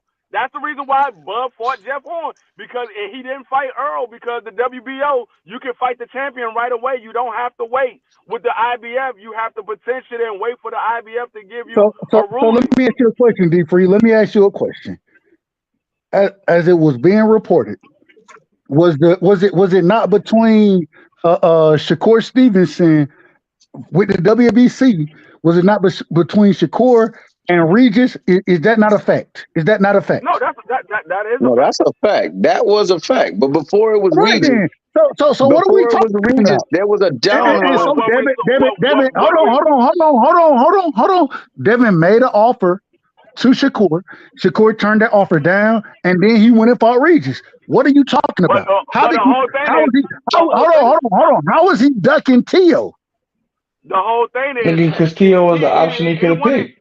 He been wanting to fight Tio. He could have just went ahead and fought Tio right away. Tio was the WBO champion. He could have moved up and fought Tio right away. All right, I never heard the WBO come out and say that's the mandatory that we putting him in position. I never heard. Hold on. Let me finish. Go ahead. I understand what you never heard. You never heard that because Devin never tried to fight Tio. Devin went up to fight Regis. Oh, that's cap. That's cap. He tried to fight. Hold on. He tried to fight wanted Tio. to hear it. That's why. Hold on. Y'all. I mean, if I'm gonna argue with y'all niggas, y'all ain't gonna just keep cutting me off. No, you cut us off and yourself off, nigga. You didn't want to hear it. Just admit it, motherfucker. I do that on purpose. He didn't move up. He didn't move up to fight Tio. He moved up to fight Regis. He made an offer to Regis 4 days after he beat Lomachenko. He made an offer to Regis 4 days later. He never made an offer to Tio. That's the reason why you never heard about him moving up to fight Tio, because he never sent Tio an offer to fight him. He sent the offer to Regis. Remember, Bill Haney was at Regis' fight when Regis fought. He was when Regis fought Villa. Bill Haney was at that fight. So that offer, that move was already in play. They was gonna go fight Regis. They wasn't moving to fight Tio. Regis never fought Villa. He fought Zorilla. I think whoever the fuck it is, whoever the fuck it is, y'all know what I'm talking about. He was that Bill Haney was at that fight. He wasn't at Tio's fight when Tio fought Josh Taylor. He wasn't at that fight. That's because he didn't want that smoke, and he didn't want that smizzity smoke. Now I believe Devin Haney wants Tio too. I just say he just didn't move up to 140 and I believe he definitely won him now. You know what I'll say, man? This is the problem. That's what I'll say about that fight. That fight, it's a lot of ego and dumb stuff holding that fight back, man, because they both got to get over themselves, man. I mean, Tio talking like he like a mental patient after that last fight. That nigga chewed up, man. He be tweaking. Hey, man, he need to get some help, man. Like, I was listening to it after the fight, I'm like, this dude really is shit. He needs some meds, but I ain't gonna hold you. So I miss Tio's posts. Like I missed all the posts interviews. I can tell you what he said. No. Well, I literally went back and watched it today. Today was my first time going back and watching it, and I was embarrassed for Tio. When you telling the fans to suck your dick, when you doing all that other stuff, bro, like I'm like, oh, bro, like, what are you doing? You going at the fans? He's so buzzed. Yeah, we could fight at a catchweight. They were like, so what you want to do? We heard Keyshawn offer to fight to you, or you gonna fight Keyshawn or Bud? He was like, man, I can fight. We could make the fight at Bud for 145. Keyshawn, he got to get a belt. He hasn't done anything. You wasn't saying all that before the fight. You wasn't saying Keyshawn got to get a belt. bro. T.O. looking bad right now, bro. He looking bad. Man, all I It is gotta what it say is. is Dev got cooked tonight. I appreciate him trying, Man, ain't no coming way, bro. through. You You ain't never got cooked me, fried. nigga, You in got boxing. fried. You got Hey, I you will have to hey, agree. you know what I will say? A1 will cook me in basketball. He will cook me in basketball. There are times that he brings some shit up that I'll be like, you know what, nigga, you right about that shit. And I done told him that. I done told him that he's right about it. But at the same time, when it come to this boxing talk, man, this nigga he ain't got a foothold to stand when it come to me, nigga. Get the It fuck. is Hey, what it is. I just Benny Hanna hibachi flame broiled your ass. Like however you wanted it, I gave it to you. Cap, I gotta cap, say, cap, all cap. A1 made a stronger argument, even though I know A1 don't believe half the stuff he said. Nigga A1 didn't was make a. talking. How did he make a I can stronger tell. argument when T.O. lost to Cambosis? How did he make a stronger argument? It What are you doesn't matter. talking about? It doesn't matter about T.O. losing to And here Campbell. we go. Here we That go. doesn't. That Here go doesn't. the That cap. doesn't matter because the question was who's has a better who's making a stronger run to legacy. It wasn't For about legacy, yeah. who lost.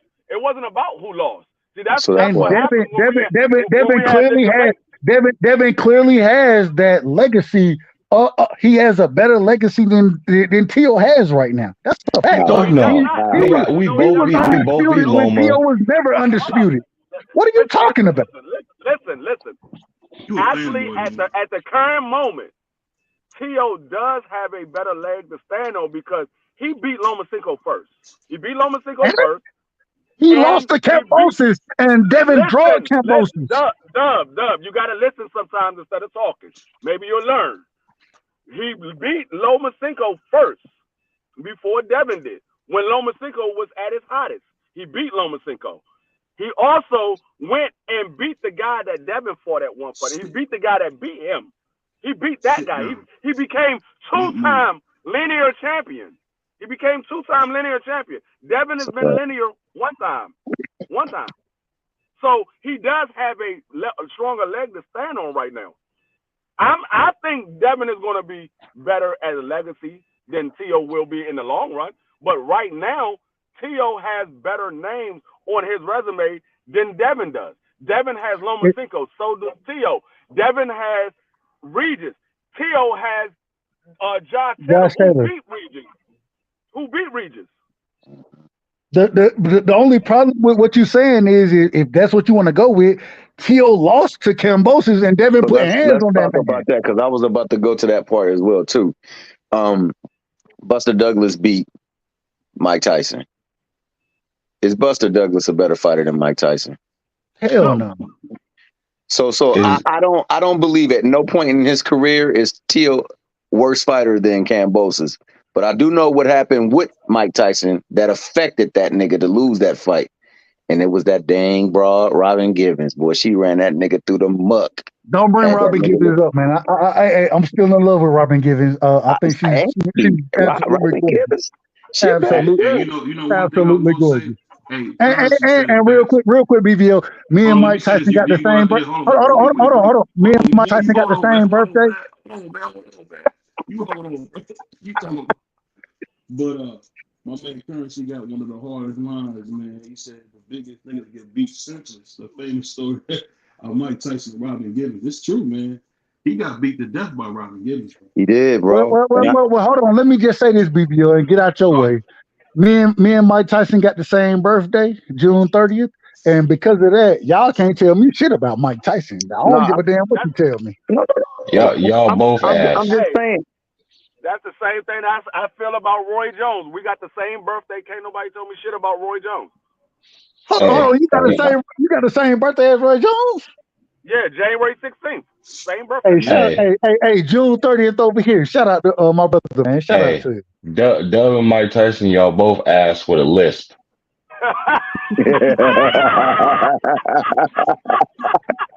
I don't have a list. Hey, Doug, I don't have a list. What are you talking about? I don't have a list.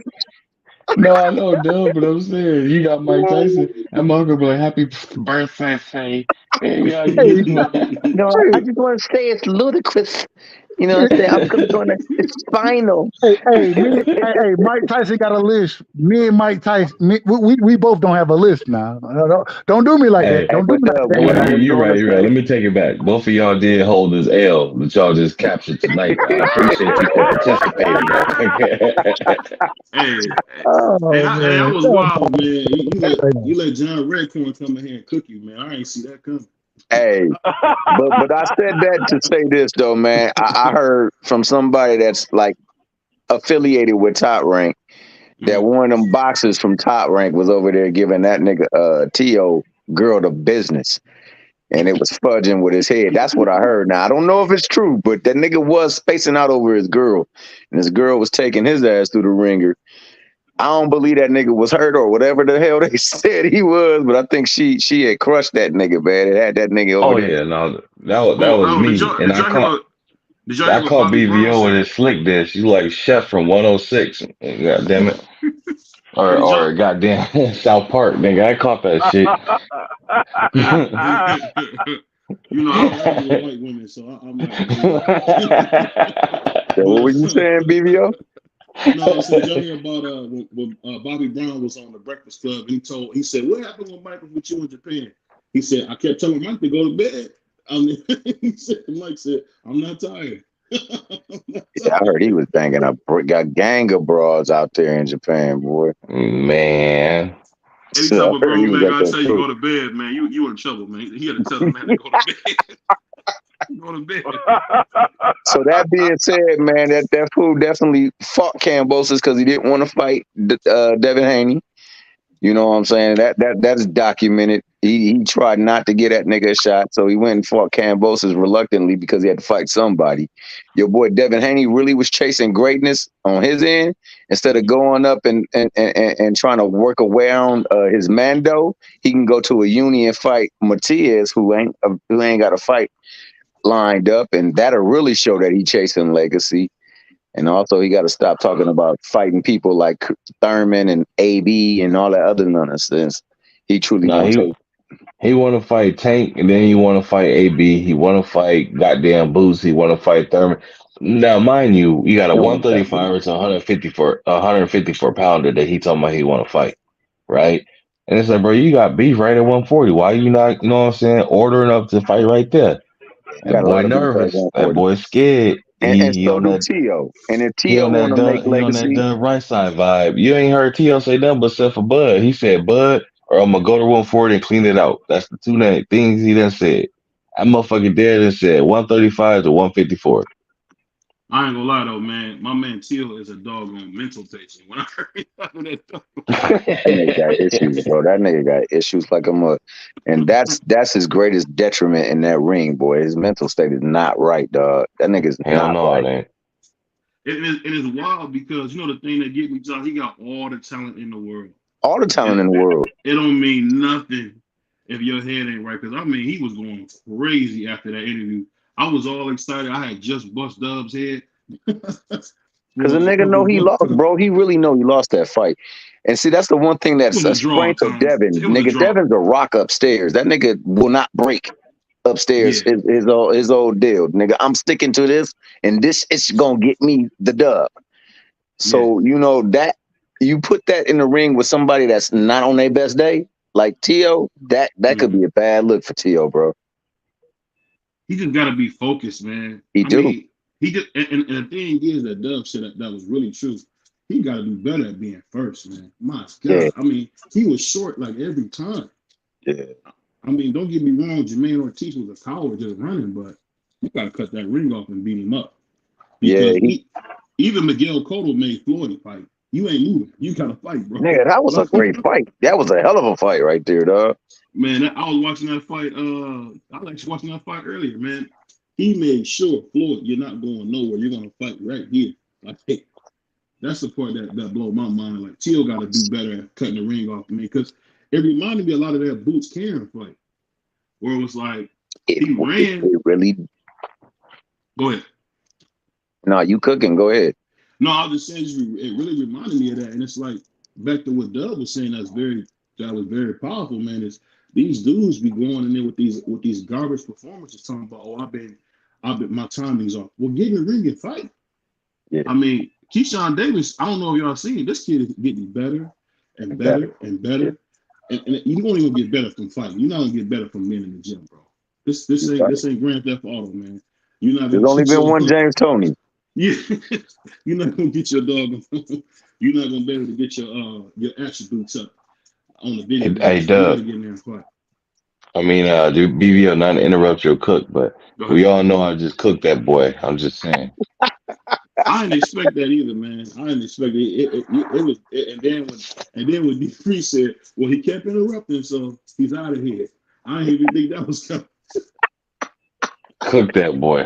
Hibachi, Flame Broil, Burger King, McDonald's, have it your way, all of the above. That boy You got want to know cooked. what was funny about that 281? The nigga Dubs. Okay, Dub, go ahead, dog. Y'all not gonna do this. Y'all not gonna do this. Come on, let Tommy talk, man. Let Tommy talk, man. Come on, no, man. I missed what y'all said. I missed what y'all said. I missed it. So bring it back to me because ain't nobody picking me over here. Ain't nobody that ain't even respect. That nigga said, you remember that scene in 8 Mile where the niggas was outside by the car rapping and that nigga Eminem hit his stuff, said, your style, like, what is renegade? My style's authentic made. That part right there. That nigga said he cooked you like a bar and grill, nigga. He served your ass up. It was wild too, man, because you went straight to like your own facts. Like, no, man, he got lost to Cambosis, like so. And what I was about to say was like that nigga D Free hit you with a judgment that you gave a nigga on KO debate series, nigga. You said, well, you made great points, but I had to dock you because you kept interrupting. hey. I accepted. I accepted the interruption point. I accepted that. I accept that. I do accept nigga, that. you had All to that because you gave a nigga a hell because they did that on KO, nigga. I ain't no liar. I'm not a liar. I ain't no liar. That was what had me dying, nigga. I was over here rolling on mute. I'm okay with all of it. Hell no. Pretty funny. Hey. I ain't even gonna hold y'all. I ain't gonna hold y'all. I'm okay with all of it. The thing is that when it hold on, when it comes to this debate shit, y'all don't want the smoke because I'll fry y'all motherfuckers the same way I fried the most. Only nigga that ever beat me in the debate is KO, and I still think I beat his ass. Get out of here. I just KO. flame broiled your ass. Hibachi style, motherfucking Tokyo drift style, however you want it, you just got it. Man, stop the cap. You Motherfucker. better hope you're not in the World Series debate against me, because you gonna get cooked. I'll fry the shit out your. I will fry the shit out your ass, D3. I will fry you. You lost to the nigga that I beat. Say that one more again, because that nigga show was using that in the debate right there, wasn't he? You want to talk about T.O. Cambosis? Nigga, you lost to the nigga I beat. Damn. Hey, BVO, bro. To answer that question, hold on. Who you beat out lost? Hold on. Who you beat out lost to? You lost to Smoke. I didn't lose to Smoke. I've never lost a debate against Smoke. Who did you lose to the first round? I didn't lose the first round. I lost the second round, and it was against it was it was against against a woman, wasn't it? Truth. It was against Truth. No, okay. Truth speaks. Truth speaks. That's who I lost. Yeah, you lost the Truth. That would have been the only reason I lost that debate is because they told me I shouldn't have brought up the injury situation because it was Ortiz. It wasn't Ortiz. What's his name? No, it wasn't Ortiz. No, it was Ortiz. It was Ortiz versus Stanley-Onis. That's what it was. And the only thing that they said I shouldn't have did in that debate was bring up the injury history of it because the injury history went against Ortiz. So outside of that, man, I will fry your ass, D3. You ain't. I'll fry the shit out your ass. He calling you out, baby boy. He calling you out. So I will fry your ass. You made it to the second round, nigga. I was third place. And congratulations. Arguably, I wasn't third place. I was actually somewhere between second talk. and first. I thought A1 won his match too. Didn't you go against Boxiana? Yeah. Yeah, I thought you won that, bro. they cheated A1 on that. Yeah, But I thought you I ain't won gonna that, say they bro. cheated. I ain't gonna say they cheated them. I'm gonna I say they had thought a Doug little won bias his toward match, and I defeating them. thought you won your match too. I They ain't had gonna even lie, a bro. bias toward defeating them. And I'm gonna tell you like this: they moved the goalposts on me because the question that I lost to was who came out of the best golden era. Mm-hmm. This man changed the whole topic to who this person fought. That wasn't the question. The question was who came out of the best golden era. Hey, D3, who was you debating? Who was you debating? King Boxiati. Okay, King. Yeah, King G. King G. Yeah. I thought he beat. I thought D3 beat him too. That's the nigga that be talking. He changed the whole question. I'm like, who? That wasn't the question. The question was who came out of the best golden era. Y'all talking about resumes now. I don't remember exactly how it happened, but I do know that I brought a lot of people on after those debates was happening at that time, and D3, respectfully, they had you. The majority thought that you was the goods. You know what I'm saying? You should have made your way. So I ain't got no problem with you saying you won that. I ain't got no problem. He won that. They gave you round 2, right? They gave you round 2, right? I like King G. Yeah, they gave me round 2. They gave him round 1 was the. They said it was close, but they gave it to him. Yeah, they said it was close, but they gave it to him. Hey, D3, round 2 was. I remember the whole debate. Round 1 was who came out of the best golden era. Round 2 was who had the best jab. Round 3 was who had the better career. Did I judge that debate? Yeah. Okay. Go ahead. You was one of the niggas who gave it to that nigga boxologist. Right. I'm like, hold up, he changed the whole goddamn question. That wasn't the question. And D3 said that too, but I still thought you beat him even with that though, dog. I thought you won round 1 as well. I ain't gonna lie. I wasn't tripping. I was like, well, I know I won because he didn't even answer the goddamn question. He started talking about resume. I'm like, dog, that wasn't the question. I thought that nigga A1 I was bringing 3-0. I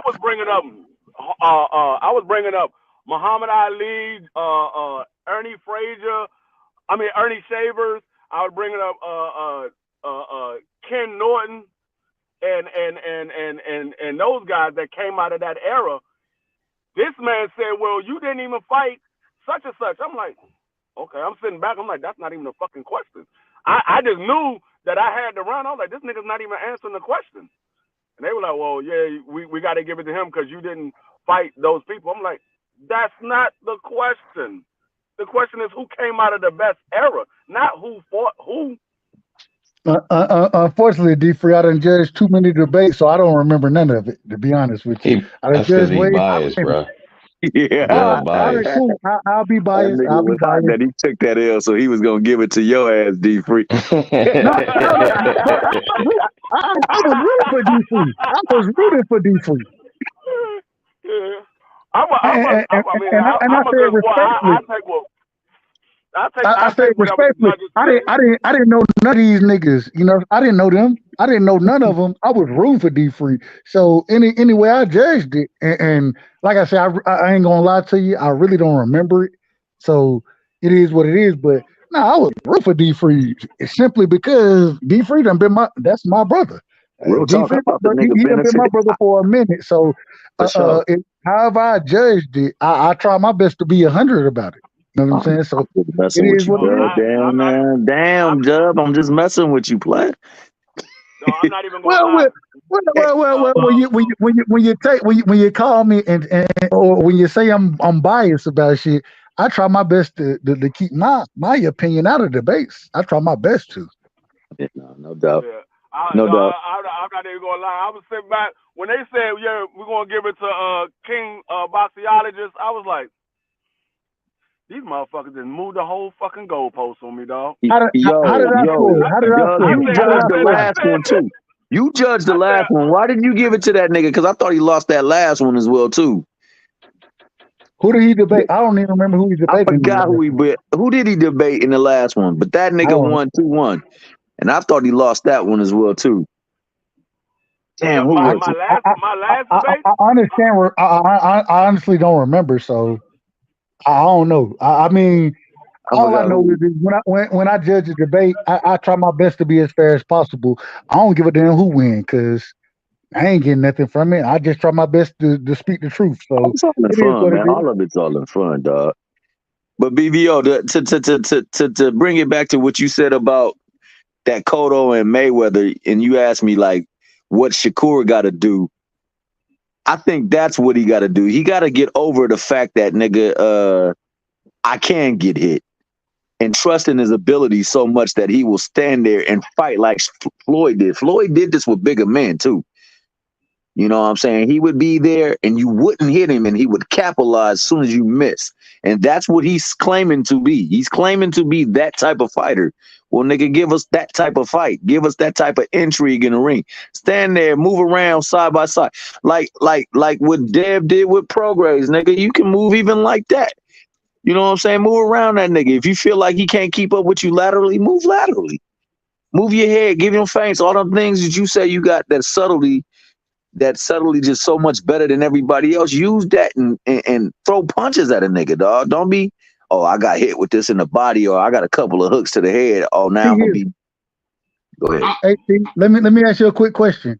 Who did you have winning against in this fight we just seen, Jermaine Ortiz versus Teofimo Lopez? Who do you think won? Who did you have winning that fight? Man, off of the 4 criteria, man, I would have to give it to Jermaine Ortiz. I would have to give it to him for that, but I could understand how they would give it to Tio, and especially since he's the one that got the big following behind him. And if you don't actually, you can't give away the last rounds, bro. And I felt like that's where he really lost it.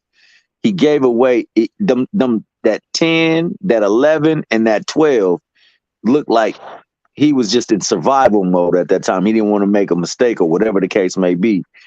But I thought that prior to that, especially the first 7 rounds, dog, it had to be at the worst for him 5-2. But at the best, it was 6-1. And I don't see how, like, Tio, first and foremost, the compy box is wrong, dog. That nigga he landed way more than Tio did. He made Tio miss. He was turning that nigga, olaying him all night long. He was establishing the distance and the foot control on him all night long. And on top of that, he was hitting him with the cleaner shots. How did he lose the fight? Now, what you saying? It sounds like you putting together what I just did. What you saying that? Let me ask this: are you gonna tell BVO to give me my money? No, you're not gonna do that. For what? We had a bet on it. I told the same everything you said, everything that happened in the fight. I told BVO that's how the fight gonna play out. Hey, but this is the thing though. I thought Maxie Hughes did an even better job against Cambosis. That nigga didn't get the dub. Agreed. I thought Loma did a better job against Devin than he did against the nigga that just fought Ortiz. Oh, Ortiz. Okay. Thomas. Go ahead. All them did the same thing what I just did. He attempted to show up and he got slapped out, bro. It's cool. Stop the cap, man. You done got your ass fried multiple times. Hey, you caught them hot L's because you interrupted me and you interrupted yourself. Keep on your record ass. But I'll keep on your record ass. The thing I will say that was impressive about that fight was just seeing that you know what Tio's got to work on at this point. Yeah, he definitely has to work on it. The tape is out. Like, if you're gonna run from Tio, he's gonna struggle. And the thing no, it's not running. Stop saying running. No, stop that cap. That's cap. Hold on, man. I'm talking, bro. Listen, what I'm saying is, if you're gonna run from him, Tio got to do a better job of being first and not coming up so short. That was the thing I will say. When he would get there, he would be short. He would miss it. But I don't think Tio are running to a guy that big and that athletic, because I think Jermaine Ortiz is kind of special athletically. Maybe not as a fighter, but athletically. You see how he was moving? He wasn't even getting Devin is a way better boxer than Jermaine Ortiz. I said athlete. You gotta listen to the whole point.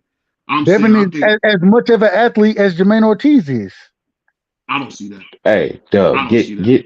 get Dev out of here, man. We talking about Jermaine Ortiz. I agree with BV on his take that Jermaine Ortiz is just as athletic, if not, some people may say more. He's just as athletic as T.O. and he's bigger than T.O. That's why Yeah. T.O. is Well, having those well, That why, problems nigga why, with him. why, was why, big why in none that of y'all, ring, boy. why none of y'all called the fight the way I called the fight? Nobody seen this shit happening. When I said it was gonna happen the way it happened, all of a sudden now, oh no, he's just more athletic. This, that. But you No, I lost. But you lost. What are we talking agree. about? I You agree. I lost. agree. Wait, We I Dub, said what'd agree. you you say? I won. agree. You I lost. agree. I Now, agree. I Dub agree. did say that he was gonna have problems with him because he's gonna be able to move around him, and he ain't gonna be able to. Because T.O.'s not a good come forward fighter. He's No, better he's at not. countering your ass, and if you don't give him anything to counter, then he's at a loss. He goes into that stalk mode, and that's what he did the whole night long against Cambosis. And Scambosis was able to capitalize on that. Now he still should have got Cambosis up out of there. That nigga just wasn't in the right headspace. Because in that 10th round, he had his ass dead to rights. Yeah, he He Is did. just is Theo Hey, ever in Dub, the right headspace? Is he ever in the right headspace? Dub, I have to. I think against Taylor he was in the right headspace, and Yeah, he was. No, I think that no, he Taylor gave wasn't him. in the right headspace.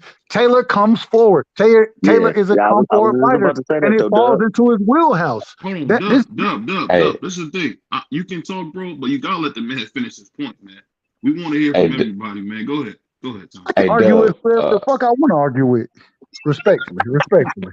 Hey, man. Duh, I say this. I didn't know you said that, but if you did say that, that's a hell of a good point because it did go exactly how that was though. I didn't hear Dub definitely said that though. But I mean, hell, lightning strike twice every now and again. But anyway, dog, as I was saying, it. now, My Dub, bad, my T. God, My I say bad, that T. respectfully, Dub. I say that respectfully, Hey, dog. I know it ain't nothing but love and respect between us. I already know what it is. But that nigga definitely.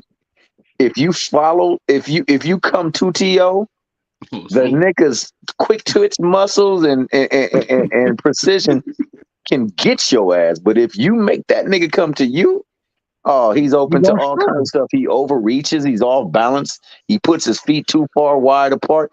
That nigga do that against somebody that's even more precise than Ortiz, and it's a bad night for his ass. Meanwhile, you know, I don't know. I think you have something very, very valid there. And I've heard everybody on this panel say it. That nigga T.O.'s just not right in the head, dog. And it showed. I thought it showed in that Sandor Martin. Agreed. I agree with it. Go ahead. Go ahead. No, go ahead. Go ahead. You good? Good. I agree with you. And the thing is, this is why I say even now, if Matias fights Teofimo Lopez, I pick Tio to win that fight. I think once again, Matias falls right into Tio wheelhouse. You know what I'm saying? I don't think Tio's a bad fighter. I think he's a hell of a fighter, and he's one of the best counterpunchers we've seen in a long time. I give him that credit. The thing is that if you don't do what he need, if you don't do that, then he struggles in the fight. And when we talk about Devin and Tio fighting, Devin gonna utilize his jab. He's the longer fighter. He got the better jab, and he gonna force Tio to be first. And as he forcing Tio to be first, he gonna be countering the shit out of Tio. Why? Because Tio that's not his wheelhouse.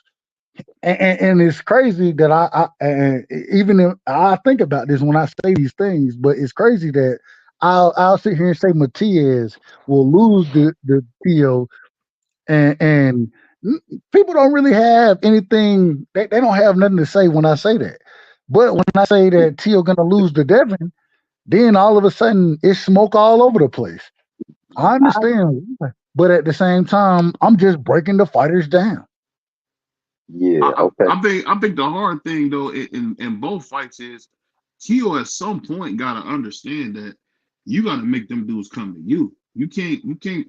He was like following Ortiz around like he had cheese or something. It was like, what are you doing? Why are you following him around like this? Either way it go, man. I think if he fight Devin Haney, he got to do the Bernard Hopkins, man. He got to slow the fight down. He got to make sure he moving slow, methodical. Every punch got to count. And if he can slow that pace down, I think he can bury Devin. But he got to control the pace of the fight. Because the thing about Devin that always scares me with him, Devin knows how to increase the pace of a fight at any moment. And that's a special thing about him. But the problem is that if Tio when and at the end of the day, I just hope that they fight. I hope that they fight.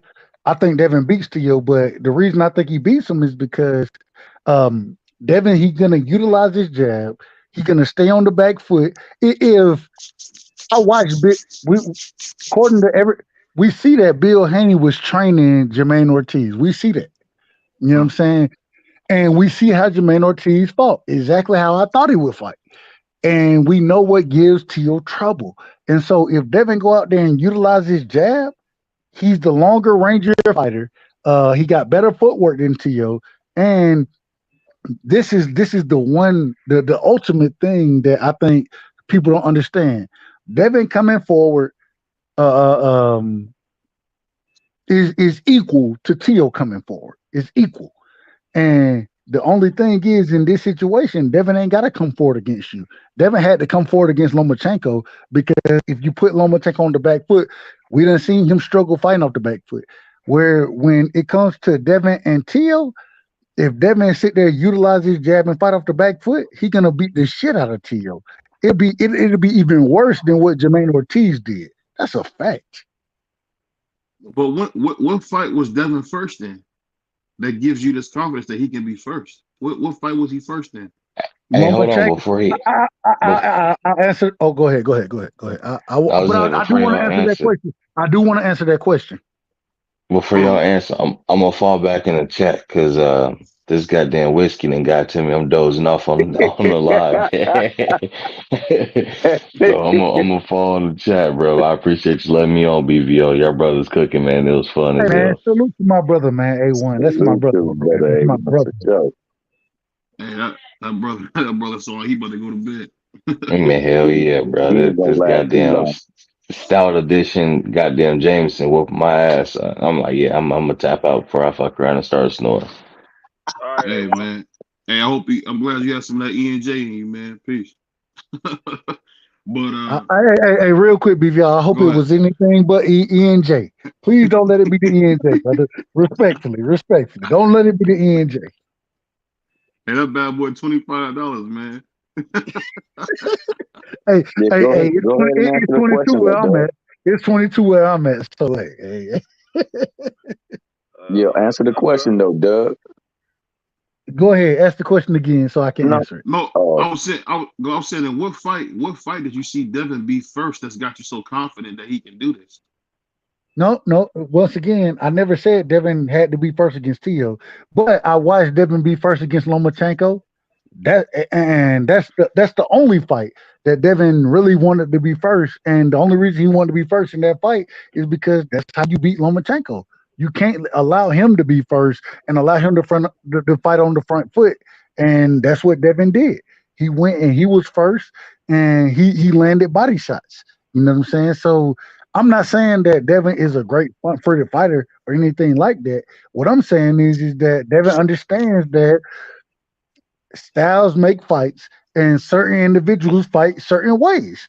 And the same way I told you when we spoke on the Jermaine Ortiz Tio fight, I told you what was going to happen.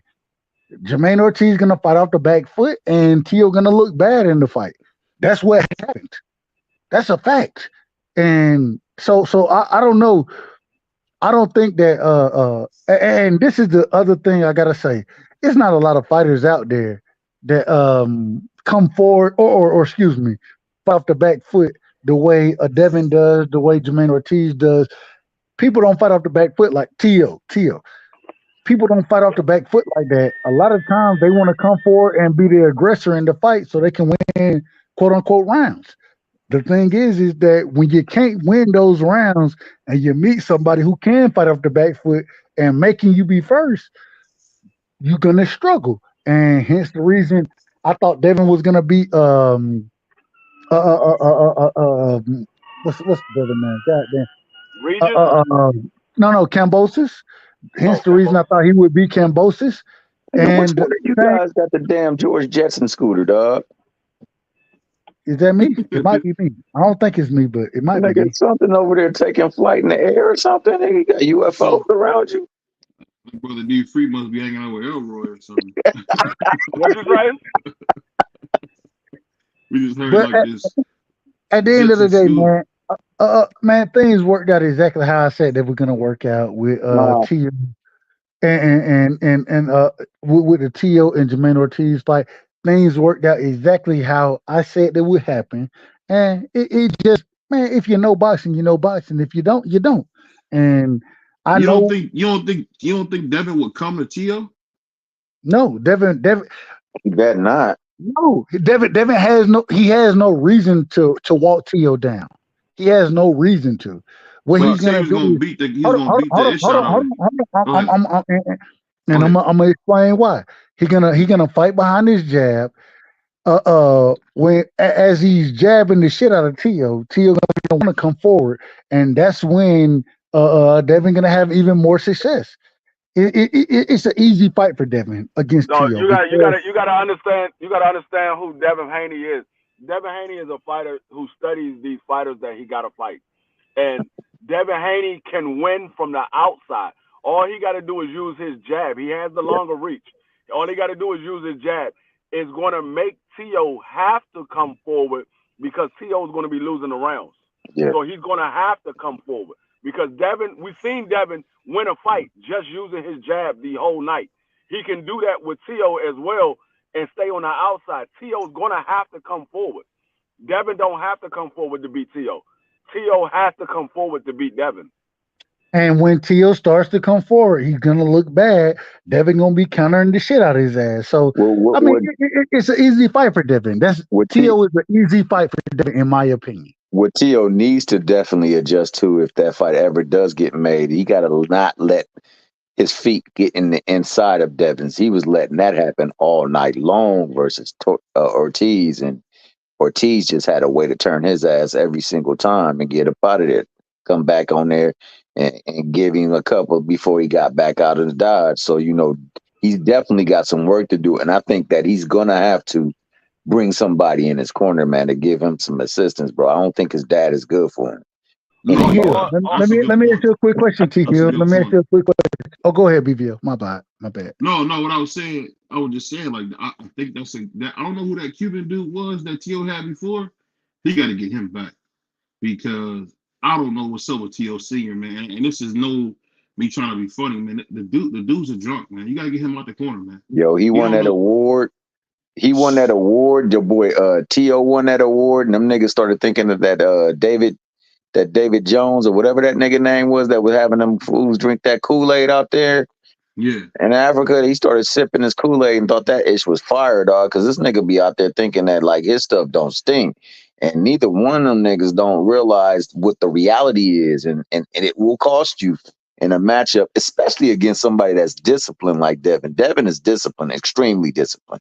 And that nigga won't break discipline just to satisfy like some ego that he might have or some grudge he might have. That nigga will do what works, and he ain't gonna deviate from that. He don't have no ego about that. You right about that. And if you can't mitigate that at all, you can't do anything to derail that, then you're just gonna sit there and be a victim of circumstance. And if Tio don't recognize that there's something that he needs to work on in this fight, if you're gonna say, oh, it's because that nigga didn't come to fight, the nigga did come to fight. The nigga was doing what he was supposed to do, nigga. He's not supposed to just stand there in front of you. The nigga was there to hit you. I'm gonna tell you why Devin the way he is. The Devin is the way he is because of Ryan Garcia. Ryan Garcia busted his eardrum, so Devin has the ability to tone out the goddamn crowd and make it a boring ass fight. He don't hear shit going on in the crowd because he can't hear the shit. Ryan Garcia is the reason why Devin is, because Devin can make every fight a very boring fight, and he care less about what the crowd thinks. He can care less. D-Free, what was Devin's last boring fight? No, I'm not saying. I'm not saying. No. I'm not saying you're saying it. I'm asking a question. What was Devin's last boring fight? The last boring fight he had, and it wasn't no fault of Devin. It was the Cambosis one. The first Cambosis, yeah. Yep. That's And the then when last you boring said fight ever. when was the fight he went forward? Cambosis 2. And Cambosis 2, that nigga was going forward the whole fight. Yeah, so and that, like I said, that was no fault of Devin. Cambosis couldn't get around the goddamn jab, and that's what Devin he has the tendency to make it a boring fight if the fighter doesn't know how to get around that jab. If they don't know how to get around the jab, he's going to use that jab the whole night. Was Regis a boring fight? Was Regis a boring fight? Nope. No, hell no. He beat the dogs out of Regis. Was the second Cambosis fight a boring fight? Nope. No. And this is the thing. Everything y'all telling me, Devin does it when he needs to do it. Against Cambosis. The first Cambosis fight was boring. You gotta even admit that. Hold on. But the first Cambosis fight, the reason he needed to be boring in that fight is because he understood that the judges were gonna be against him. You had motherfuckers scoring they scored that fight 116 to 112. This is what you had going on as far as the judging going. And so I mean, it is what it is. Devin won every round. Devin won every round, but after he beat Cambosis with the jab, the man was the one. He was the one coming forward in the fight. No, you talking about that first fight? In that first fight? Second no, fight. No. I said after he beat Cambosis in the first fight, he was the one coming forward. Yeah, he definitely went forward the whole fight long. And this is the thing that people forget. Linares, when Linares clipped him, the only reason he got clipped by Linares is because Devin was the one coming forward in that fight. Devin comes forward in a lot of the fights that he fights in. You know what I'm saying? But y'all don't want to give him credit for it. That's okay. Credit. Y'all don't know. What are you talking about? At the end of the day, man, when I pick fights, I look at styles, and I understand that Devin's style is more difficult than the majority of styles. Hence the reason Tank is okay with fighting. He's okay with moving up and fighting Conor Ben, but he don't want to not fighting Conor Ben. Okay, well, hopefully, and I agree with you. I hope it don't happen. But he's willing to entertain that versus entertaining Devin. Why? Because styles make fights, and everything Devin does, it goes against what Tank wants to do. It goes against what the majority of fighters want to do, and I think when it comes to Devin and Tank, I think Tank want to fight Devin on his terms. If it's not going to be on his terms, he's not fighting. He's like, I don't need Devin. D-Free, what's his term? What's his term, D-Free? What's his term? Whatever term. No. Be specific. Be very specific. Well, I cannot be specific because I am not Tank Davis. You always want me to be the next person. I'm not them. I'm just telling you, I believe he's not making that fight unless it's on his terms. Yeah, I think that on his terms means, nigga, you not coming here trying to negotiate anything, telling me what I got to do. Because, nigga, you don't tell me what I got to do. If you want this fight, I will tell you what you got to do. Now, with that being said, I would hope that his terms would be this. That it would be a same day weigh in at 140, nigga. And, you know what? We're going to have a regular size ring. We ain't going to have a too big ring. We ain't going to have a too small ring. No package play, huh? Huh? I said, no, I want the fight to be fair, bro. Because you know what? I honestly feel like it needs to be some give and take on both sides for this fight to be happening. Because I don't want to see this nigga fight Devin Haney at 135. I wish it could be an even playing field for every fighter in every single scenario. I wish it could be a even playing field. Y'all come in the same way on fight night as y'all do on weigh-in. Y'all come in the same way. But we all know a lot of these fighters fight at a lower weight and not at their natural weight because it's easier for them to win.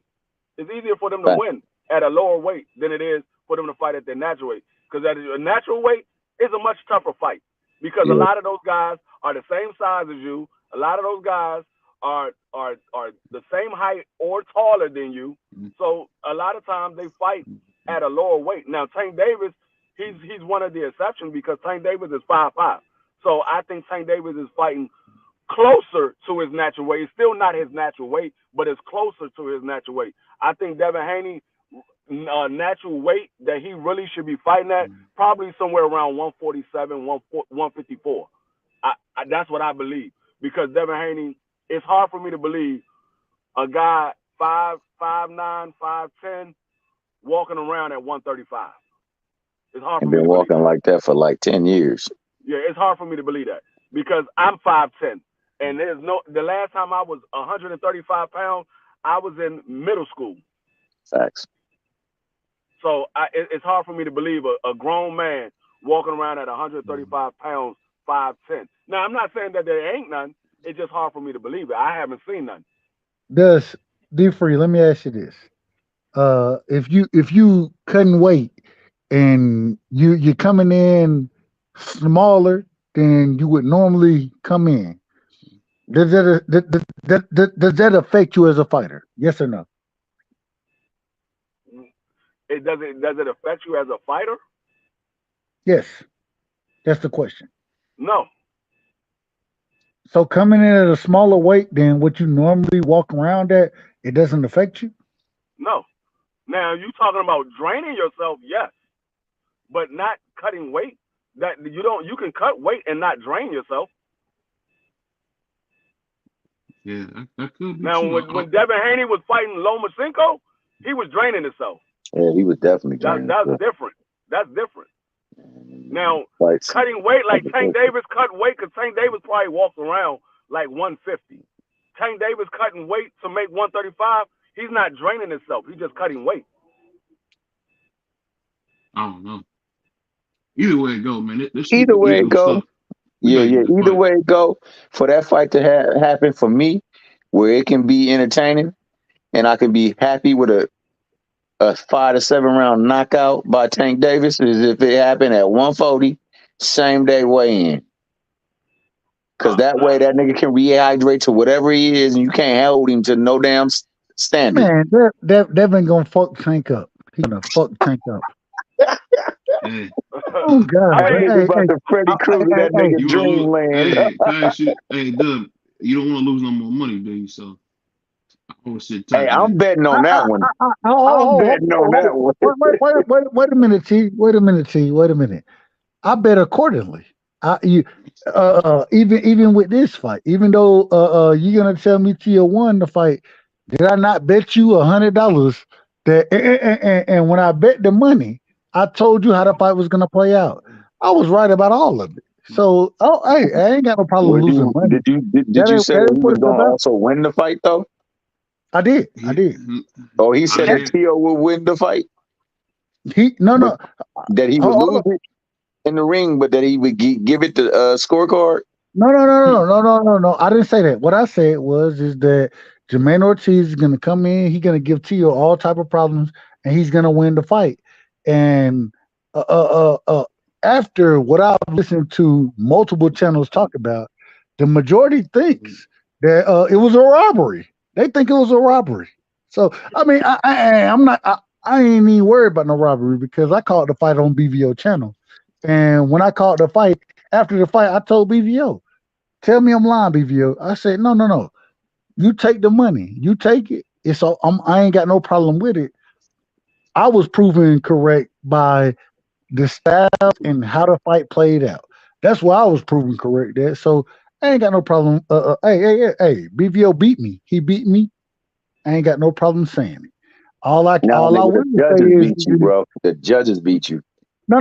That's what you was awarded. He was awarded the money off of technicality, just like your boy Devin was awarded that fight with Loma off of technicality. That's what you would tell me. And at the end of the day, I told BVO, and this is a fact. I told BVO, no. If the judges give it to Tio, then you don't owe me shit. Take that money and run with it. That's on. Hey, I lost. That's what I told BVO. BVO, am I lying about that? No, you're not lying. And so I ain't got no problem with losing, but I will say that the fight played out exactly how I thought it would play out. No, It it is what definitely it did. is. It definitely did. It definitely did. And like you said, hopefully it woke that Futillo up, dog, because that nigga can't be drinking his Kool-Aid no more, man. That nigga got to get in there. He got to get somebody in his corner, man. I think he really got to get somebody to be a second because his Yeah, that's a dad is good over idea. there. His dad is like that damn trophy that he was holding that one year that they beat Loma. Yeah. That nigga just thought that made him special, nigga. And the fact that Loma wasn't throwing no punches made you guys special until that nigga hit the seventh round. So I mean, you know, he got to get somebody. I don't know if there's anybody that would be willing to work with him. I don't know why they wouldn't be because he got such great talent. But they would have to also deal with the nigga mental, and that is the biggest problem with his ass. I You think know, this is what it comes down to. When you look at fighters, you got to understand what they struggle with. This is what you got to do when you look at boxers.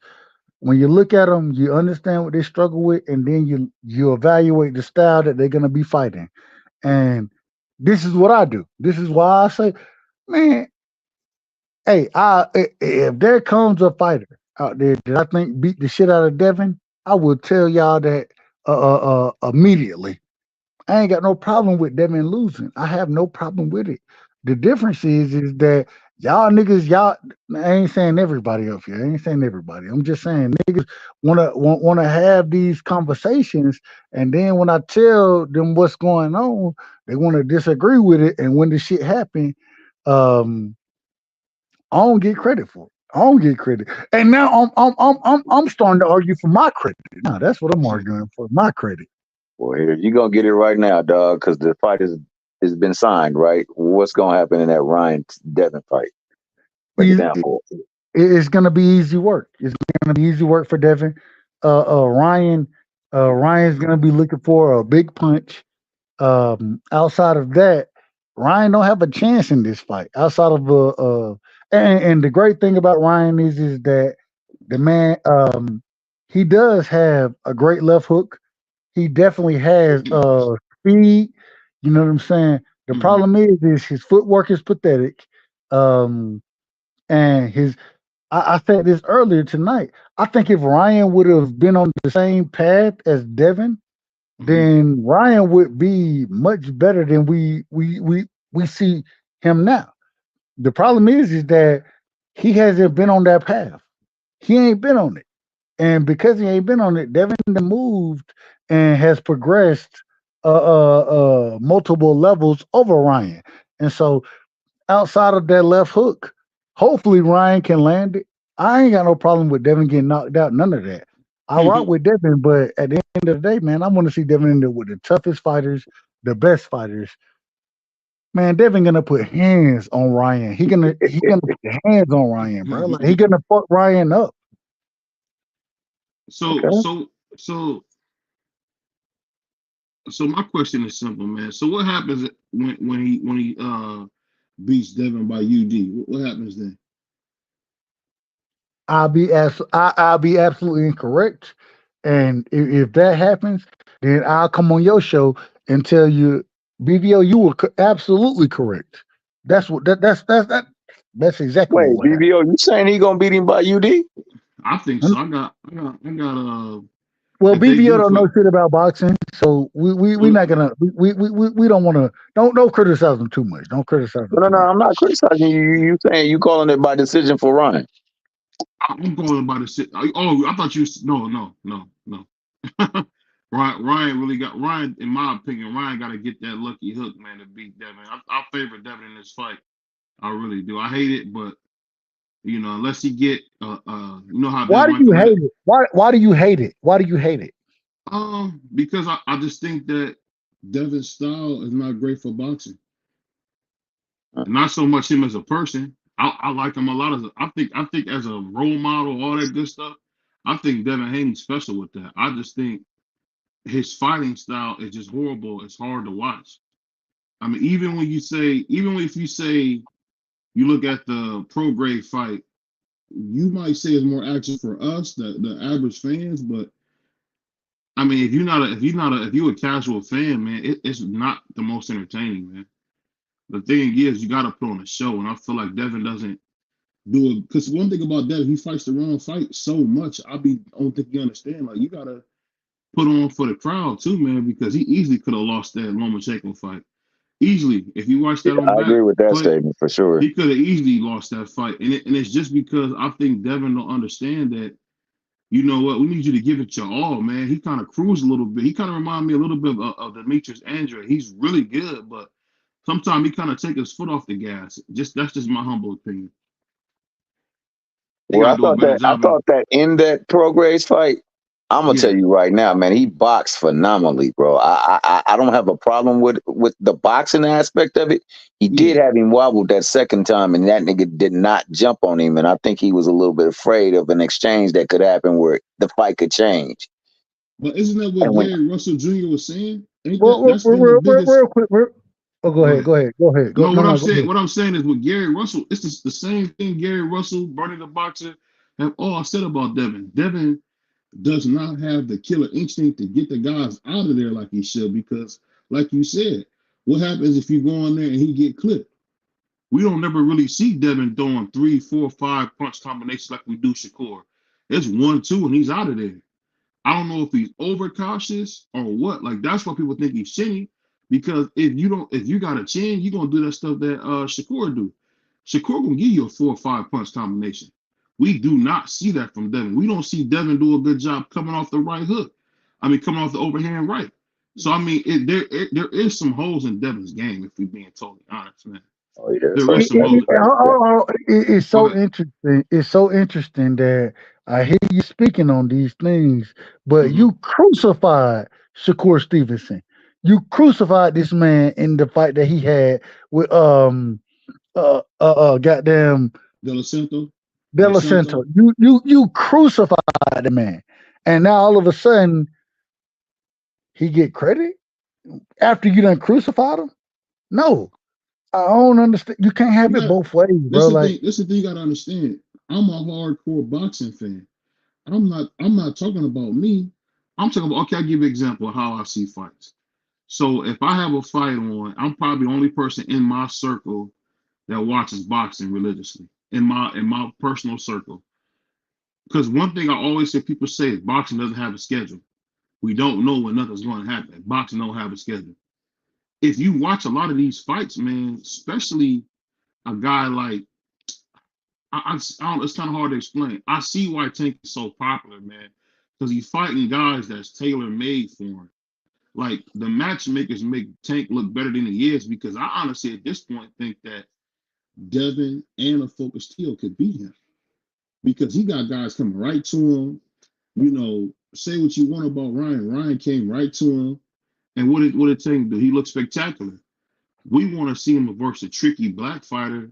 That's not gonna give him what he wants. That's what I'm saying. And I think, and especially in Devin's case, man, he got to do a better job of not listening to the crowd, fighting the right fight, and not being afraid to end the night. If you get clipped, you get clipped. You got to be able to take that. You're a fighter. He should have got Regis out of there, bro. If you're saying he shouldn't have, you playing games, man. He should have got Regis out of there. Regis was ready to go. You can't tell me if that was Josh Taylor, anybody else, they wouldn't have got Regis out of there. But Devin didn't do that because what did he do? He plays it safe way too much, Dub. That's what I'm saying. The man plays it safe way too much. That's all I'm saying. so if your argument is that Devin is too safe, if that's gonna be your argument, then all I would tell you is that the man only is safe when he knows he winning fights, and so he goes out there and he continuously wins shit, Mm-hmm. and it's so crazy to me that you want to criticize him, but I have yet to hear you criticize Teofimo Lopez. I haven't heard that. No, Tio, I have. Tio got, Go hold on. ahead. Go ahead. Go ahead. Go ahead. Tio got a loss, and Tio done look bad in multiple fights. You don't criticize him the way you criticize Devin, and the reason being is because you're a fan. You're a fan of Tio. I ain't got no problem with you being a fan of him. All I'm saying is that if we take a step back and be honest about it, Devin has looked better in big fights than Teal has. That's a fact. I'll say this. This is what I'll say. This is the thing, and this is my big thing with Teal. It's the same thing I've been saying with Teal. Teal needs a straight jacket, bro. The dude is just almost ridiculous in how he approaches things mentally. He has almost no life skills. And the reason you know he don't got good life skills is off the stuff he says. He cried about people not appreciating him. When I seen that fight against Ocampo, that looked like dog crap. The thing that happened last night with Ortiz that I've been saying with about Teal is Teal got to do a better job of being first. He's always running up short because he's lunging, getting off his feet, not being planted. These are rookie mistakes that Teal keeps making. And I'm telling you, there are guys like a Terrence Crawford who will beat the life out of him if he keep getting up off his feet, he keep lunging at people, and he don't understand his distance is still really crappy. I don't understand how a guy who's a two-time world champion and still does not know how to control distance. That's the thing I'm saying. There are problems with Teal. The fact that Teal got to almost have a guy coming directly at him or he's going to look like dog crap is a problem. So I'm a supporter of Teal, but I'm not no fanboy. The dude got plenty of things he got to work on. The main thing is the man is a freaking psycho, Dub. I don't think you understand. It's very glaring. It's pretty scary, man. When a grown man can't control his emotions, that's how you end up. That's how you end up in some real serious life issues when you don't have any life skills, bro. If you keep seeing Teal, every little thing that happened to him, it derails his career. I heard that same thing that Tommy was talking about with his girl. What a woman does with her body should not affect you mentally, bro. That's not yours, and you don't control her. I don't care what it is. And you could take somebody. Hey, say it's my wife. You can take her. That's not mine. I Yeah, don't she control wasn't nothing mine to about her, begin with. If she willing to dip out on me for that bro. in that Listen, this. moment, yeah. If it's yours, you be born with it. I think the thing that you mentioned, Dub, that Teal is really glaring. The man has no mental toughness, and I think that's going to derail him. The thing is, when I see the talent, I see a dude who can really be special. But if he don't get himself together, he's going to be just like Super Judah. He's going to leave a lot on the table. If you want me to be objective, I can do that, bro. I care about boxing more than I care about any fighter, bro. Yeah, It's that's a just that fact. simple. That's a And fact. if you ever listen to anything BBO say, I'm gonna keep it real, bro. Sometimes, hey, I do play a little bit for the crowd because it's a show. It's a show, bro. I'm here to entertain. I'm here to make people laugh, have some fun. But I didn't see so much with Teal. It's like, yo, I can honestly say Teal is one of those guys. He's like an empty cow. You ever got a beer and be like, yo, this beer is kind of whack. I mean, Teal will do that because out of his last three fights, man, he looks Last spectacular four. versus Loma. Yeah, last four, he looked spectacular versus Loma. He looked like dog crap versus Ocampo. Looked like dog crap versus Martin, and just looked like when he had his head a little bit together, he put on a beautiful performance against Josh Taylor. But to be honest with you, Josh Taylor is made for him. That's why he was calling out Josh Taylor. That's why he was calling out Ramirez, because those guys are made for him. Him and his father both know what he can do, and they know what he can't do. All Teal is a better version of Danny Garcia. Unlike Danny Garcia, who's solid, who doesn't have a lot of athletic gifts, Teal got those gifts. The thing is, the man's head is so messed up, Dub. It's pretty scary, bro. I'm not even joking. It's pretty scary that a grown man at 25, 26 years old doesn't have any life skills, man. I don't know if that bothers you about fighters. It's the same thing in the pros and NFL, bro. It be so many dudes who don't have life skills. That's why they don't do very well. And T.O.'s lack of life skills is going to be his demise. Because he got a Hall of Fame career on his hands, but he got to get his head together, bro. I mean, y'all go ahead. My bad. I don't disagree with anything you said. I'm just saying that um, when it comes down to criticizing the fighter as far as the performance they're putting on, ha- uh, um, according to you, Go ahead. Jermaine Ortiz ran the entire fight, whereas what I saw was is that man used lateral movement. he landed more punches than Tio. The problem was Tio wasn't able to cut the ring off, and so I hear what you're saying. All I'm saying is when it come down to the fights, you're not keeping the same energy. What do you mean? And what? You literally said that Jermaine Ortiz was running and was scared of the fight, even though hold on, even though he landed more punches than Tio did. That's a fact. He landed more punches than Tio. And so, but according to you, he ran from Tio. You don't say you didn't sit here and come out and say, man, Tio ain't cut the ring off. Tio had a pathetic performance, which he had. You don't say none of that. All you say is that Jermaine Ortiz ran. That's what that's the logic that you use. But then when I bring these things up, all of a sudden now, go ahead and tell me if I was right or wrong about how the fight was gonna play out and how I predicted it to play out. Was I right or wrong about it? Yes or no? You were right. But this is the thing you missing, Doug. And this is the thing I'm not gonna always say. It's a show. It's a show. Yeah, and I think he It's a show.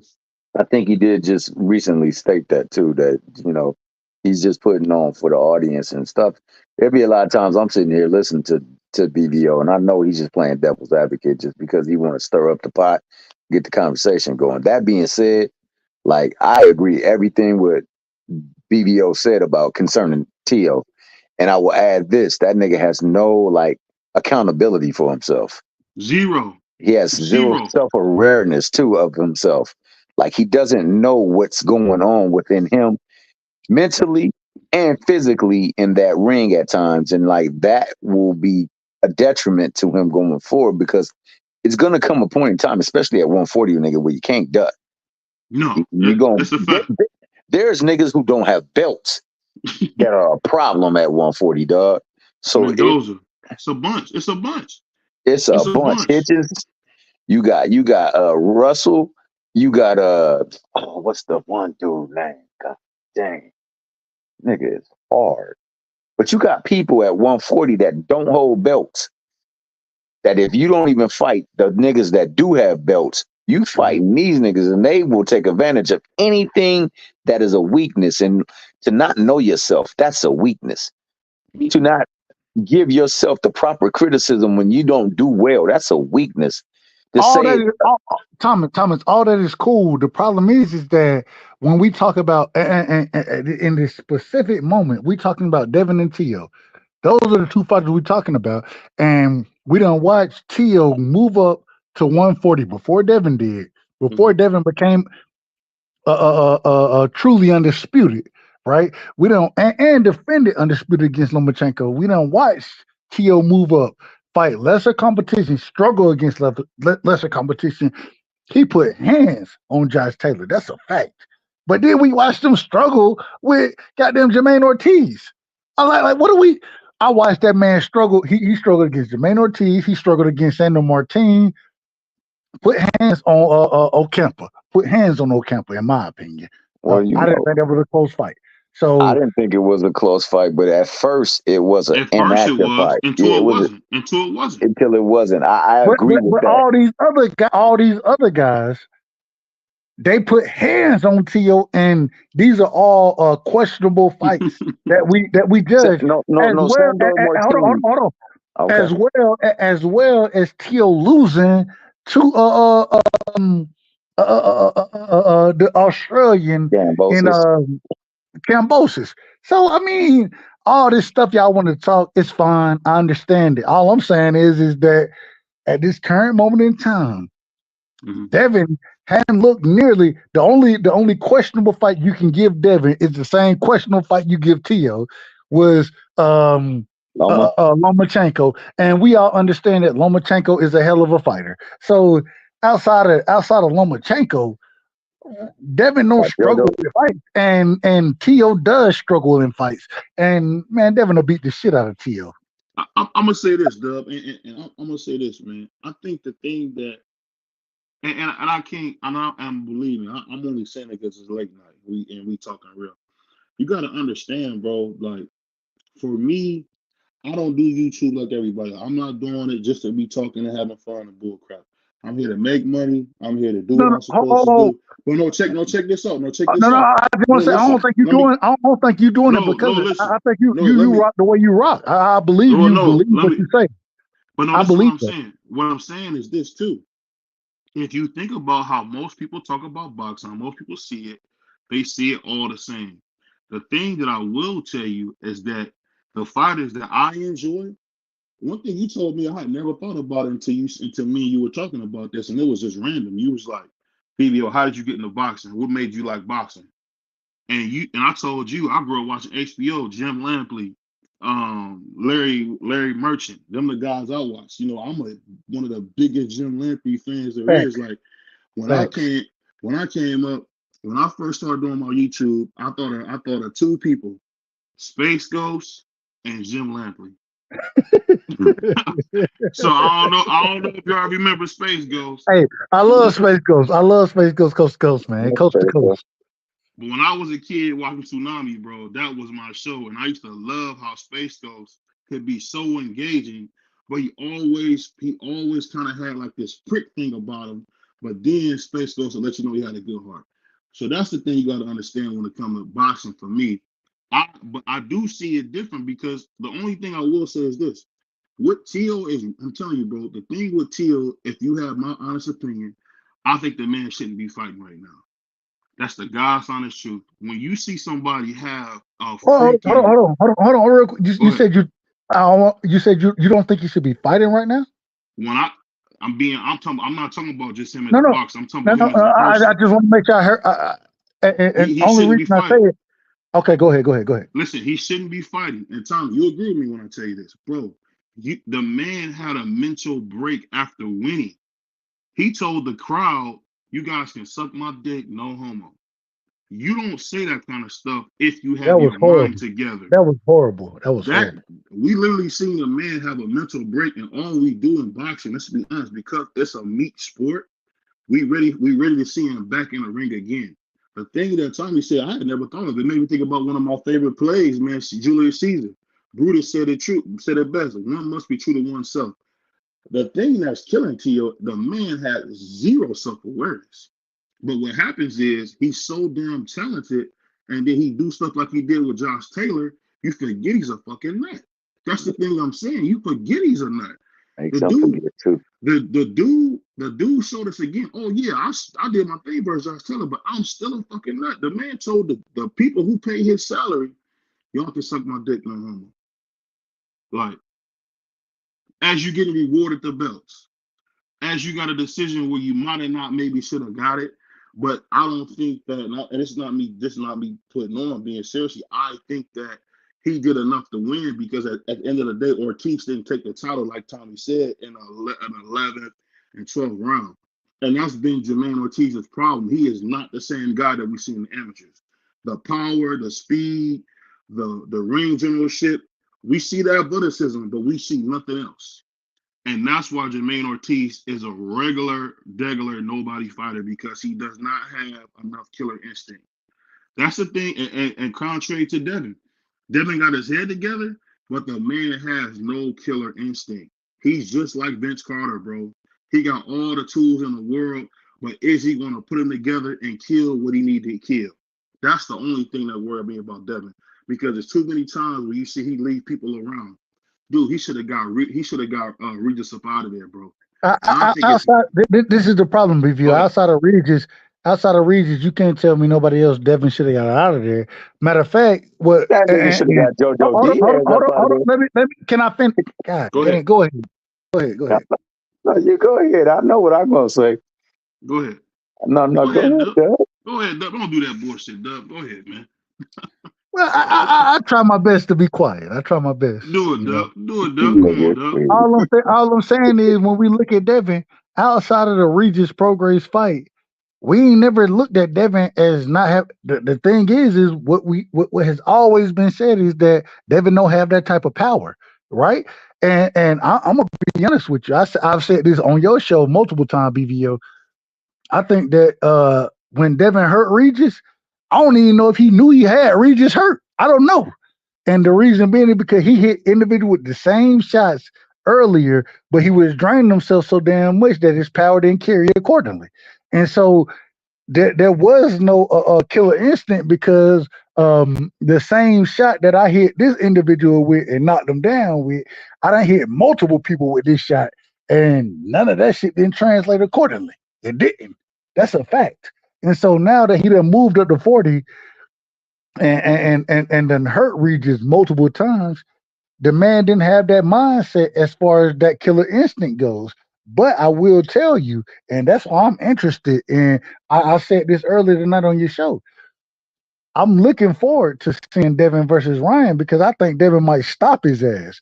Why? Because he understands his power more now. Like you said earlier, when he had Regis hurt, what he did stuck to the game plan. He didn't go. He didn't go into attack mode. Why? Because I don't even know if he knew he had Regis hurt. I don't know. That's the thing I'll So, say. and let me just finish my point. Go ahead. All I'm saying is that moving forward now, when you done hurt somebody at 140 and you continuously carrying that power that you done had there, and now you get into the ring with Ryan Garcia. If Ryan Garcia get hurt, Devin's stopping his ass. That's my opinion. I could be wrong, and if I'm wrong, I'll come on here and tell you that. But at the same time, I think that he understands his power more than at 40 than he understood it when he first fought Regis. I don't know if he understood how hurt Regis was in that fight. I don't know. And so I look for a different Devin against Ryan. I look for it. This what I'll say. The thing that worries me about Devin, and I want to get Tommy, and I want to hear from you, Tommy, on after this.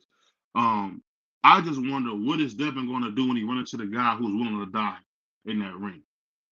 The thing that you got to understand, where a guy like a Matias might be tough for Devin, is because he's willing to pass away in that ring. What is Devin going to do when he gets a guy in there who is ready to put his beat his ass? That's the thing I'm saying. We haven't seen him in it with a guy like that just yet. Once he gets in there with a guy, and the reason I say that is because the thing that made Muhammad special, the only reason why he beat George Foreman is because he was willing to lay his life down. There's some fighters still like that. And that's when a guy like Devin, who's too cool for school, is gonna get tested. The thing about cool guys, they never seem to get tested, and when they do, they don't step up to the challenge. So that's the thing. I'm wondering what's going to happen with Devin, because I'm gonna be honest with you. I think he beats Tank, and I'm just being totally honest. I think he beats Tank. I think he loses to Tio if Tio has his mind right, and I think he beats Shakur.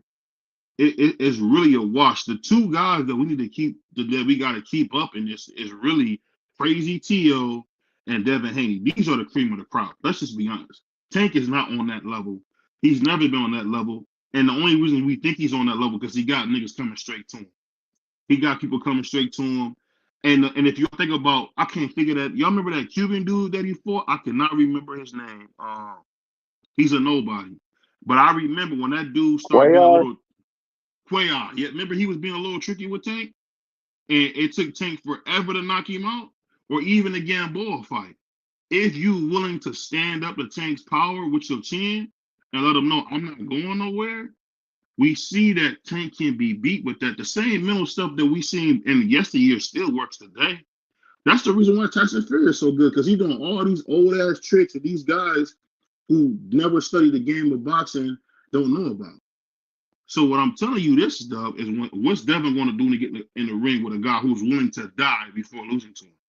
That's when I want to see if Devin's great or not. And I could be wrong for thinking of it that way, but that's what I want to know. And tell me what you think, Tommy. Go ahead. About what? Because I could tell you a whole bunch of stuff. Just let your mind go, man. You got the floor. Well, okay. First off, man, damn, what was I really gonna focus on? Oh, the mention of looking good and looking bad, and both of the, since we were talking about Devin and Tio, I'll start there first.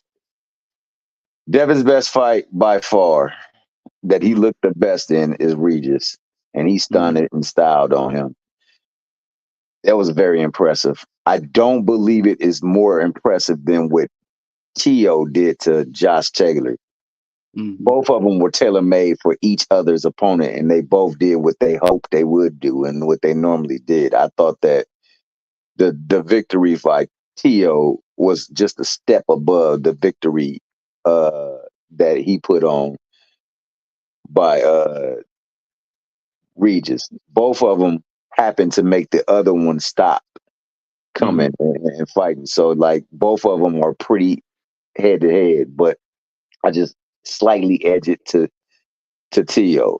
The struggle fights. Now the struggle fights are often more for Tio than is Devin, but I really did think that he struggled in that Jojo Diaz, and he should not have. And he struggled in that Loma fight. And honestly, you can give Loma the fight. I thought the best Devin could hope for in that fight was a draw. But nonetheless, it was close enough where you can edge him a couple of swing rounds.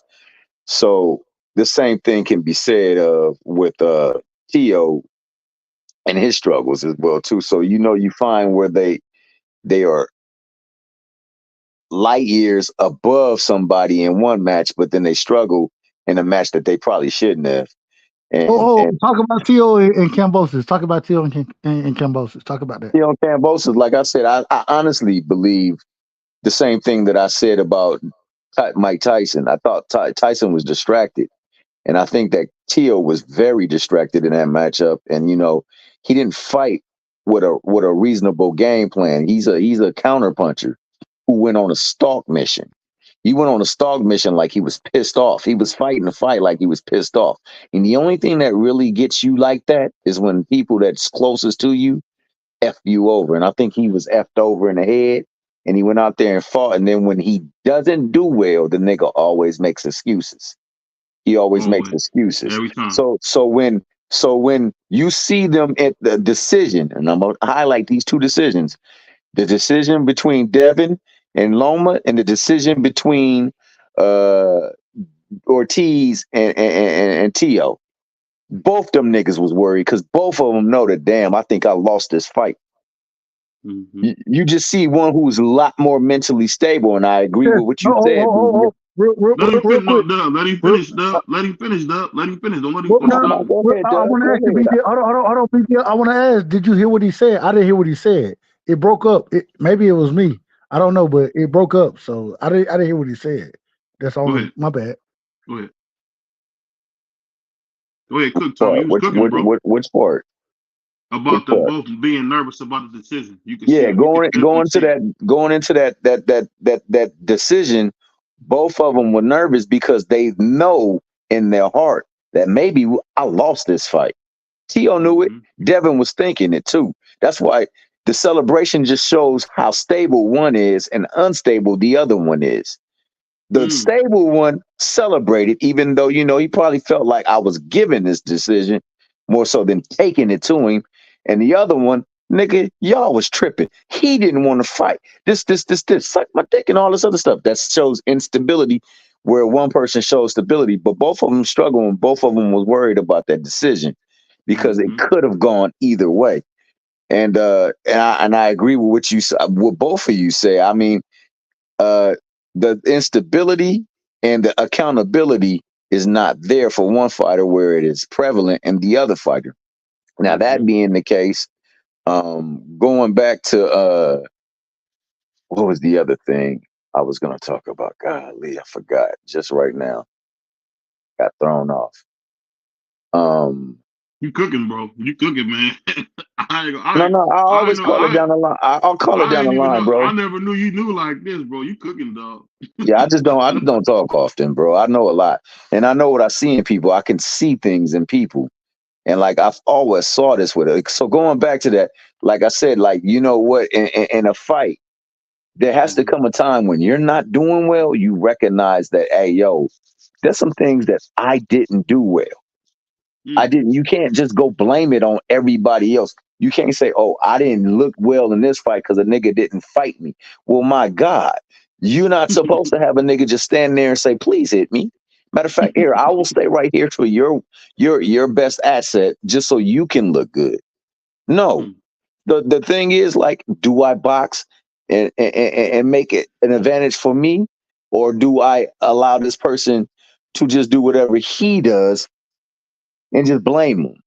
And that was one of the things that I didn't want to give for De Los Santos, because nigga, you just don't stand in the middle of the ring and point down to the middle of the ring just to show that I'm willing to fight, but you don't want to fight. No, nigga, you go get him. You angle the ring off. You use what you're supposed to do in boxing. You win the foot battle, the foot placement. You cut the ring and you make him have no alternative but to walk into something you're about to throw. That's Thomas, boxing. let me ask you a quick question, real quick, Thomas. Let me ask you a quick question. Why did Shakur Stevenson get the smoke? And mind you, I thought he had a bad fight. You know what I'm saying? I gave him smoke. You know what I'm saying? I thought he could have sat in there and exchanged more. I thought he could have let his hands go more. Why does he get the smoke when the same thing happens? Even though T.O. won the fight, T.O. he showed that this man showed he can't cut the ring off to save his life. We done watched it against Sandro Martin. We done watched it against Jermaine Ortiz. I said this is how it's gonna happen. Why he don't get the smoke that Shakur gets? Who, T.O.? Yeah. Oh, no, I don't know. I think it's going to start. I think this was a showcase for the fact that, you know what, he's not as good as he thinks he is. And I think that's what was going on. When you go out there yapping like Shakur does, nigga, I'm so great. I will make every nigga look pedestrian. I will do this and do that. And then you go up in there and the first thing you do is give an excuse on why you didn't look good. After all that smoke you was blowing up everybody's tail, they ain't trying to hear that bitch. Especially after saying that you're not gonna give an excuse, and then you go start with excuses. Go ahead. And you know what I gotta say though, Tommy? That man, you sharp, man. I tell you the thing that's so funny is that's why I have so much respect for Earl, because he said, even if I could tell you something, I lost a fight. I wouldn't do it. I wouldn't. So that's why, that's why most people rock with EJ, because the nigga is just original. The reason why niggas rock with Tank, because he's original. That nigga don't get in there making no damn excuses. Nigga, I go up in there and I fight. So now, going back to common opponents and how they fared, we got an example, a good sample size. T.O., Loma, Campbell. No. T.O., Loma, Ortiz, Loma, and Devin Loma. Cambosis. So all three. No, I'm not going to use Cambosis. No, that's a common opponent. I use That's that a common afterwards. opponent. That is, okay, but my bad. But we're talking about people who ain't dealing with nothing, ain't using no injuries, no nothing. No personal attacks coming from the girl or nothing. Ortiz didn't use none of that. Ortiz didn't say none of that. That's why I'm going with those three fights. Saying that. You gotta listen, Dub. He really cooking, man. Those three fights, they were the common opponent. Who really looked the best against Loma? Tell me honestly, who looked the best? Devin. Ortiz, the nigga that lost. Devin sent that man to the hospital. Let him cook. Let him cook. Sent that man to the hospital. Dub. Let him cook and then come back. Dub. Let him cook, then come back. That's cook, they also did 150K pay-per-views, nigga. Do you believe that? Honestly, do you believe that it's just with Devin? I don't give a fuck about pay-per-view. I'm not worried. I'm talking about. But that's what the niggas was telling you. Hold on. But you talking about the fight? Go to get checked out and examined. There was nothing ever confirmed that he went to there for broken ribs. I never heard that either, Doug. There was nothing there. That was what them niggas said. Them niggas also said they did 150K pay-per-views. Nigga, not nowhere close to that. Let me say this, Tom. When I talk, and it's late night. When I talked to Mickey Bay, he told me that it was just a normal checkup. That's all it was. It was. They gotta do that. And I don't know if you're familiar with Mickey Bay. He used to fight with Floyd. The nigga that beat Cambosis. I know who Mickey Bay is. No, I'm talking about, I know. That's how Cambosis done lost to him and Maxie Hughes. Nigga, I ain't giving Cambosis no credit for none of them damn. That nigga lost that fight. He lost both fights with Devin. He did beat T.O. He did. He narrowly got that nigga T.O. too. After dominating most of the first half, and he damn near lost that fight. And then that nigga lost. He lost to Mickey Bay, and he lost to Maxie Hughes, worst of all. Well, no, Go I back take to that that back. Ortiz point. That was That dope, man. first fight with Devin was a 12-0. I don't care what nobody say. Go back to that point you was making, because you was cooking on that thing where you said you seen Ortiz look the best versus Loma, because I thought Out the of same all thing. of them, he looked at all the fights played out pretty much similar. Yeah. It's just that I thought that he did a better job of controlling rounds 1 through 7 than either of the other two did. Right. And I believe that T.O. actually did he got fortunate that nigga wasn't throwing no punches, because in the first 6 rounds, I don't think T.O. Lomachenko threw 26 punches. He did. But in the last 5 rounds, T.O. turned it up, and I think he won 4 of those 5 rounds. Whereas I only thought that Lomachenko really won like 3 rounds versus Ortiz. And, I thought it was much, much closer with Devin. So he lost the fight, but he looked the best against him. And that's because that nigga ain't going to have no backing for a big fight. But T.O. will get a backing for a good fight. He got the takeover movement. Devin, he's the dream. And on top of that, he's chasing legacy. He's on his legacy tour. You can give them niggas the fight, but they all didn't look that good against Loma in the second half of the fight. Mm. And Loma was able to close distance. He just got the awarded victory over Jermaine Ortiz, because he's a no-name. And I think, it kind of affected him in this fight. I thought that he did enough to win the fight. But you can't award that nigga the fight if he don't first close off the rounds like he never did against Loma, and like he didn't do against T.O. However, when T.O. does it against Loma, you can award him the fight because he's got the takeover. He's got the move. He's one of the 4 kings. Same thing with Devin. So, I'm saying that, this shows that there are weaknesses within all these fighters. Even the great Loma has weaknesses, and you can take advantage of them. It's just, will you have the wherewithal in the ring, in spite of what's going on around you, in spite of what you got to go through physically, mentally, to go in there and go ahead. Who won the fight? Teofimo Lopez or Jermaine Ortiz? Who won the fight? I thought Jermaine Ortiz won the fight. I thought that he won the fight. I thought he narrowly won the fight. Where I could see it going to Loma is because he didn't do well the last 3 rounds. The last 3 rounds, he didn't throw very many punches. And T.O. really did his best work in those last 3 rounds. And if he's the money, and I only say that because of my good brother Jay Harcourt on Hardcore Boxing News, the brother had brother Umar on there, and that nigga said, you follow the money. Yeah, they gave him an 8-figure deal. You follow the money. Yeah. So you mean to tell me you're gonna make a big fight with Jermaine Ortiz, or will you make a big fight with Teofimo Lopez? Teofimo. He's gonna bring the bigger draw. It's not gonna be Ortiz. So if that nigga don't definitively go out there and beat him, same way with Loma. Loma, nigga, how you not finish the fight strong when you're doing everything else so well from round 6 on. You looking sharp, you looking good, you pressing the bigger fighter back. You got that nigga head looking like a jack in a box. It's popping all over the place, and then all of a sudden you just don't fight. You say I took the what did nigga you deserve what you got? Cause you don't leave nothing to chance. Cause that nigga Maxie Hughes, speaking of Cambosis, put the shed. He took that nigga to the shed, beat him at least 10-2. At least 10-2. And that nigga lost. He didn't take no rounds off. So how do you expect to take rounds off and win? Especially against somebody who's making it competitive and making it close. Is Maxie Hughes an A-level fighter? Did I use an A-level? Who's an A-level fighter? No. Is Maxie Hughes an A-level fighter? Hell no. No. And we agree. And we agree that Maxie Hughes beat Cambosis, correct? Hell yeah. I believe Mickey Baby Cambosis.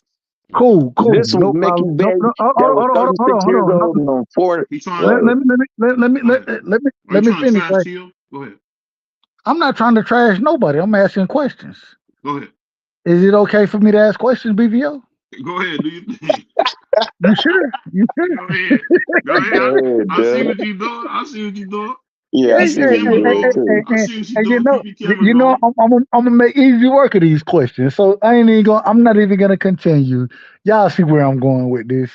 At the end of the day, all this, everything y'all want to say is cool. I ain't got no problem with it. My thing is that we all saw Teofimo Lopez lose to George Kambosos. My question: Did either one of y'all have Tio winning that fight against George Kambosos? No, I I'll did say not. that. I'll say that. I'll say It this. was close though. I'll say this. The thing that you got to remember, and I think No, will go. just answer the question. Hold But on. No, listen to what I'm before saying. you cook, I, I'm I, gonna answer the question. I I got a want to hear you 2 second cook. thing. I I'm gonna want to say. hear you cook. But answer the question first. Answer the question I first. didn't have him winning. I didn't have him winning. I didn't All have right him winning. then. There we go. Go ahead. But this is the thing, and this is a short point. I think you got to remember that every belt that you can have at 135, George Kambosos has had. The No, he IBF, didn't. No, he the didn't. the He WBC didn't have franchise Devin's belt, belt. All right. No, the IBF. I No, don't want to listen. argue that. I don't want to argue that. No. I'm I not don't want to arguing that. argue. But that's what I'm saying is this. What I'm saying is George Kambosos was known as the split decision warrior. I think. And then Devin, he George Kambosos beat the shit out of Tio, No, he and didn't. He then won by Devin went split in there. decision. He won by All right, split decision. cool. All right, he beat Devin like he beat Maxie Mickey Bates, D's, like he beat Maxie. He beat him by split decision. Cool, no Mickey problem Bay. whatsoever. But when it What's the came to nigga? What's Devin, the nigga from? hold on, Okay, I'm sorry. Go ahead, Lee Doug. Go ahead. Selby.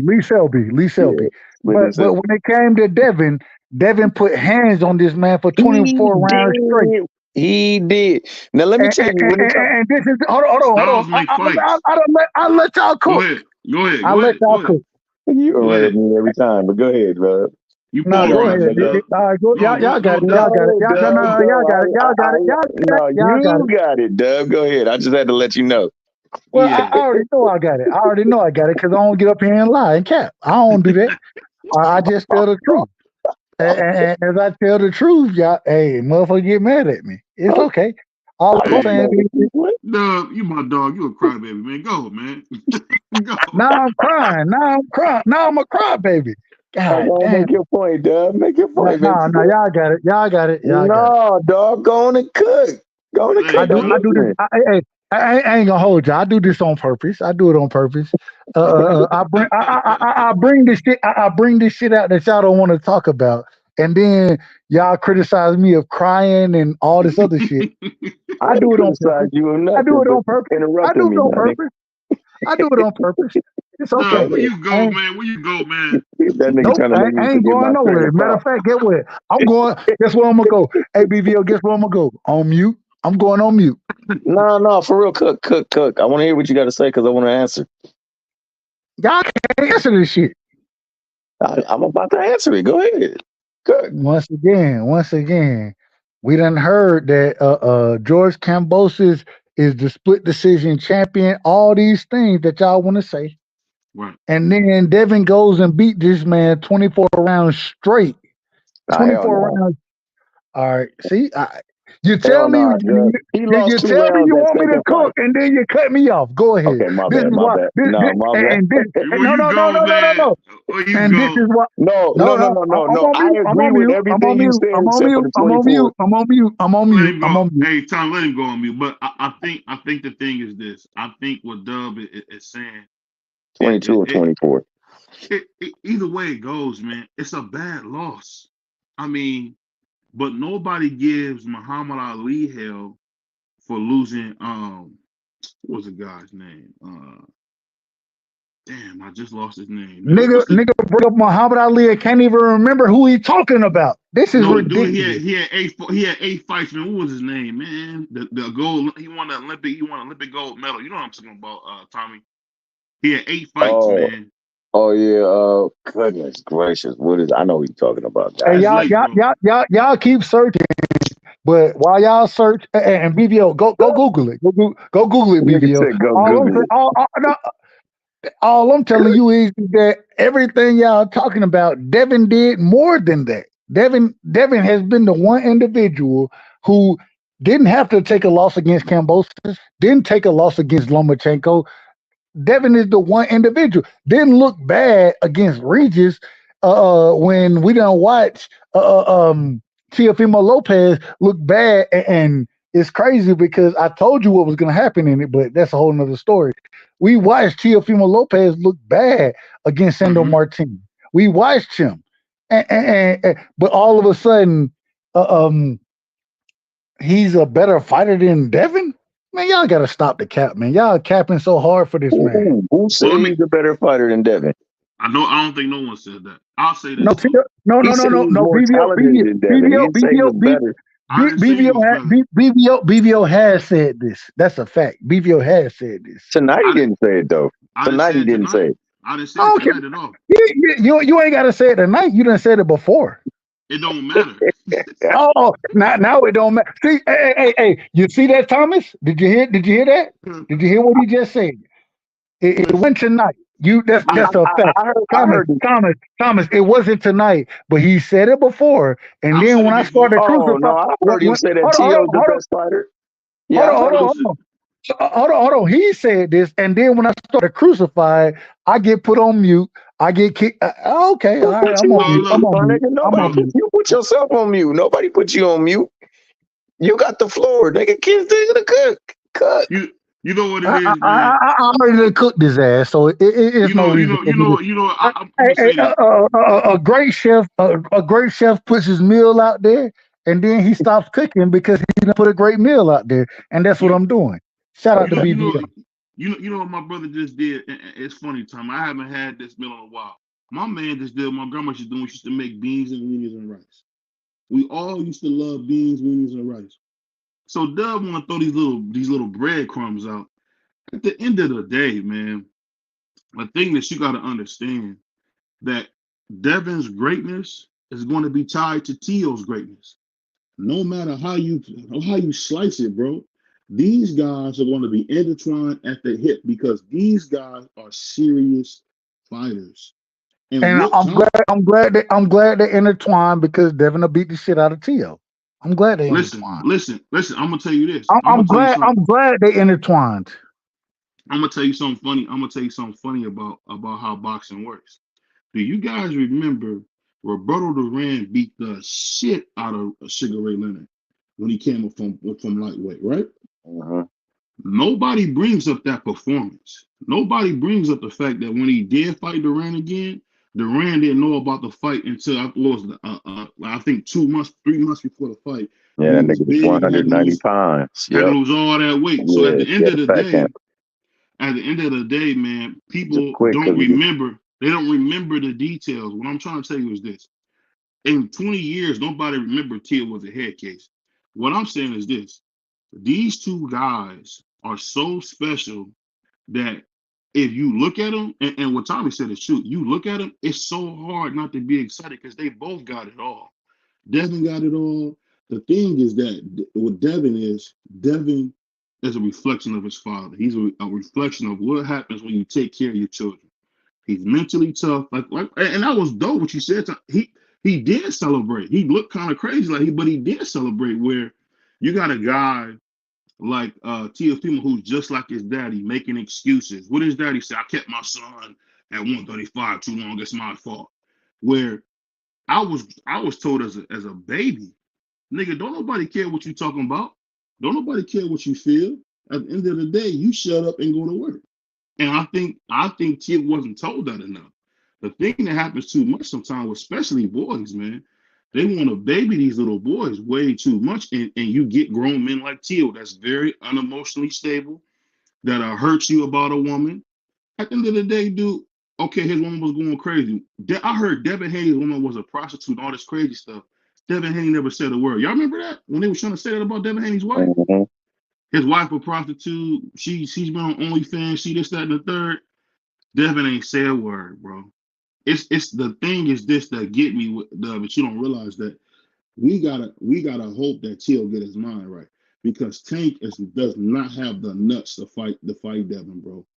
And for Devin to get to where he wants to go, I can't wait for Tank to knock this nigga Devin out, boy. And I can't wait for that nigga to fight TO2 and knock his ass out. the thing, And if the he thing, fight Loma, he's knocking his ass out. Maxie Hughes and all them niggas, they getting Tommy, knocked the fudge out. this the I thing can't that you wait. missing. This the thing you missing. What am I Tank ain't missing? Tank ain't Got got him. Tank Hey, ain't got the heart. BVO, you got him right there. You got him, BVO. What he What said. you got me? No, Because they gonna make that fight. Let me tell you about Tank. hold Tank on, don't put energy. hold on. Let me BVO caught you. He caught you. And What's up? unfortunately, I hate to say it this way. Shout out to BVO. Shout out to One thing I BVO. know, one thing I know about BVO is the man gonna keep it factual to some degree. He gonna skew the facts. He gonna skew them. He But gonna still. right when he twisted them and put it on Tank, when he twisted them and put it on Tank, you couldn't help yourself. You Oh couldn't no, help no, yourself. I was gonna No, get no, you. hold No, on, you Thomas. No, Hold forgot that on, I was Thomas. cooking Hold and you on, kept Thomas. interrupting me. Hold I was on. getting to that. I Getting I to done, that. I had to be put quiet for a myself long on. time. I done put myself on mute multiple times. And go ahead, we go had ahead. we I'm on mute again. I'm on mute we hit again. we hit. Hey, the thing that he No, said at go, shoot top Dub. and all time, we hit a nerve when we said Tank's name. No, We hit no, a nerve I when we want. said Tank's name. No, you ain't a nerd. I'm just joking. Bro, for real. That nigga Tank got mad money. That nigga ain't gave me not one dime. So if that nigga lose, I don't care. Do I rock with him? Yeah, I do. But I have rooted for. Well, I have rooted. I'm not a big To fan, bro. I don't only support him when he fighting people that don't look like my people. But no, I'm being honest with you, bro. But I have rocked with Dev, I've rocked with Shakur, and I've rocked with Tank.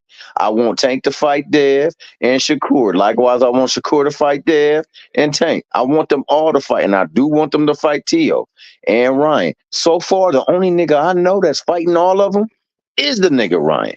And he's the one that gets talked about the most. The So, most. I ain't, huh? The most. This thing I was saying just to piggyback off what you said. People forgot Roberto Duran fought all everybody, but he didn't get no big time wins other than that win versus Cigarette Leonard. Other than that, he was getting his Dog's not a ass kicked. cigarette, though. I mean, it was so bad his son was crying. I Yeah. mean, you gotta be whooping somebody's ass if your child just start crying.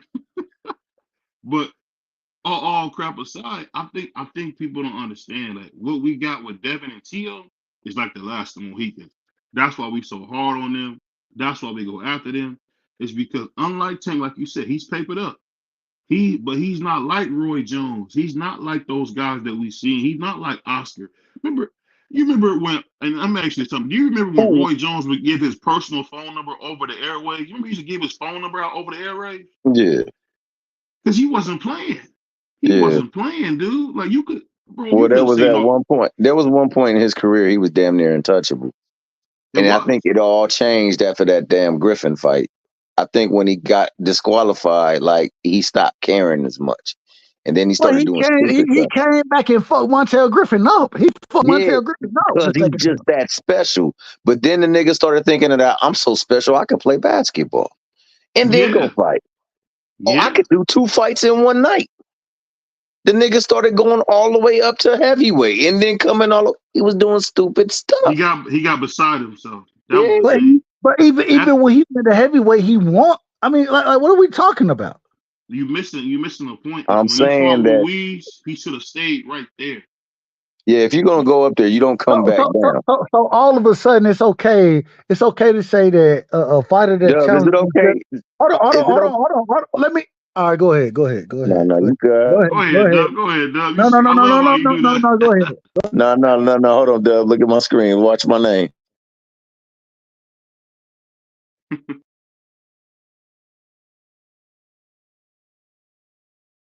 Uh, he put it on. But I'll talk to if y'all ain't gonna talk. This is a good cook, man. I don't really get to talk boxing like this, man. It don't really be on this level. I think the thing that's so crazy, I never thought about that before either. what Roy Jones had was Roy Jones was so freaking prideful that he act like he couldn't be touched. Yeah. And when he brought his dumb ass back to 175, Antonio Tarver was waiting. He was waiting, hoping, because all Roy did was cut muscle. Because Roy didn't go up to heavyweight fat. He went up there, he was swole. We all played fight night. We seen how that nigga looked at heavyweight. He looked tremendous at heavyweight. And he had one of the best performances for a boxer that you've seen against Luis. And Luis wasn't no bum. The thing was, his pride told him, like Tommy said, let me play basketball. Let me play a whole 2-3 games of basketball. We Then seen him fight on twice in BET. one night. Yeah, we seen BET when he was going to fish fries, kicking it, having a good time. Then he started rapping with Mr. Magic, had the Jordan brand deal. And then when he came down and he ran into a guy who really had his number anyway, he got his ass beat. Yeah. And then it was gifted the first one. He was gifted that first. it. And then the second one that he had no business taking. What he say? You got any excuses tonight, Roy? And man, I remember, I'm not joking. Your boy BBO was in tears when I seen my boy Roy laying sleep like that. I mean, he beat that nigga to sleep. I'm not even lying. I was at my grandma's house crying, bro. I cried like a newborn. They thought I was Chinese. I was crying so hard, man. Yeah, no, that was my guy, Roy Jones and Sugar Shane, boy. Those was my two fighters, bro. At that time, I love both of them niggas. Sugar Shane was a motherfucker at lightweight. People forget about how good he was at lightweight. At 135, Mosey was that dude, man. But, yo, and to this day, he still put the worst whooping on Mayorga. He beat that nigga badly, bro. Yeah, but you know that had more to do with like the family side of it, man. Yeah, no doubt. He was motivated to whoop that ass, but he definitely whooped that ass though. And you know what's so funny? When Oscar fought Mayorga, that's a good point. You're right, Mayorga, it wasn't no beat down like that. I mean, Shane was in there trying to like punish him, like almost refusing to knock him out to punish him more. Like, come on, bro, like. Yeah, that's some old school boxing stuff. Yeah, man, and but it shows you like the fragility of the human mind, bro, and how a little here, a little there, man, it can impact greatly what you do and what you can do, what you cannot do, what you will allow and what you will not allow. And I mean, you know. Hey, Doug, let me ask you a question about Devin, man. Can I ask you a couple questions about Devin, man? Hey man, go ahead, get your questions off. I'm getting ready to jump off. I'm gonna go ahead and let you know. But before I jump off, I'm gonna answer your questions. Go ahead. Okay, cool. So let me ask you this: Do you think that Devin Haney's mental toughness does that come from his background, or where does that come from? I think it comes with his father. I think that's where it does go into his background, but it goes into how he was raised. Um, I think because he's been raised as far as boxing goes, when we speak on boxing, he's been brought up in the sport of boxing the way he's been brought up. I think it goes into his father and the individuals that's brought him up, especially in the Mayweather gym. So I think when we speak on boxing, that's where the mental toughness comes from. And I'm gonna ask you, one of my subscribers asked me this: Could you call Devin Haney somewhat of a Tiger Woods type of prospect? Because he kind of grew up in the game. Is that why? Is that the kind of prospect you would say Devin was? Somebody who grew up in boxing? Um, that's very hard to say. It's very hard to say because I can see the comparison. I can see the comparison, but you also got to understand that because Tiger was brought up and was always, you know what I'm saying, put in those tough situations as far as competition goes. I don't know if Devin was in those same type of situations that Tiger was in, but I do think that background that Tiger comes up with, being in those tough competitions and understanding what he has to do and knowing how to block the mental the or knowing how not even block, knowing how to dominate the mental aspect of it. I think Tiger was in a different situation than Devin, but I could see the comparison. But the physical sport, because this is such a physical game, golf is the individual game, whereas people will tell me that boxing is individual game. No, boxing is not an individual game. It's somebody looking at your ass dead across the ring, and it's a one-on-one game. So I can't quite compare Devin to Tiger, but at the same time, if that comparison is made, I understand it, but I don't agree with it. If that makes sense. Okay, that's fair. I think he was only saying that because we all remember seeing Devin with Super Judah holding the Ring magazine belt. He must have been like probably no more than 8 or 9 years old. So let me ask you this about Devin. So what we seeing with Devin, is that intestinal fortitude his true superpower in boxing? Is that what makes him special? The way he sees himself and the way and the strength, the inner strength inside of him. Is What that what why what he's what? so successful? No. What makes Devin special is his ability to adapt to any style. That's what makes him special, and his ability In to what way? What handicap do you it. mean? What do Oh, you oh, mean? oh, oh, Adapt any oh, oh, style. oh, Go oh, ahead. I'm trying to answer. Okay, go So ahead. what I'm saying is it makes him what makes him great is his ability to adapt to any style and his ability to handicap any style. And the reason he has that ability is because of the way he was brought up in the sport. And so what Devin is truly special at, and I don't know if people understand this yet, but y'all will start to understand this. Devin, he excels at handicapping fighters, and anyone who can handicap a fighter and still continue to fight any type of style that they need to fight to win, that's a dangerous fighter. And hence the reason I rock with Devin the way I rock with him, because that's what he's able to do. So in a way, I look at Devin a lot like LeBron, and the reason I say like LeBron is because he didn't have a great coach necessarily there with him every day. Do you think that Bill Haney handicapped Devin from reaching his full potential, or at some point will he let the reins go so Devin can really blossom? What do you think? Bill, Bill has always done a fantastic job of bringing other individuals who know more about the sport of boxing into Devin's corner. For a long time, we watched Ben Davidson, or excuse me, I hope I'm saying the brother name right.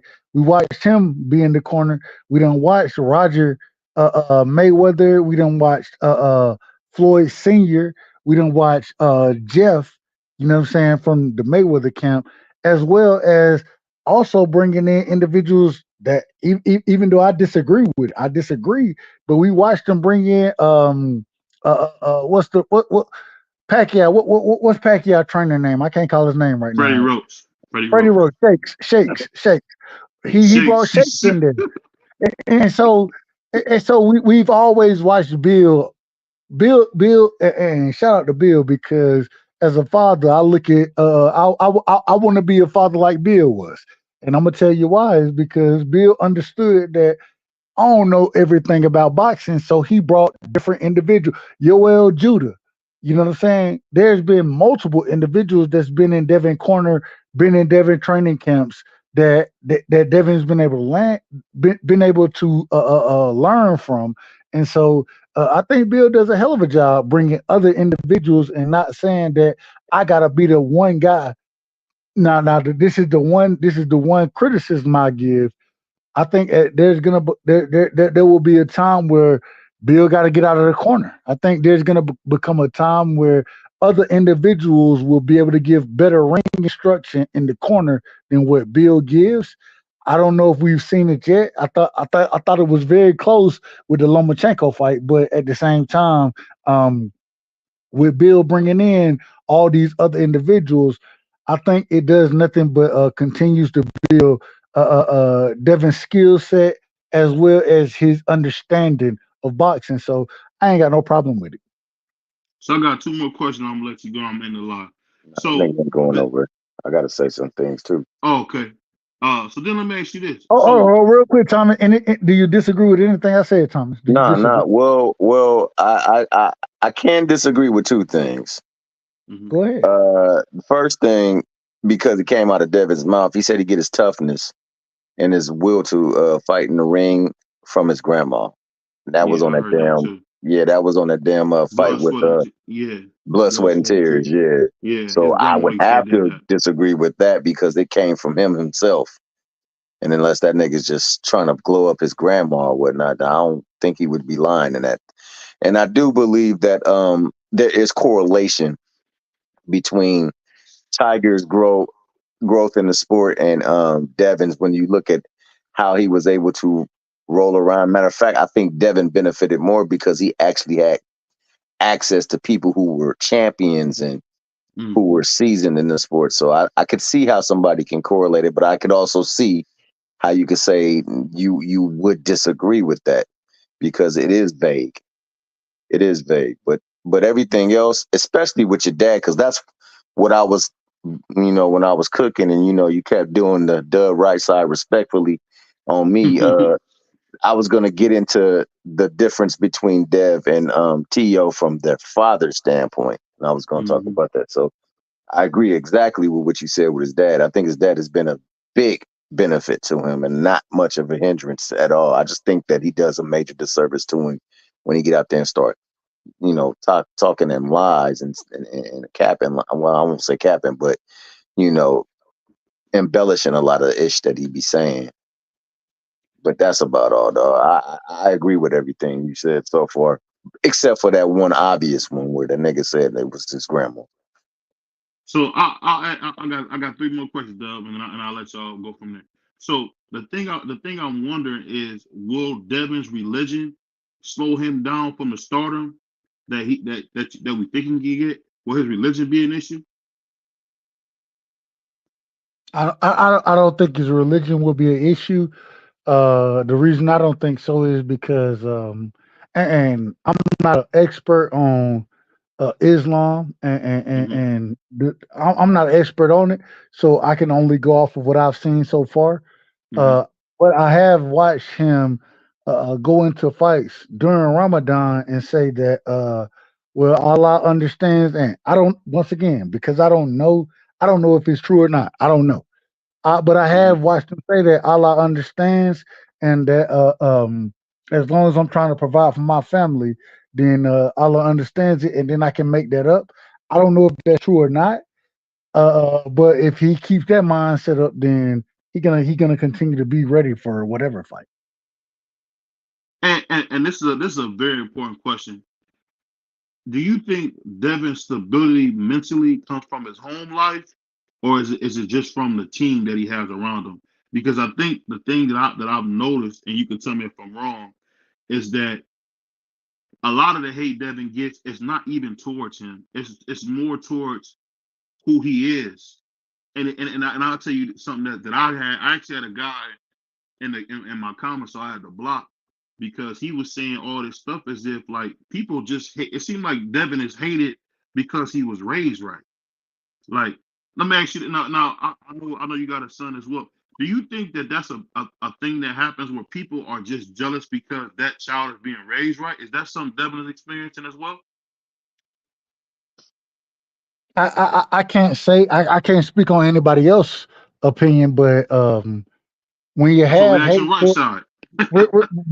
but when you have hate toward an individual, and I know as a father myself, I know how my son, when he go to school, he done came back and said, "Daddy, man, they saying this, and whatever," and I got to give him advice on that, right? Right. I do understand that when you're raised with a father, it's different. It's different. I know myself. I was not raised with my father in my life, and there were times where, man, I want to fight motherfuckers who had their dad in their life. That's a fact. That's a fact. That's a fact. Yeah. But at the same time, as I got older, I understood, and it's crazy because one of the individuals, Steven, he invited me over. Hey, we had a pool party. We had a great time over there, and this was when I was going from elementary school to middle school, and I was able to get a true understanding of what a father does in your life.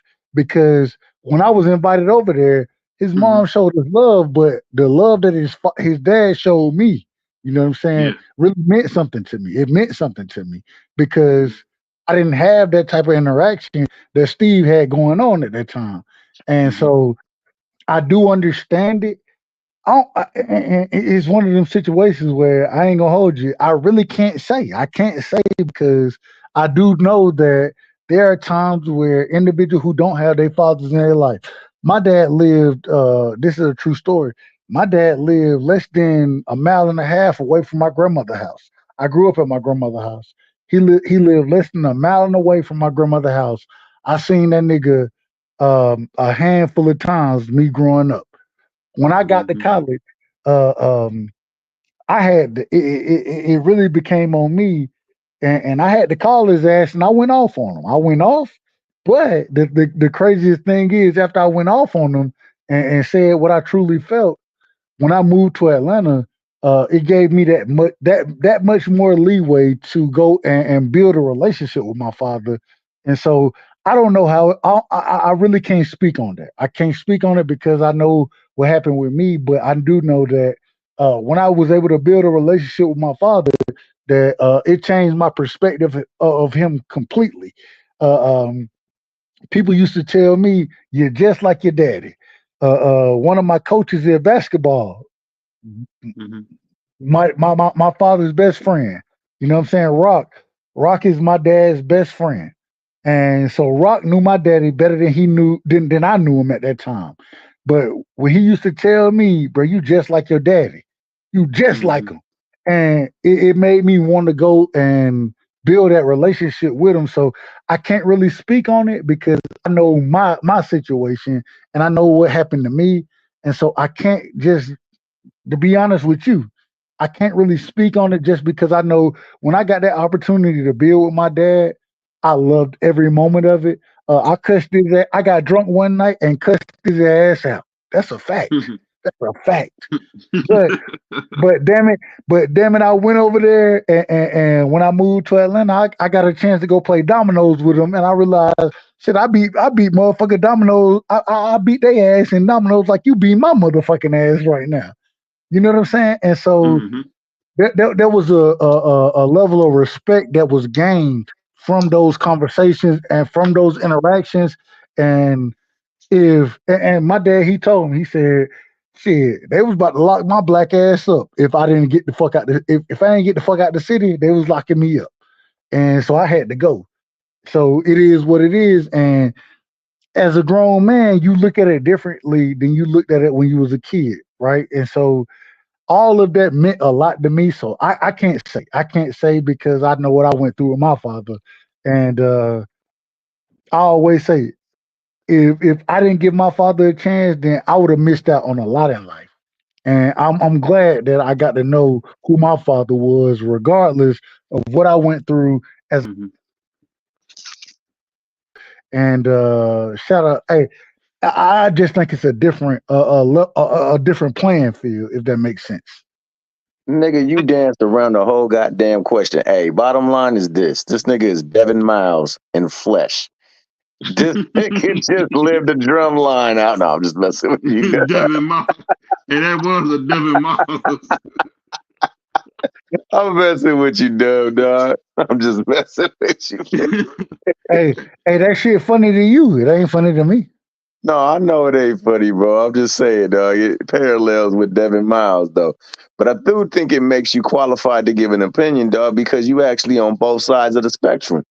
Yeah. You was there without a father, and then you was there to build the father, so you can tell whether or not you had animosity to niggas that did have fathers. So, and you said you wanted to fight, so you could see how some niggas that didn't have a father would say some hateful things to Dad because you said you wanted to fight your best friend, but that nigga Fact. took you to the pool party, and you find Fact. out it was nothing but love, dog.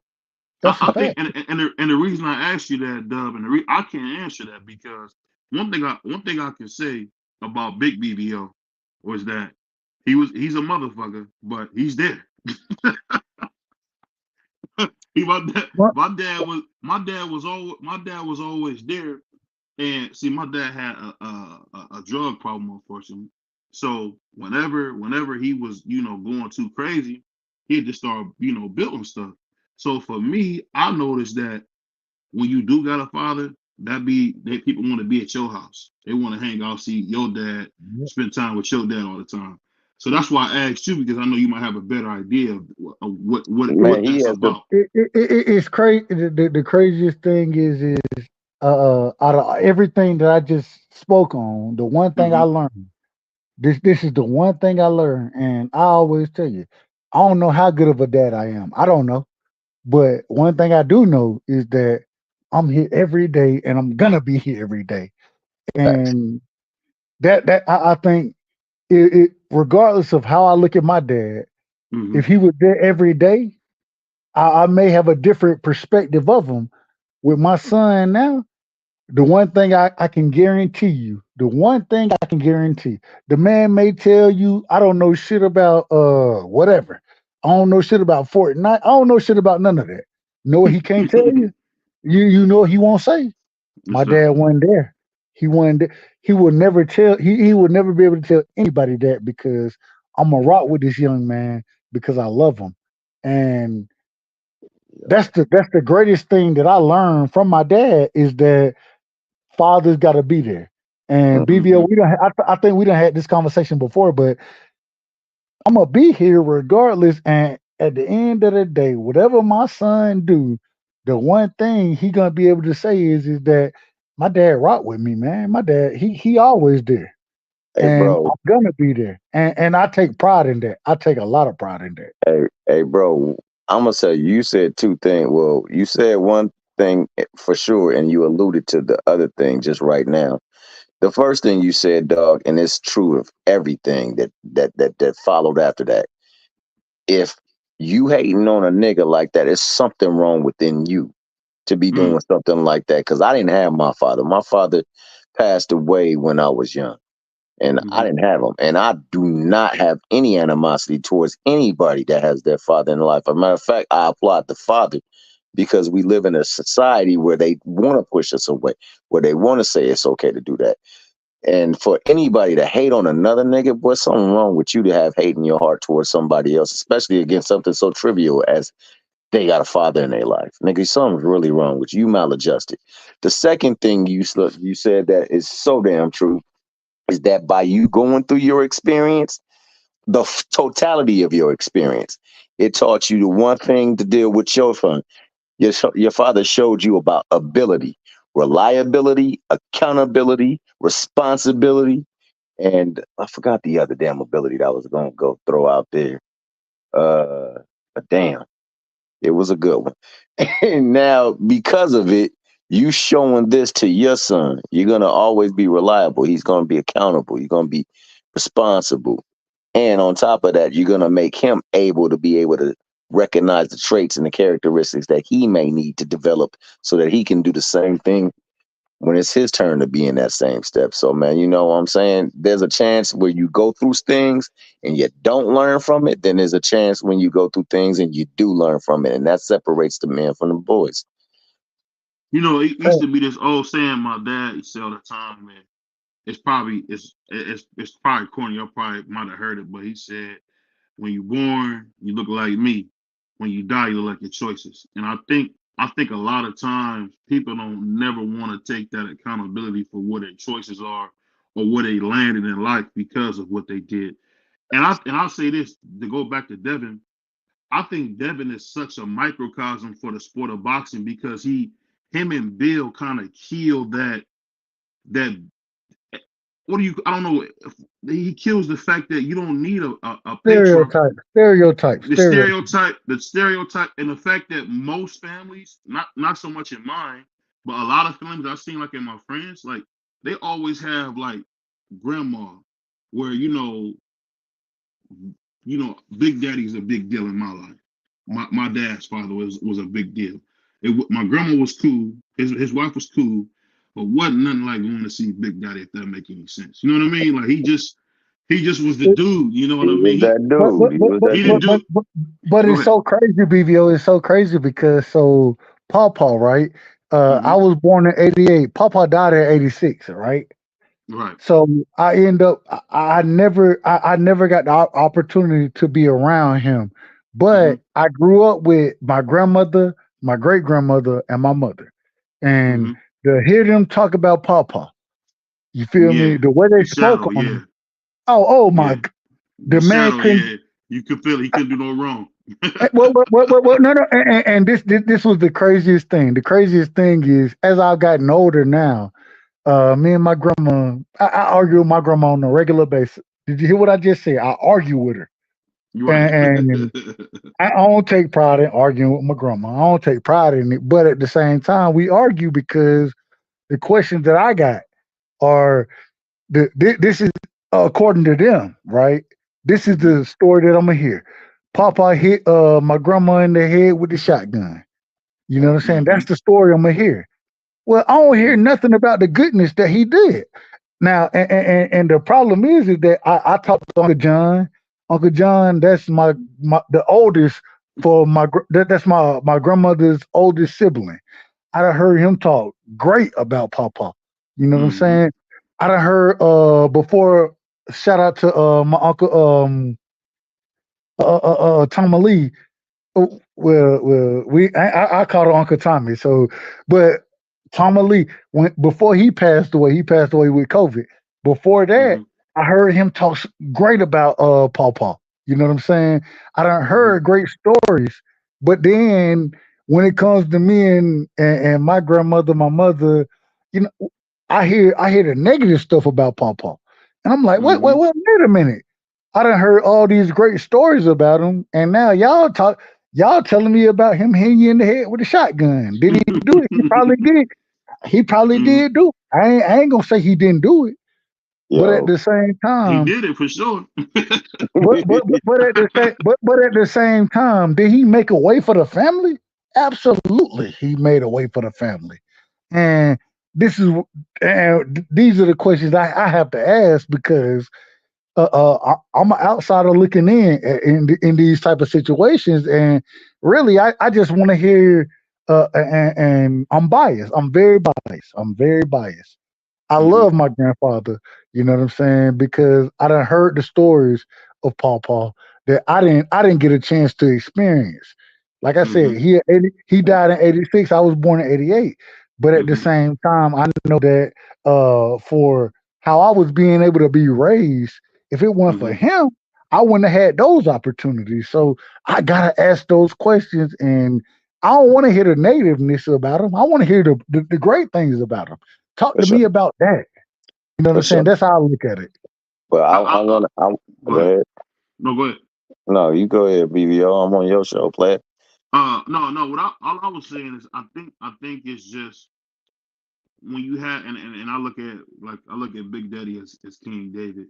When you got a King David, a dude who's willing, because I'll tell you guys something funny. I probably shouldn't be sharing this, but my aunt and my they all got to Cleveland. My mother's side of the family all got to Cleveland from Arkansas because their brother got lynched.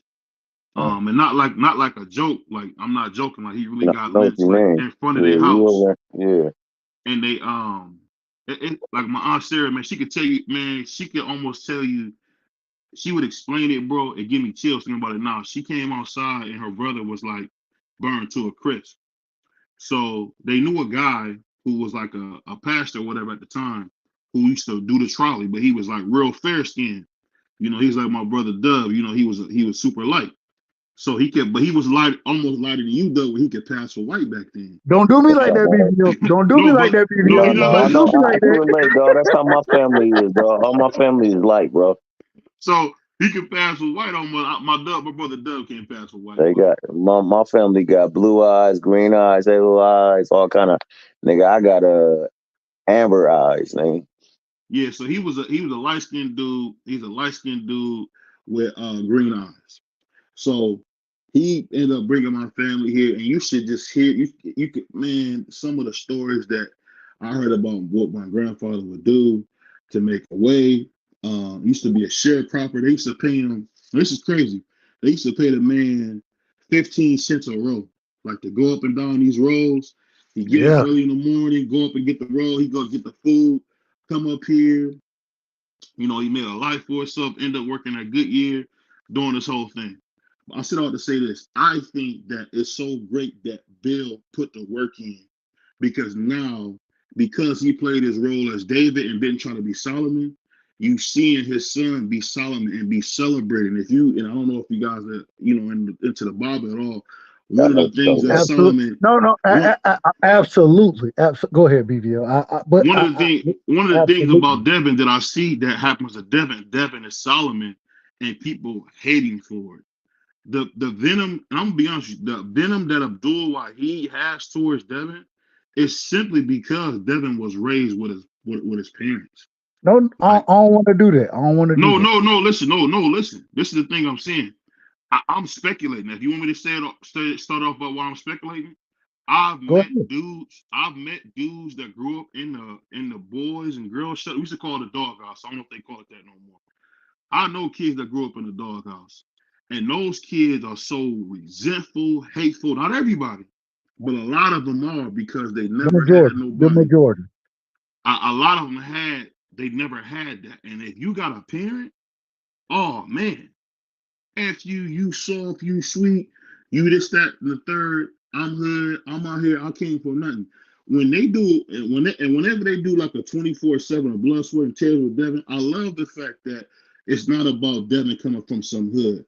You might have Bill talking a little bit, but from what I heard about Bill was like the man in Oakland. Like Bill was doing this thing in East Oakland so hard that he went to the feds.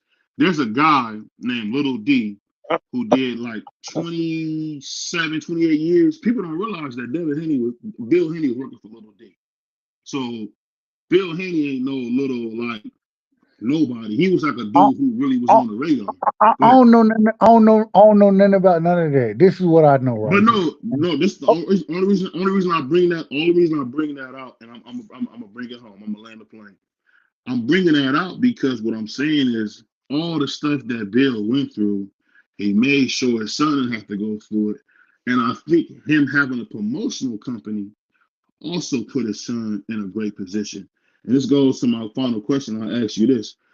Do you think that Bill putting that, him coming into boxing with his own promotional company is what gave Devin so much power early on over his career? What do you think?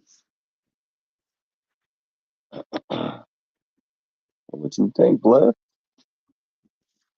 Did you fall asleep already? Nah, I'm here. I was gonna let you respond, and now respond. He's asking you the question. Oh, okay. Well, I don't think that overall. I don't think that's what does it for Devin or Bill. The as far as the promotional brand goes, I think that's a kind of a side note. I think that's kind of what they were able to accomplish. You know what I'm saying? At the end of the day, I think it comes back into those relationships, especially the relationships you build with your kids and your family at a young age. One of the things I always say is that even though, like I talked about Pawpaw right now, like I just talked about him, I done heard the thing they'll tell me is that he hit my grandma in the head with the shotgun. That's what they want to talk about. But the thing is that I gotta dig deeper than that, right? I gotta dig deeper. Why? Because that's not that. I know who I am, and I know who my grandmother is. I know who my mother is, and outside of that, there are gonna be times I'm gonna put. Yeah, you damn right. There was a question asked: are you gonna whoop your child? You damn right. I'm gonna put hands on that motherfucker. You damn right I am. You damn right I'm going to. But does that mean that does that make me less of a parent? No, I do it because I want my son to grow up the right way, right? And so, even though I disagree with the shotgun, at the same time, I want to hear the other pieces of it. I want to hear the other pieces, and so I don't think that just because you've made a decision and you've done something that individual may want to paint you in the corner, you can't be in that corner if people really understand who you are. And so that's how I look at it. I look at it as if for some reason I put a shotgun to my son's head, damn it, if I did it, I only did it for his benefit in my mind. I didn't do it to hurt him. I don't want to hurt that. Man, the last thing I want to do is hurt my son. What I want him to do is grow up the right way and understand that you got to be disciplined and shit. That's what I want. You know what I'm saying? And so I gotta take all that into perspective and understand that when I'm dealing with my son, the anything I do is only for his benefit. I don't want to hurt that man. Oh, that young man, excuse me. I don't want to hurt him. I want him to be the best individual he can be. And sometimes it's gonna be me putting him on the back foot and hurting his ass. It's gonna be that. It's gonna be that because you may not understand it at the current moment in time that it's happening, but after it's all said and done, I guarantee you're gonna understand it. And if you understand it, then at least I know I did my job. That's how I look at it. All right, now let me rock on this, and I'm gonna bring everything that I was gonna speak on. For this in particular, it's always good to hear the totality of things, the good and the bad. They all portray a picture. I mean, for something that's because I'm gonna relate it to my own experience, but I'm gonna say something that's in the public eye. Krishan Rock, her family all got different stories of their mom. 3 of them got bad stories of their You mom. said who? Hold on, you said who? Krishan Rock. Who is that? I don't know who that is. Just a random chick. Just a random chick. Some random trick Respect. that Hey, and I say that respectful. I just respect. don't You know know. who I don't Blueface know who she is? is. You know who Who? Blueface is? The Blueface, a rapper? rapper from out The here in rapper? Compton. Yeah. The girl Okay, that yeah. he's with, one of the girls that he's with. The one missing the tooth? Yeah, the one missing the tooth. Yeah. What's Now her name? Krishan, I swear to God, I did not know that. That's Chris. hey, What's I her didn't know name? until last year. I didn't know who the fudge she was, man. And one day Yeah, I I'm didn't on know. the phone and it's one of those shorts, and I accidentally click the shorts, and the next thing you know, they just inundate your phone, dog. And What's her now name? What's her name? Krishan, Chris, like ChrisEan, Krishan Rock. Krishan. Okay, Krishan Rock. well, okay. I didn't know She that. did an interview I didn't recently know her with name. I didn't know her name. They had a baby together, didn't they? They had a baby.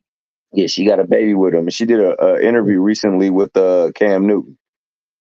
Like I haven't seen the count. I ain't seen that either. So but yeah, they got like she got like 8 siblings, and like 3 of them got a bad rapport with their mom, and the other ones they rapport is different because their mom treated them differently, and she handled them differently. So like I only say that to say this because I know from my own experience with some of the people in my family how some people can treat people like they shining stars and the other people like they the trash that belong beneath the gutter.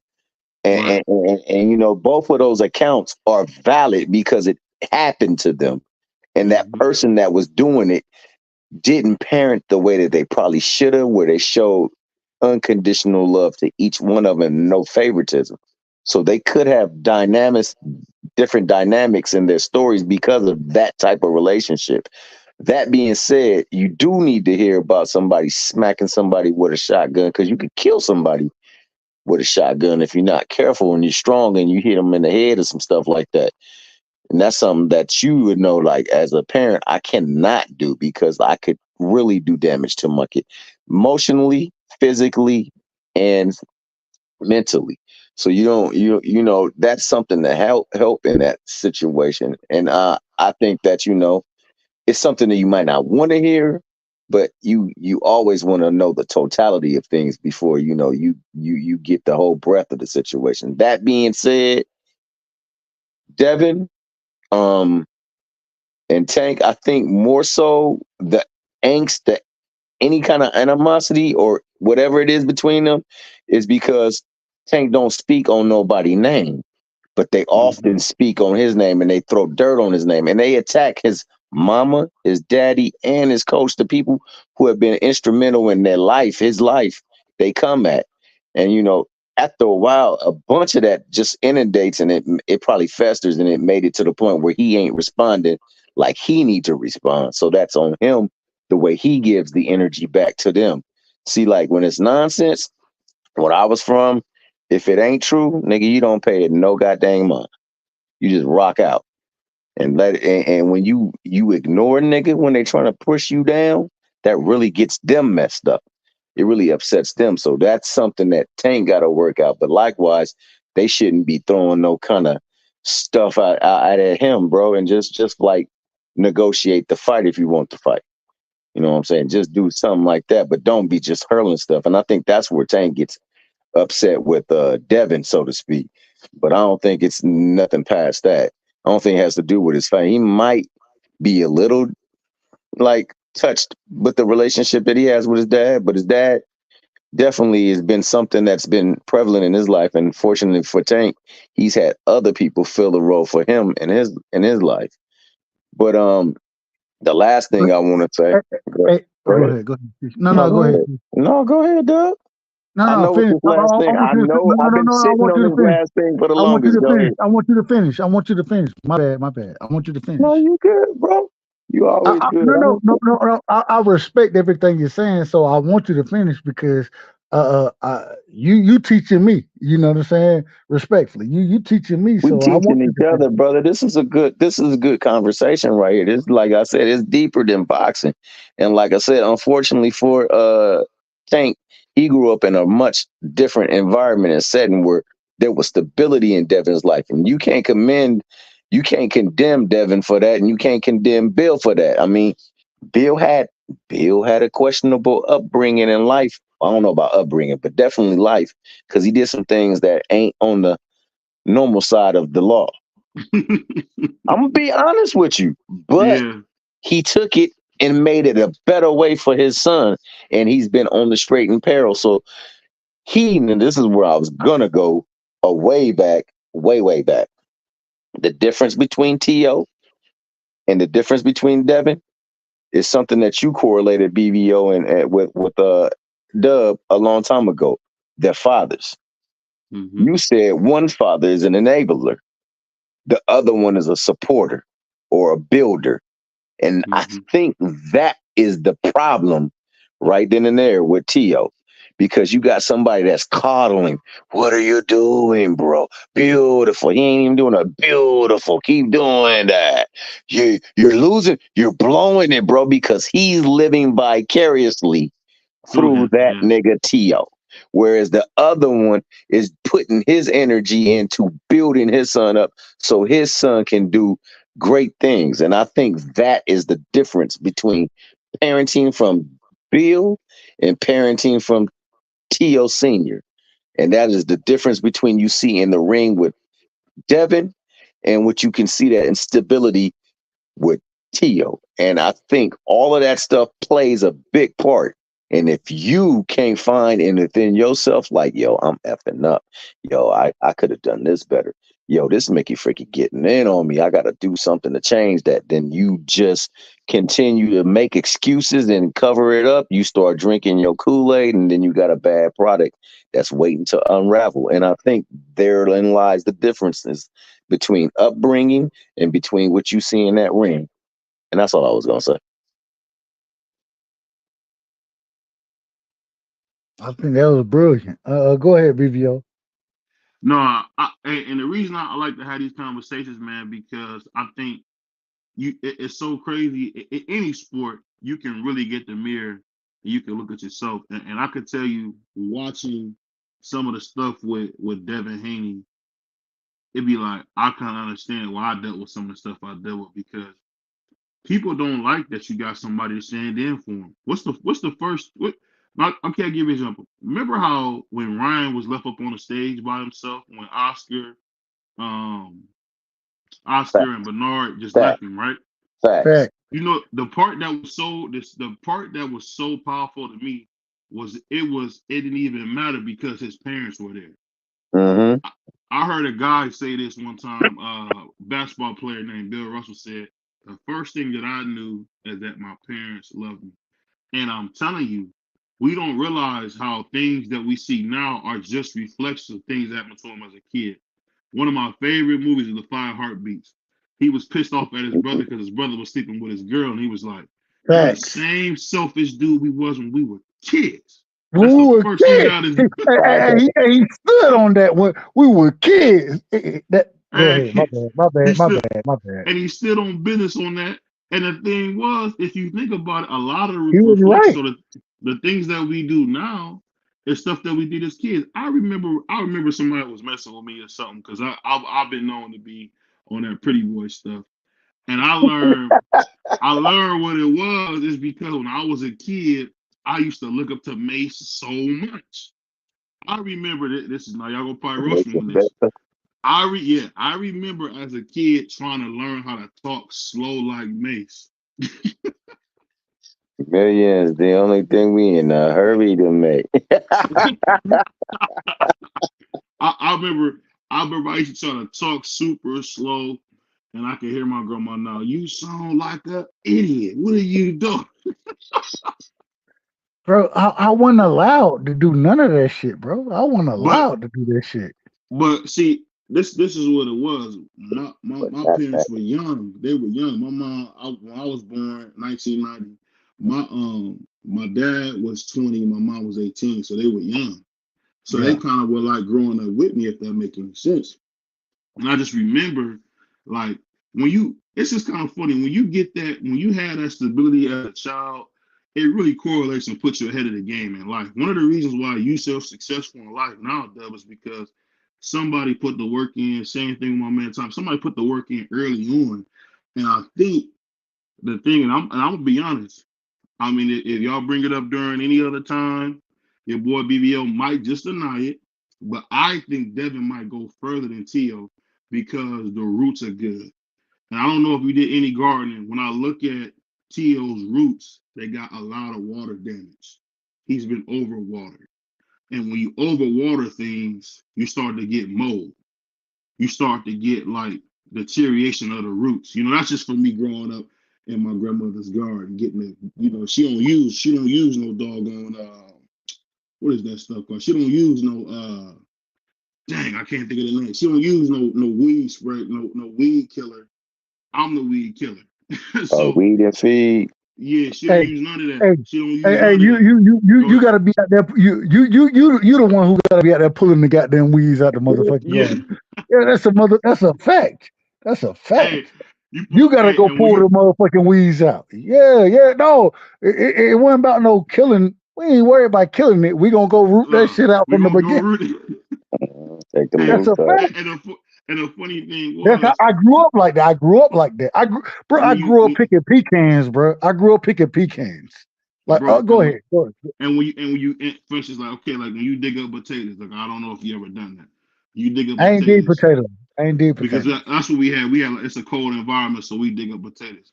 I didn't do. We didn't have to do that. And I just remember, like when I would check her tomato trees, I shell peas though. I did shell peas.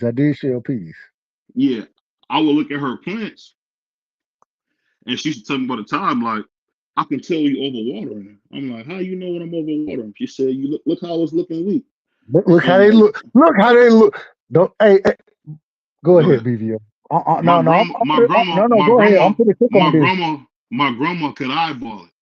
And I'm gonna be honest with you. When I'm eyeballing T.O., I think he has more talent than Devin, but I think Devin is so stable. I think he got such good roots. And like I said, you might ask BBO about this later, and I might not remember any of this conversation. I don't know. I don't know. I might not remember this. I might not remember this. But from what I'm seeing with Devin, I think his roots are the difference. I think the roots with Tio are so rotted and so overwatered. He's the classic example of when you baby a man. You're not going to get a man. You're going to get some type of woman/man where he can't even have his own life because he's so caught up in his feelings. And when a man can't take himself out of it, he's no good. Because we're made to work. Go ahead, Doug. My bad. Go ahead. One of the greatest things that Big Mom always did, whether it was my grandmother, Uncle John, Uncle Tommy Lee, Aunt Claire, those are all well. Those are some of her children. Let me say some of her children. There's more, but those are the ones that I got to grow up around specifically. One thing Big Mo would tell them is that, and I remember this me specifically. I grew up in the household, and shout out to all my cousins. Uh, they didn't grow up the way I grew up, and the reason they didn't is because they didn't grow up with Big Mo. You know what I'm saying? They knew Big Mo from afar. I knew Big Mo from up close, if that makes sense. Big Mo pulled the switch on my motherfucking ass. I had to go pick my own switches with Big Mo. That's who I grew up with. You feel me? And so when I talk to my cousins today, they see Big Mo totally different than I see her. I say all that to say that the way she raised me and the people who are on point with the thought process as far as my cousins go as I go is individuals who were raised by Uncle Tommy Lee, Uncle John. You know what I'm saying? Those are the people who's on caliber with me. And the reason being is because those are the people who gonna continue to. My grandmother is the youngest. You know what I'm saying? I live with my grandmother. I live with both of them. My mama, I always tell everybody I was raised by my great grandmother, my grandmother, and my mother. Why? Because I was raised in Big Mama house. That's why.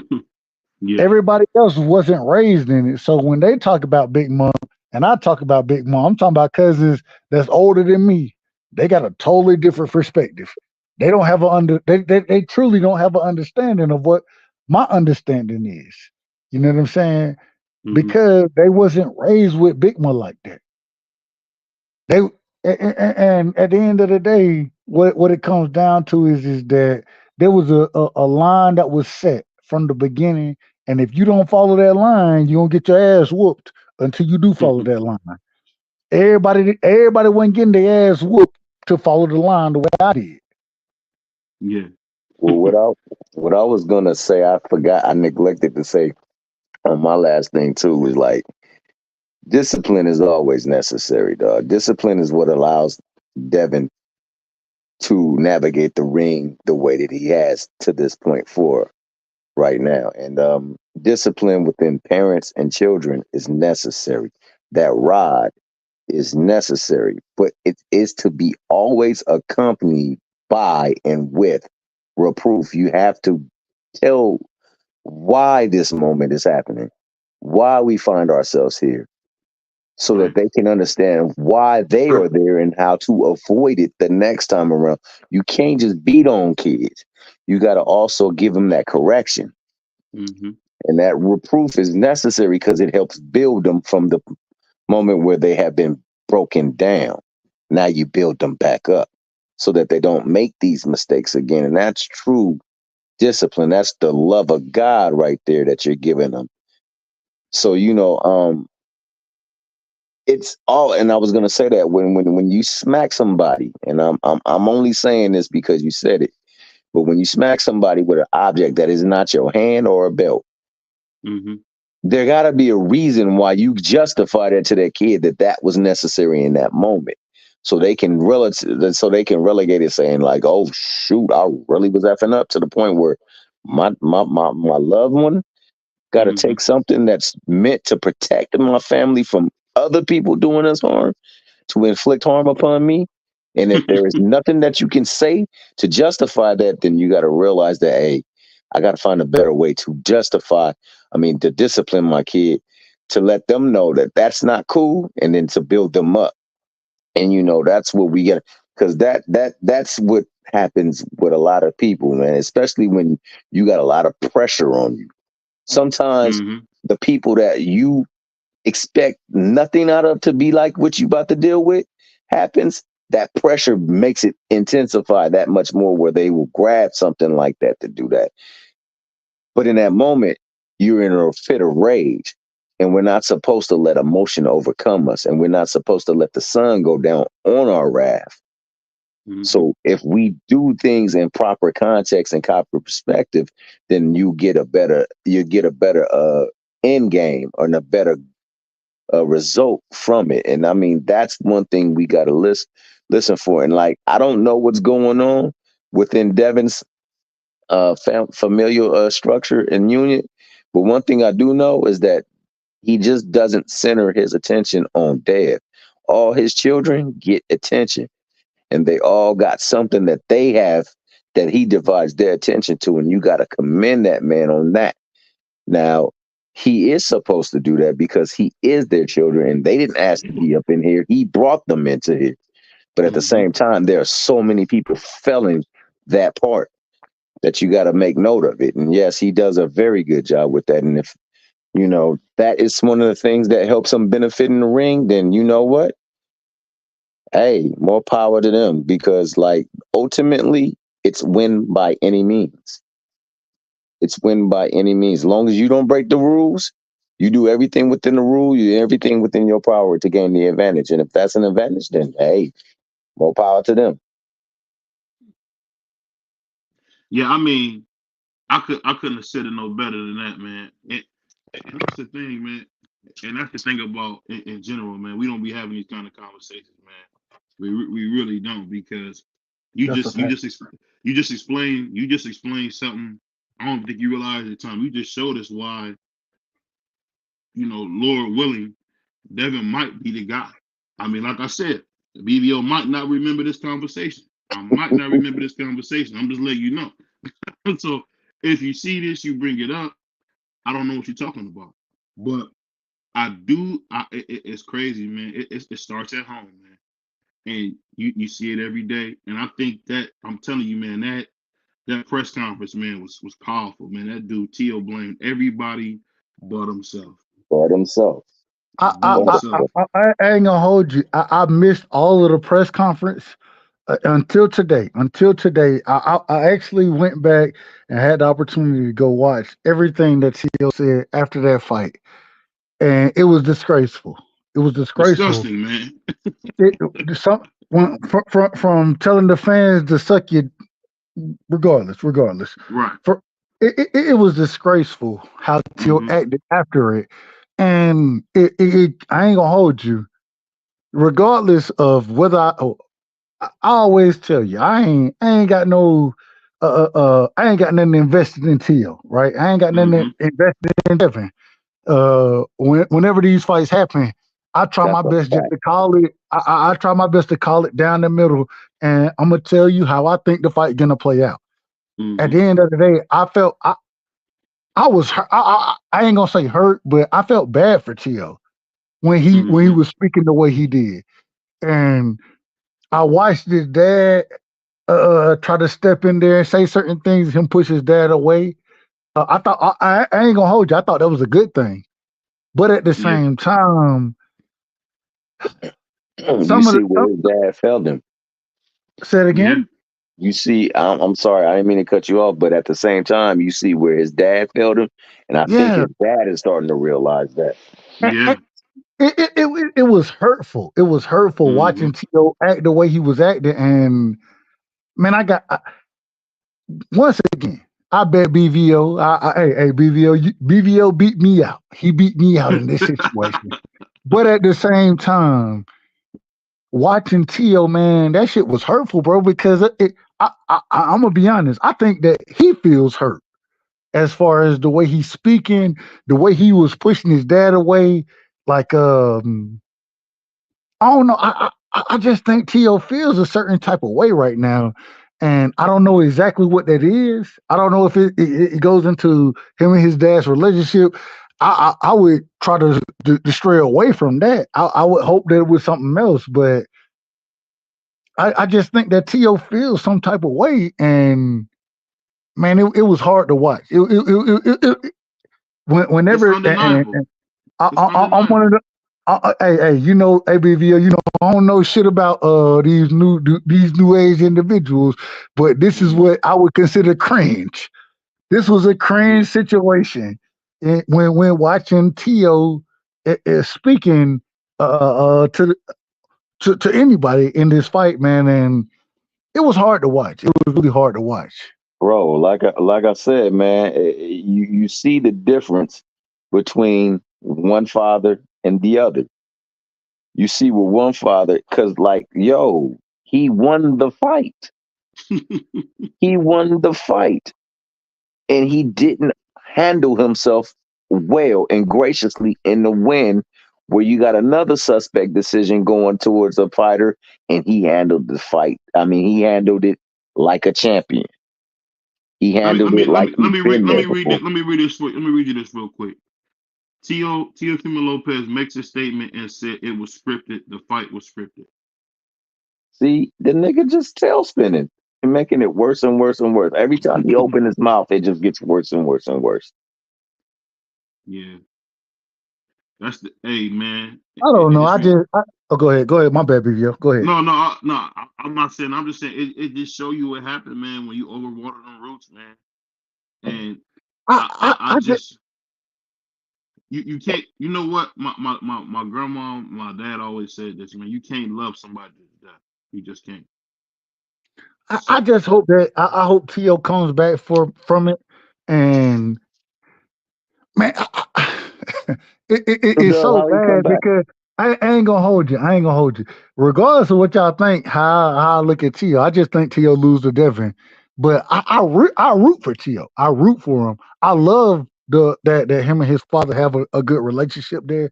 But at the same time, what I've been seeing from him, it's hard to watch, man. It's hard to watch, and I really hope that he comes to an understanding and understands how to navigate his relationship with his father, as well as his boxing relationship with the media and everybody else. I said this earlier. When me and my father cause the original conversation I had with my father when I was in college, I cussed his ass out. Cussed his motherfucking ass out. And as I got to know him more, as I got to get to know him more, I realized that we're much more similar than we're different. You know what I'm saying? And so I had to take that on. And now when I talk, my dad had a stroke, and unfortunately, my brother and my sister, they live in, I don't know what y'all know about Georgia, but my dad, he live in Atlanta. I live in Middle Georgia, and my brother and sister live closer to Augusta. You know what I'm saying? Mm-hmm. I went up there and I stayed with my dad and that was the best time. That was the best thing that could have happened to me, was me going up there when he had his stroke, me going and being there for him. Mm-hmm. True story. This is a true story. I hate to say it this way, but this is a true story. I had to hold a nigga dick to piss. That's a fact. Yeah. That's a fact. And but me having to do that and then being able to, I told his ass, I went off for a second. I went off on him. Right. But then it gave me that opportunity to really get to know him and understand them on a different level.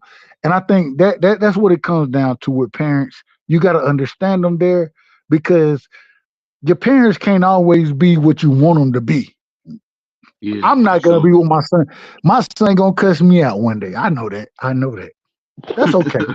He gonna be mad at me. But one thing I'll tell you is the things he won't be mad at me at is he never gonna say that I didn't push him. He never gonna say I didn't try to do the best for him. My son will never tell me that. And the reason, and I'm okay with it. I just say that, man, that father-son relationship is something that you got to navigate, and it's difficult. But as long as you there, man, tell me, man, fuck, respectfully, fuck you. If I'm here and I'm doing the best I can do, you gonna be a father one day, and you gonna have to be able to do what I did. Yeah. All right, go ahead, and you gonna see that shit ain't easy. It's not easy, but this is what we do as parents, and we gotta do the best that we can do. And the one thing I guarantee that my son would ever tell an individual about me is that my dad wasn't there for me. Now he may say my dad wasn't the best. He can say whatever he want to. He can't say I wasn't there. And I'll take that. I will take that. Am I the best father? I don't know. I have no clue. Do I try to be the best father? Absolutely. And so I can live with it. I can live with all of that as long as I'm here for you and do the best I can do. It is what it is. It is what it is, and whatever you have coming forward, that's on you. And I hope that you're a better father than I am. Why? Because I'm not perfect, and you're not gonna be perfect. But if you better than me, then I did a great job, in my opinion. Yeah, well, I can't argue with that. I mean, I think it was one thing that you said that was very poignant. And I think it plays in the two people we're discussing right now and their dynamic with their father and their relationship. You're not planning or hoping to be, what did you say? The father you want me to be? But I will be the father you need me to be. And see, I Yeah. think that T.O. had the father he wanted him to be, but not the father that he needed him to be. Because if he was the father that he needed him to be, the nigga wouldn't be acting the way he's acting right now, even in victory. Yeah, that was crazy. You would have thought he had lost while he was talking. Man, you would have Yeah. thought he lost. Like I said, man, both of them, when you look at the decision versus Loma for Devin and the decision versus Jermaine for T, both them niggas look concerned. Both of them had worry on their face because they knew that the other person had got off on their ass. And was it enough to sway the judges into their favor? But one got the decision, jumped up, celebrated, a big moment in his career, took the victory like a champ. The other one, you talking about right now.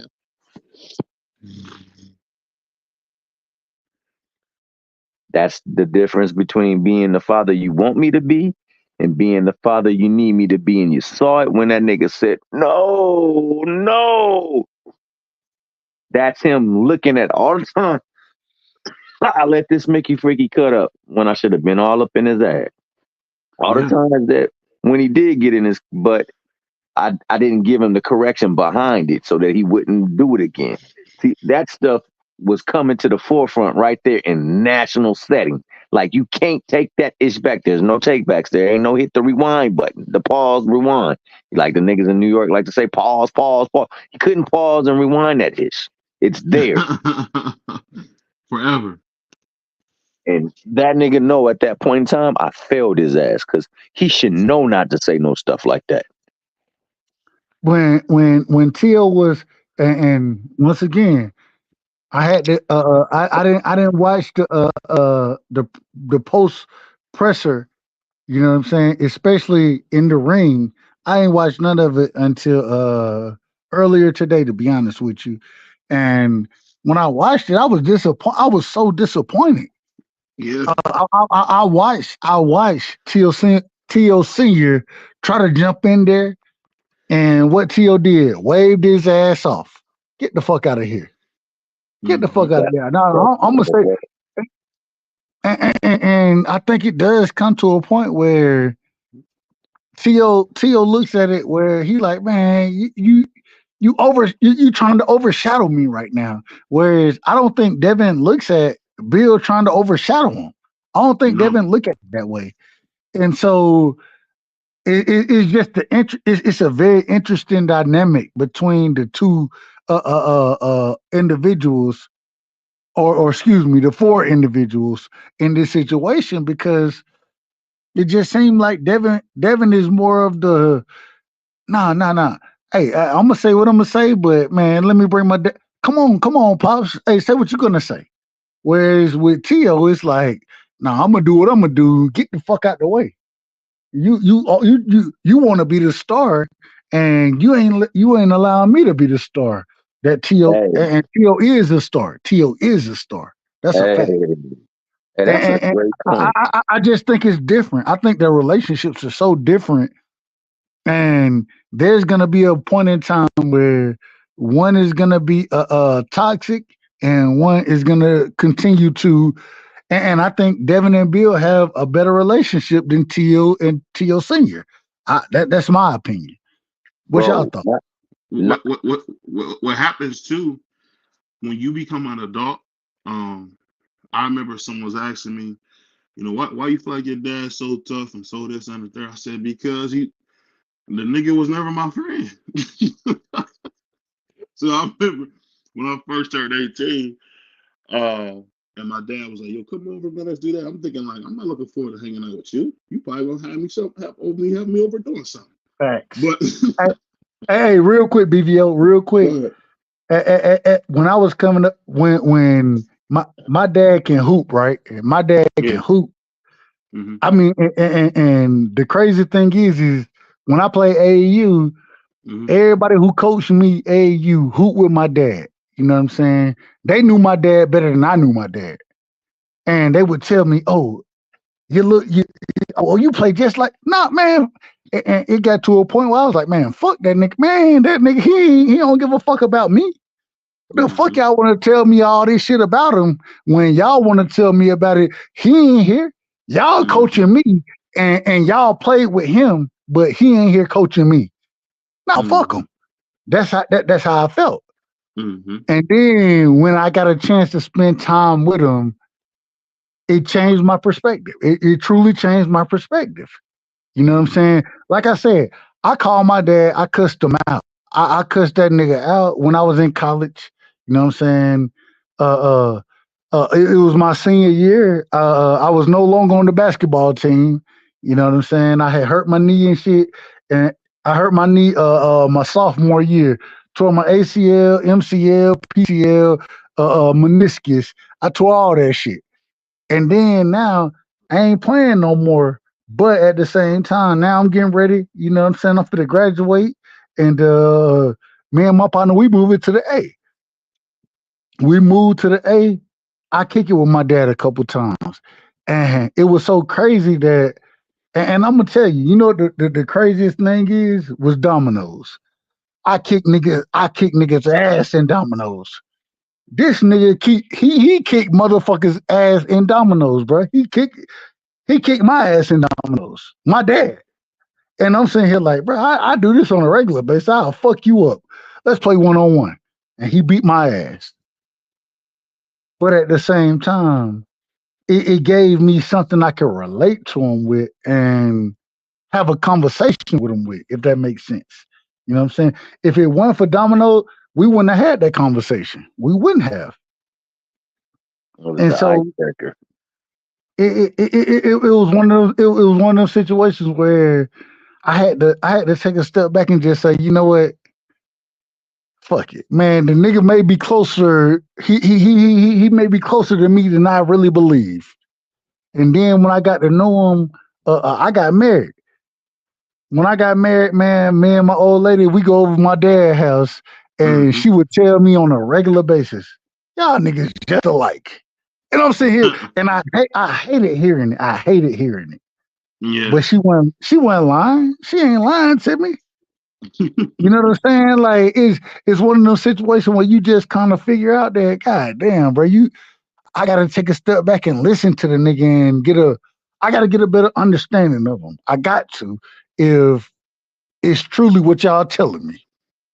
And it is what it is. That's one of the best things that happened to me in life, bro. Like me understanding my father, understanding how he moves. That nigga a Cowboy fan, I'm a Cowboy fan. You know what I'm saying? I grew up around his brothers. I ain't grew up around him, but I grew up around his brothers and shit. My first cousin. You know what I'm saying? My first cousin. So I grew up around that shit. And then now when I get to know the nigga, I'm like, God damn. Niggas done told me for years I'm pigeon-toed in a motherfucker. He pigeon-toed in a motherfucker. Yeah. No, y'all are like. And it's like, man, it's one of the things that you don't want to accept, but once you start to accept it, then you start to understand yourself better, if that makes sense. So, man, it was the best thing that ever happened to me, getting to know my father. And like I told y'all, I called that nigga when I was in college. That nigga came to my high school graduation. That was the first time he ever came to anything outside of even AAU basketball, even AAU, even though his people, you know what I'm saying, his friends, niggas that he played with, they coaching me now. He didn't show up to the AAU games. He showed up to one game. And even the game he showed up to, I was so mad that he was there. Like it was one of them times where I played horrible in that game. And when I say horrible, I'm talking about I probably had a layup. I might have made a layup. I missed every other shot. I fouled out the game. Yeah. No, I was mad he was there. I was mad he was there. That's a fact. And after I got over the anger, after I got over that and understood, hey man, I gotta go play ball. After I got over it, that's when I was able to utilize my skill set and then understand where he was coming from. Man, that shit was it was a journey. It was a true journey for me. You know what I'm saying? Because I was mad. I was really mad at him. But once I got over that anger and that madness, then I was able to be the player that I wanted to be and understand what I was where I was coming from. And luckily for me, it happened when I was still in high school going to college. But it still was one of them things where it's like, man, fuck you. You know what I'm saying? That's literally how I felt. Fuck you. That's Yeah, how I felt. yeah. You all ask one that way. You be like, what? What am I doing this for?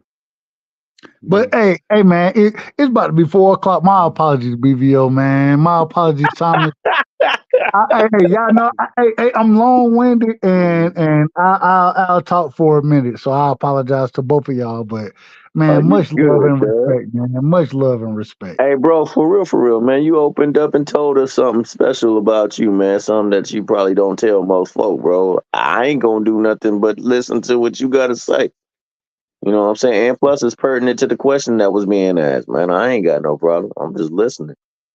I appreciate And it. what you do is show why it's so important to have forgiveness in your heart too, bro, because you open up yourself to opportunities instead of closing yourself off into development.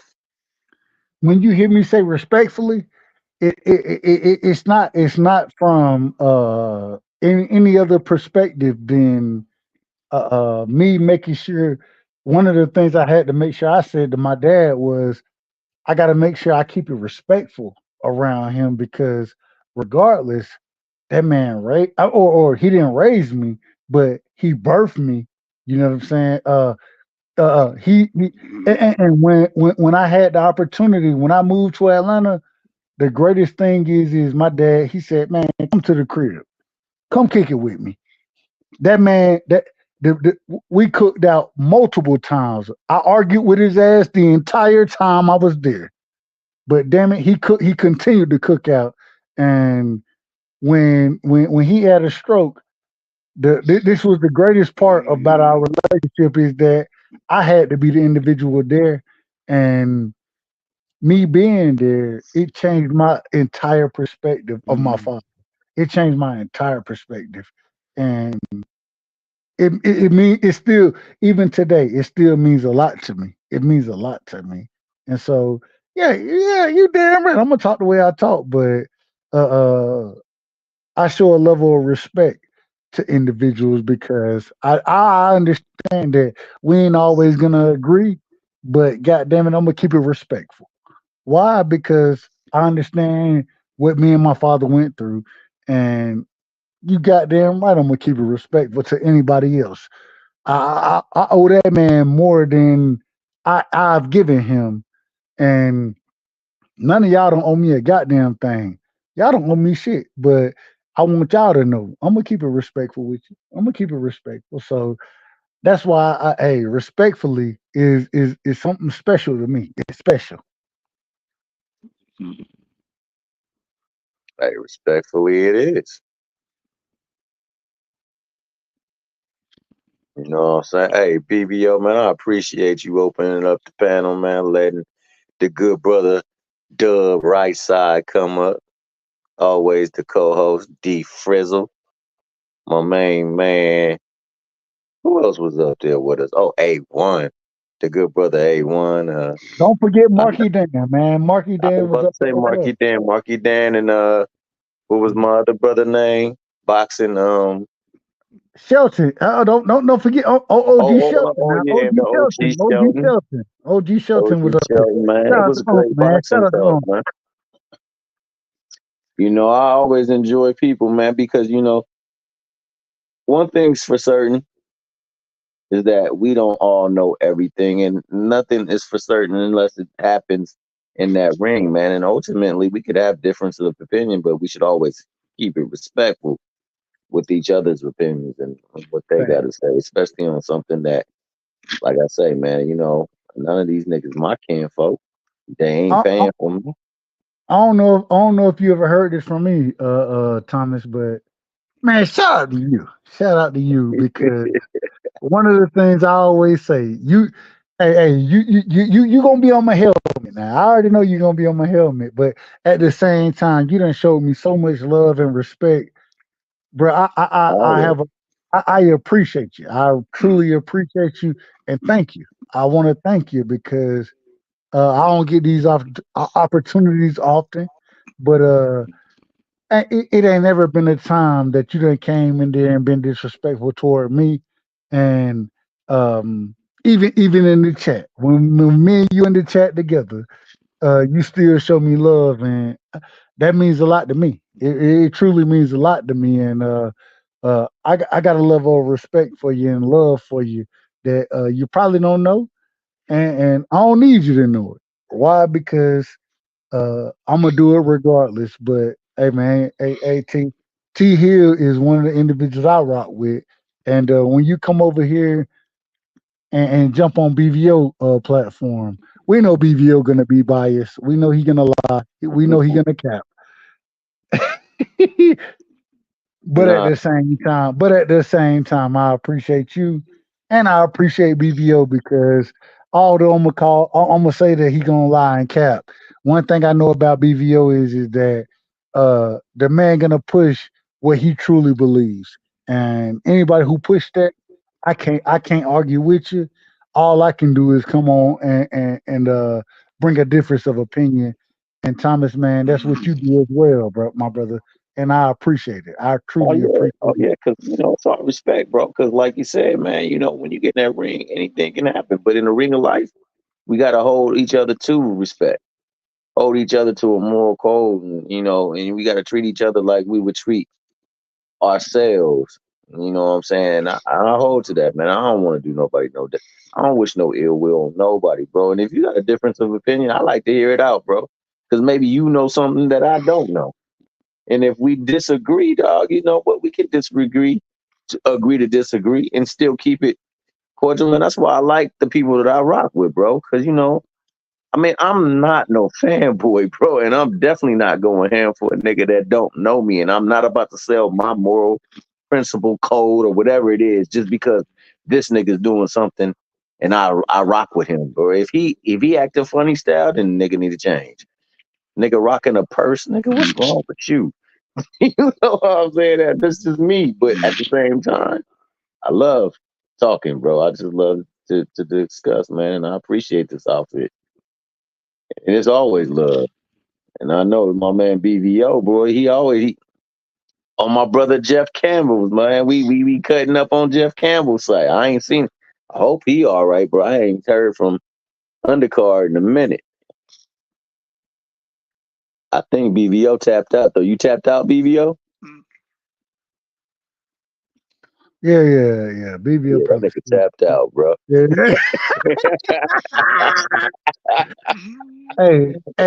One thing I always know, man, my nigga. Hey, I appreciate you, my brother. And Always. I don't know if anybody ever told you. I'm pretty sure somebody have, but I appreciate you.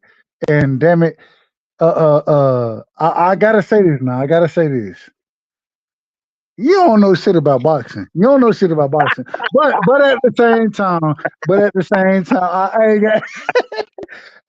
And this is the greatest part about it. When I say that he don't know shit about boxing, he understands exactly where I'm coming from, and he know I don't mean it literally. He understands it. And man, shout out to you, my brother. Shout out to you. Oh, for sure, man. Shout out to you too, Doug. Hey, Tommy. Hey, Tom. Man, we gonna start. It's gonna be the I hate to say it. It's gonna be the Tommy Hill and Doug Right Side show over here with BBO after a while. That's what it's gonna end up being. I think I heard my man go. I thought I heard that, dog. So hey, this bad boy still alive. Oh, they got his ass, boy. Oh, we good. Oh, we good over here. We good over here. We good. We done shut the show down. We done shut the show down over here. We sure did, man. It was a great conversation too, man. I enjoyed every minute of it, bro. Tommy, man, you a hell of an individual, and I thank you for allowing me to rock with you, man. Appreciate you. Man, dude, you know what? The pleasure is mine, dog. You brighten up my day, dog. So you know what I'm saying? I'm saying that in a respectful way too, dog. You know what I'm saying? I put nothing but respect on it, dog. That's why Yes, sir. that's why the last name is Right Side, dog. Cause we always gotta go the right way, dog. We always rocking on the right side. That's why. That's it, man. That We ain't like got you to. said, at the end of the day and twice in the twilight, dog. You ain't nothing but respect going to the right side. Yes, sir. Yes, sir. Yes, sir. And hey, like I always say, because I show respect, individuals show respect on the opposite side, and that's what we got. That's a That's what we fact. got going, Thomas. That's a That's what we fact got right going. there. That's a fact right there, baby boy. That's a fact. You ain't said nothing wrong right there, dog. That's why I had to operate that way, dog. I can't be Yeah. throwing no hate, no shade, none of that stuff out there. Then people gonna feel like they deserve to throw it back at me. I ain't ready to catch it. Oh, no, we gonna catch it. We're gonna catch it. But at the same time, when we catch it, we're gonna respond accordingly, Fact, and we're not gonna be disrespectful in the fact. response. And this is what kills y'all when y'all want to attack. No. We're not gonna attack you. No. We're gonna Yeah, take what you say. We're gonna respond back to it, and we're gonna be factual about it. And when we do that, then we'll see who's the biased individual. That's what we'll see. that's a fact. No, that's true talk right there. BVO, man, BVO. Don't let us close your show, man. We're gonna let you close the show. We Yeah, want you you to gotta close the close show, it, BVO. BBO, man. Come on, man. Stop. That nigga back there breathing All heavy. right, we hey, Close it out. Close it out, Doug. no, no, I'm giving it to you. I'm giving it to you. Come on, Doug, man. We know it's All right, official when you fine. do it. Fuck it, then, man. We had a hell of a show tonight. Shout out to BVO, shout out to D Free. They do a hell of a job running this show over here. You know what I'm saying? My brother Thomas done came through and shut the motherfucking panel down. You know what I'm saying? Because this is what he does. And shout out to him because I think I do the same motherfucking thing. I'm gonna All, shut the panel all down the damn day. same way. Man, Go all ahead. damn day. All damn day you shut it down. I'm just agreeing. I'm getting my Flavor on. I'm getting my Let me yeah boys on. let me let me catch your last words, Thomas, and then I give my last word. Thomas, give me your last words for the night, man. Last words for the night, man. Just like that sign right there, they got the lights glowing around it saying welcome to Vegas. It was nothing but good times and fun conversations right now, man. We had a lot to talk about you on. It was so dang good to, get to the thick of things between what we debate on the ring and what we see in life, man. And I think that sometimes interplays within the sport. I think it happens within life. And I think that in all things, we need to keep things in proper perspective so that we can continue to talk boxing and a light that elevates the sport and not stains it. And with that, we out. Shout out to my brother Thomas, man. I'll end it with this. You gotta be great. You gotta be great to truly shut a show down. You gotta be great, and Thomas is that. Thomas is great. That young, and I believe Thomas is a tad bit older than me, respectfully. Uh, uh, Respectfully. but but at the same time, you gotta be great to come with the information that that this man is coming with. Uh, Shout out to Thomas for doing a hell of a job as far as it goes on. As when we talking about boxing, speaking boxing, um, I always tell y'all know I think I'm the goods when it comes to boxing. And so I'm gonna keep that same mantra, and I'm gonna still feel the same way I feel about myself. Shout out to BVO, doing a hell of a job. You know what I'm saying? He might have fell asleep tonight, but he still do a hell of a job. Shout out to D Free. Shout out to Marky Dan. Anybody who's over here on BVO show, y'all doing a hell of a job. Um, at the end of the day, man, this is what I end with. Devin is the goods, and y'all niggas need to stop criticizing Devin and go ahead and get on the goddamn the platform, and y'all might as well support the young brother because Devin is the goods, and I've been saying this for a minute now. The same way I told y'all what was gonna happen with Tio and Jermaine Ortiz. Even though BBO won that bet, the majority will understand that everything I said was gonna happen in that fight happened in that fight. And so it is what it is. But man, shout out to BVO, man. That man is doing a hell of a job. Shout out to him. Shout out to D Free. You know what I'm saying? And nothing but love and respect. Nothing but love and respect. And thank y'all. I want to thank everybody who's listened to us tonight. Thank y'all because hey, when we get up here bloviating, it do take a individual. You got to be special to listen to it. But at the end of the day, man, we ain't lied to y'all. BBO may have, but ain't nobody else lie. Ain't nobody else lying up here. So shout out to my brother. You know what I'm saying? BBO. Shout out to my brother D Free. You know what I'm saying? Shout out to everybody who's been on the panel tonight. And man, hey, it was a great show. It was a great show. I'm out for the night, and we'll do it again, man. Oh, let me make sure I do it the right way. Shout out to Thomas Hill. Thomas came through and has collaborated. And when I say collaborate, I don't mean we done talked about this. I mean he came and done held the show down. Shout out to Thomas for holding the show down. You know what I'm saying? And so, man, if y'all not subbed, y'all make sure y'all sub to everybody channel. And man, T Hill, man, thank you.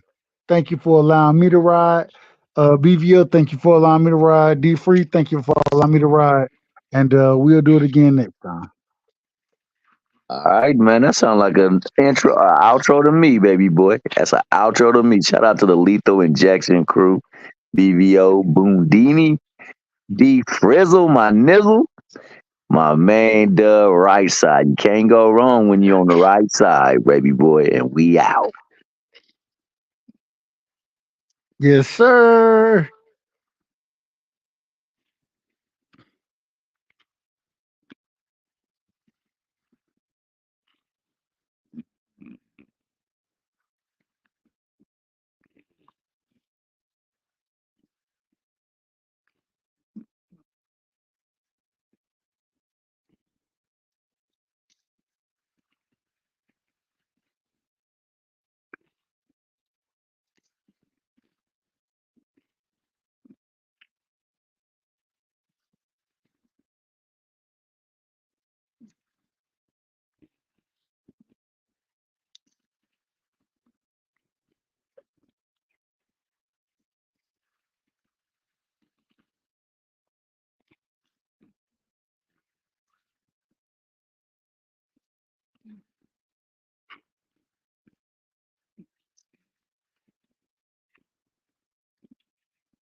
Mhm.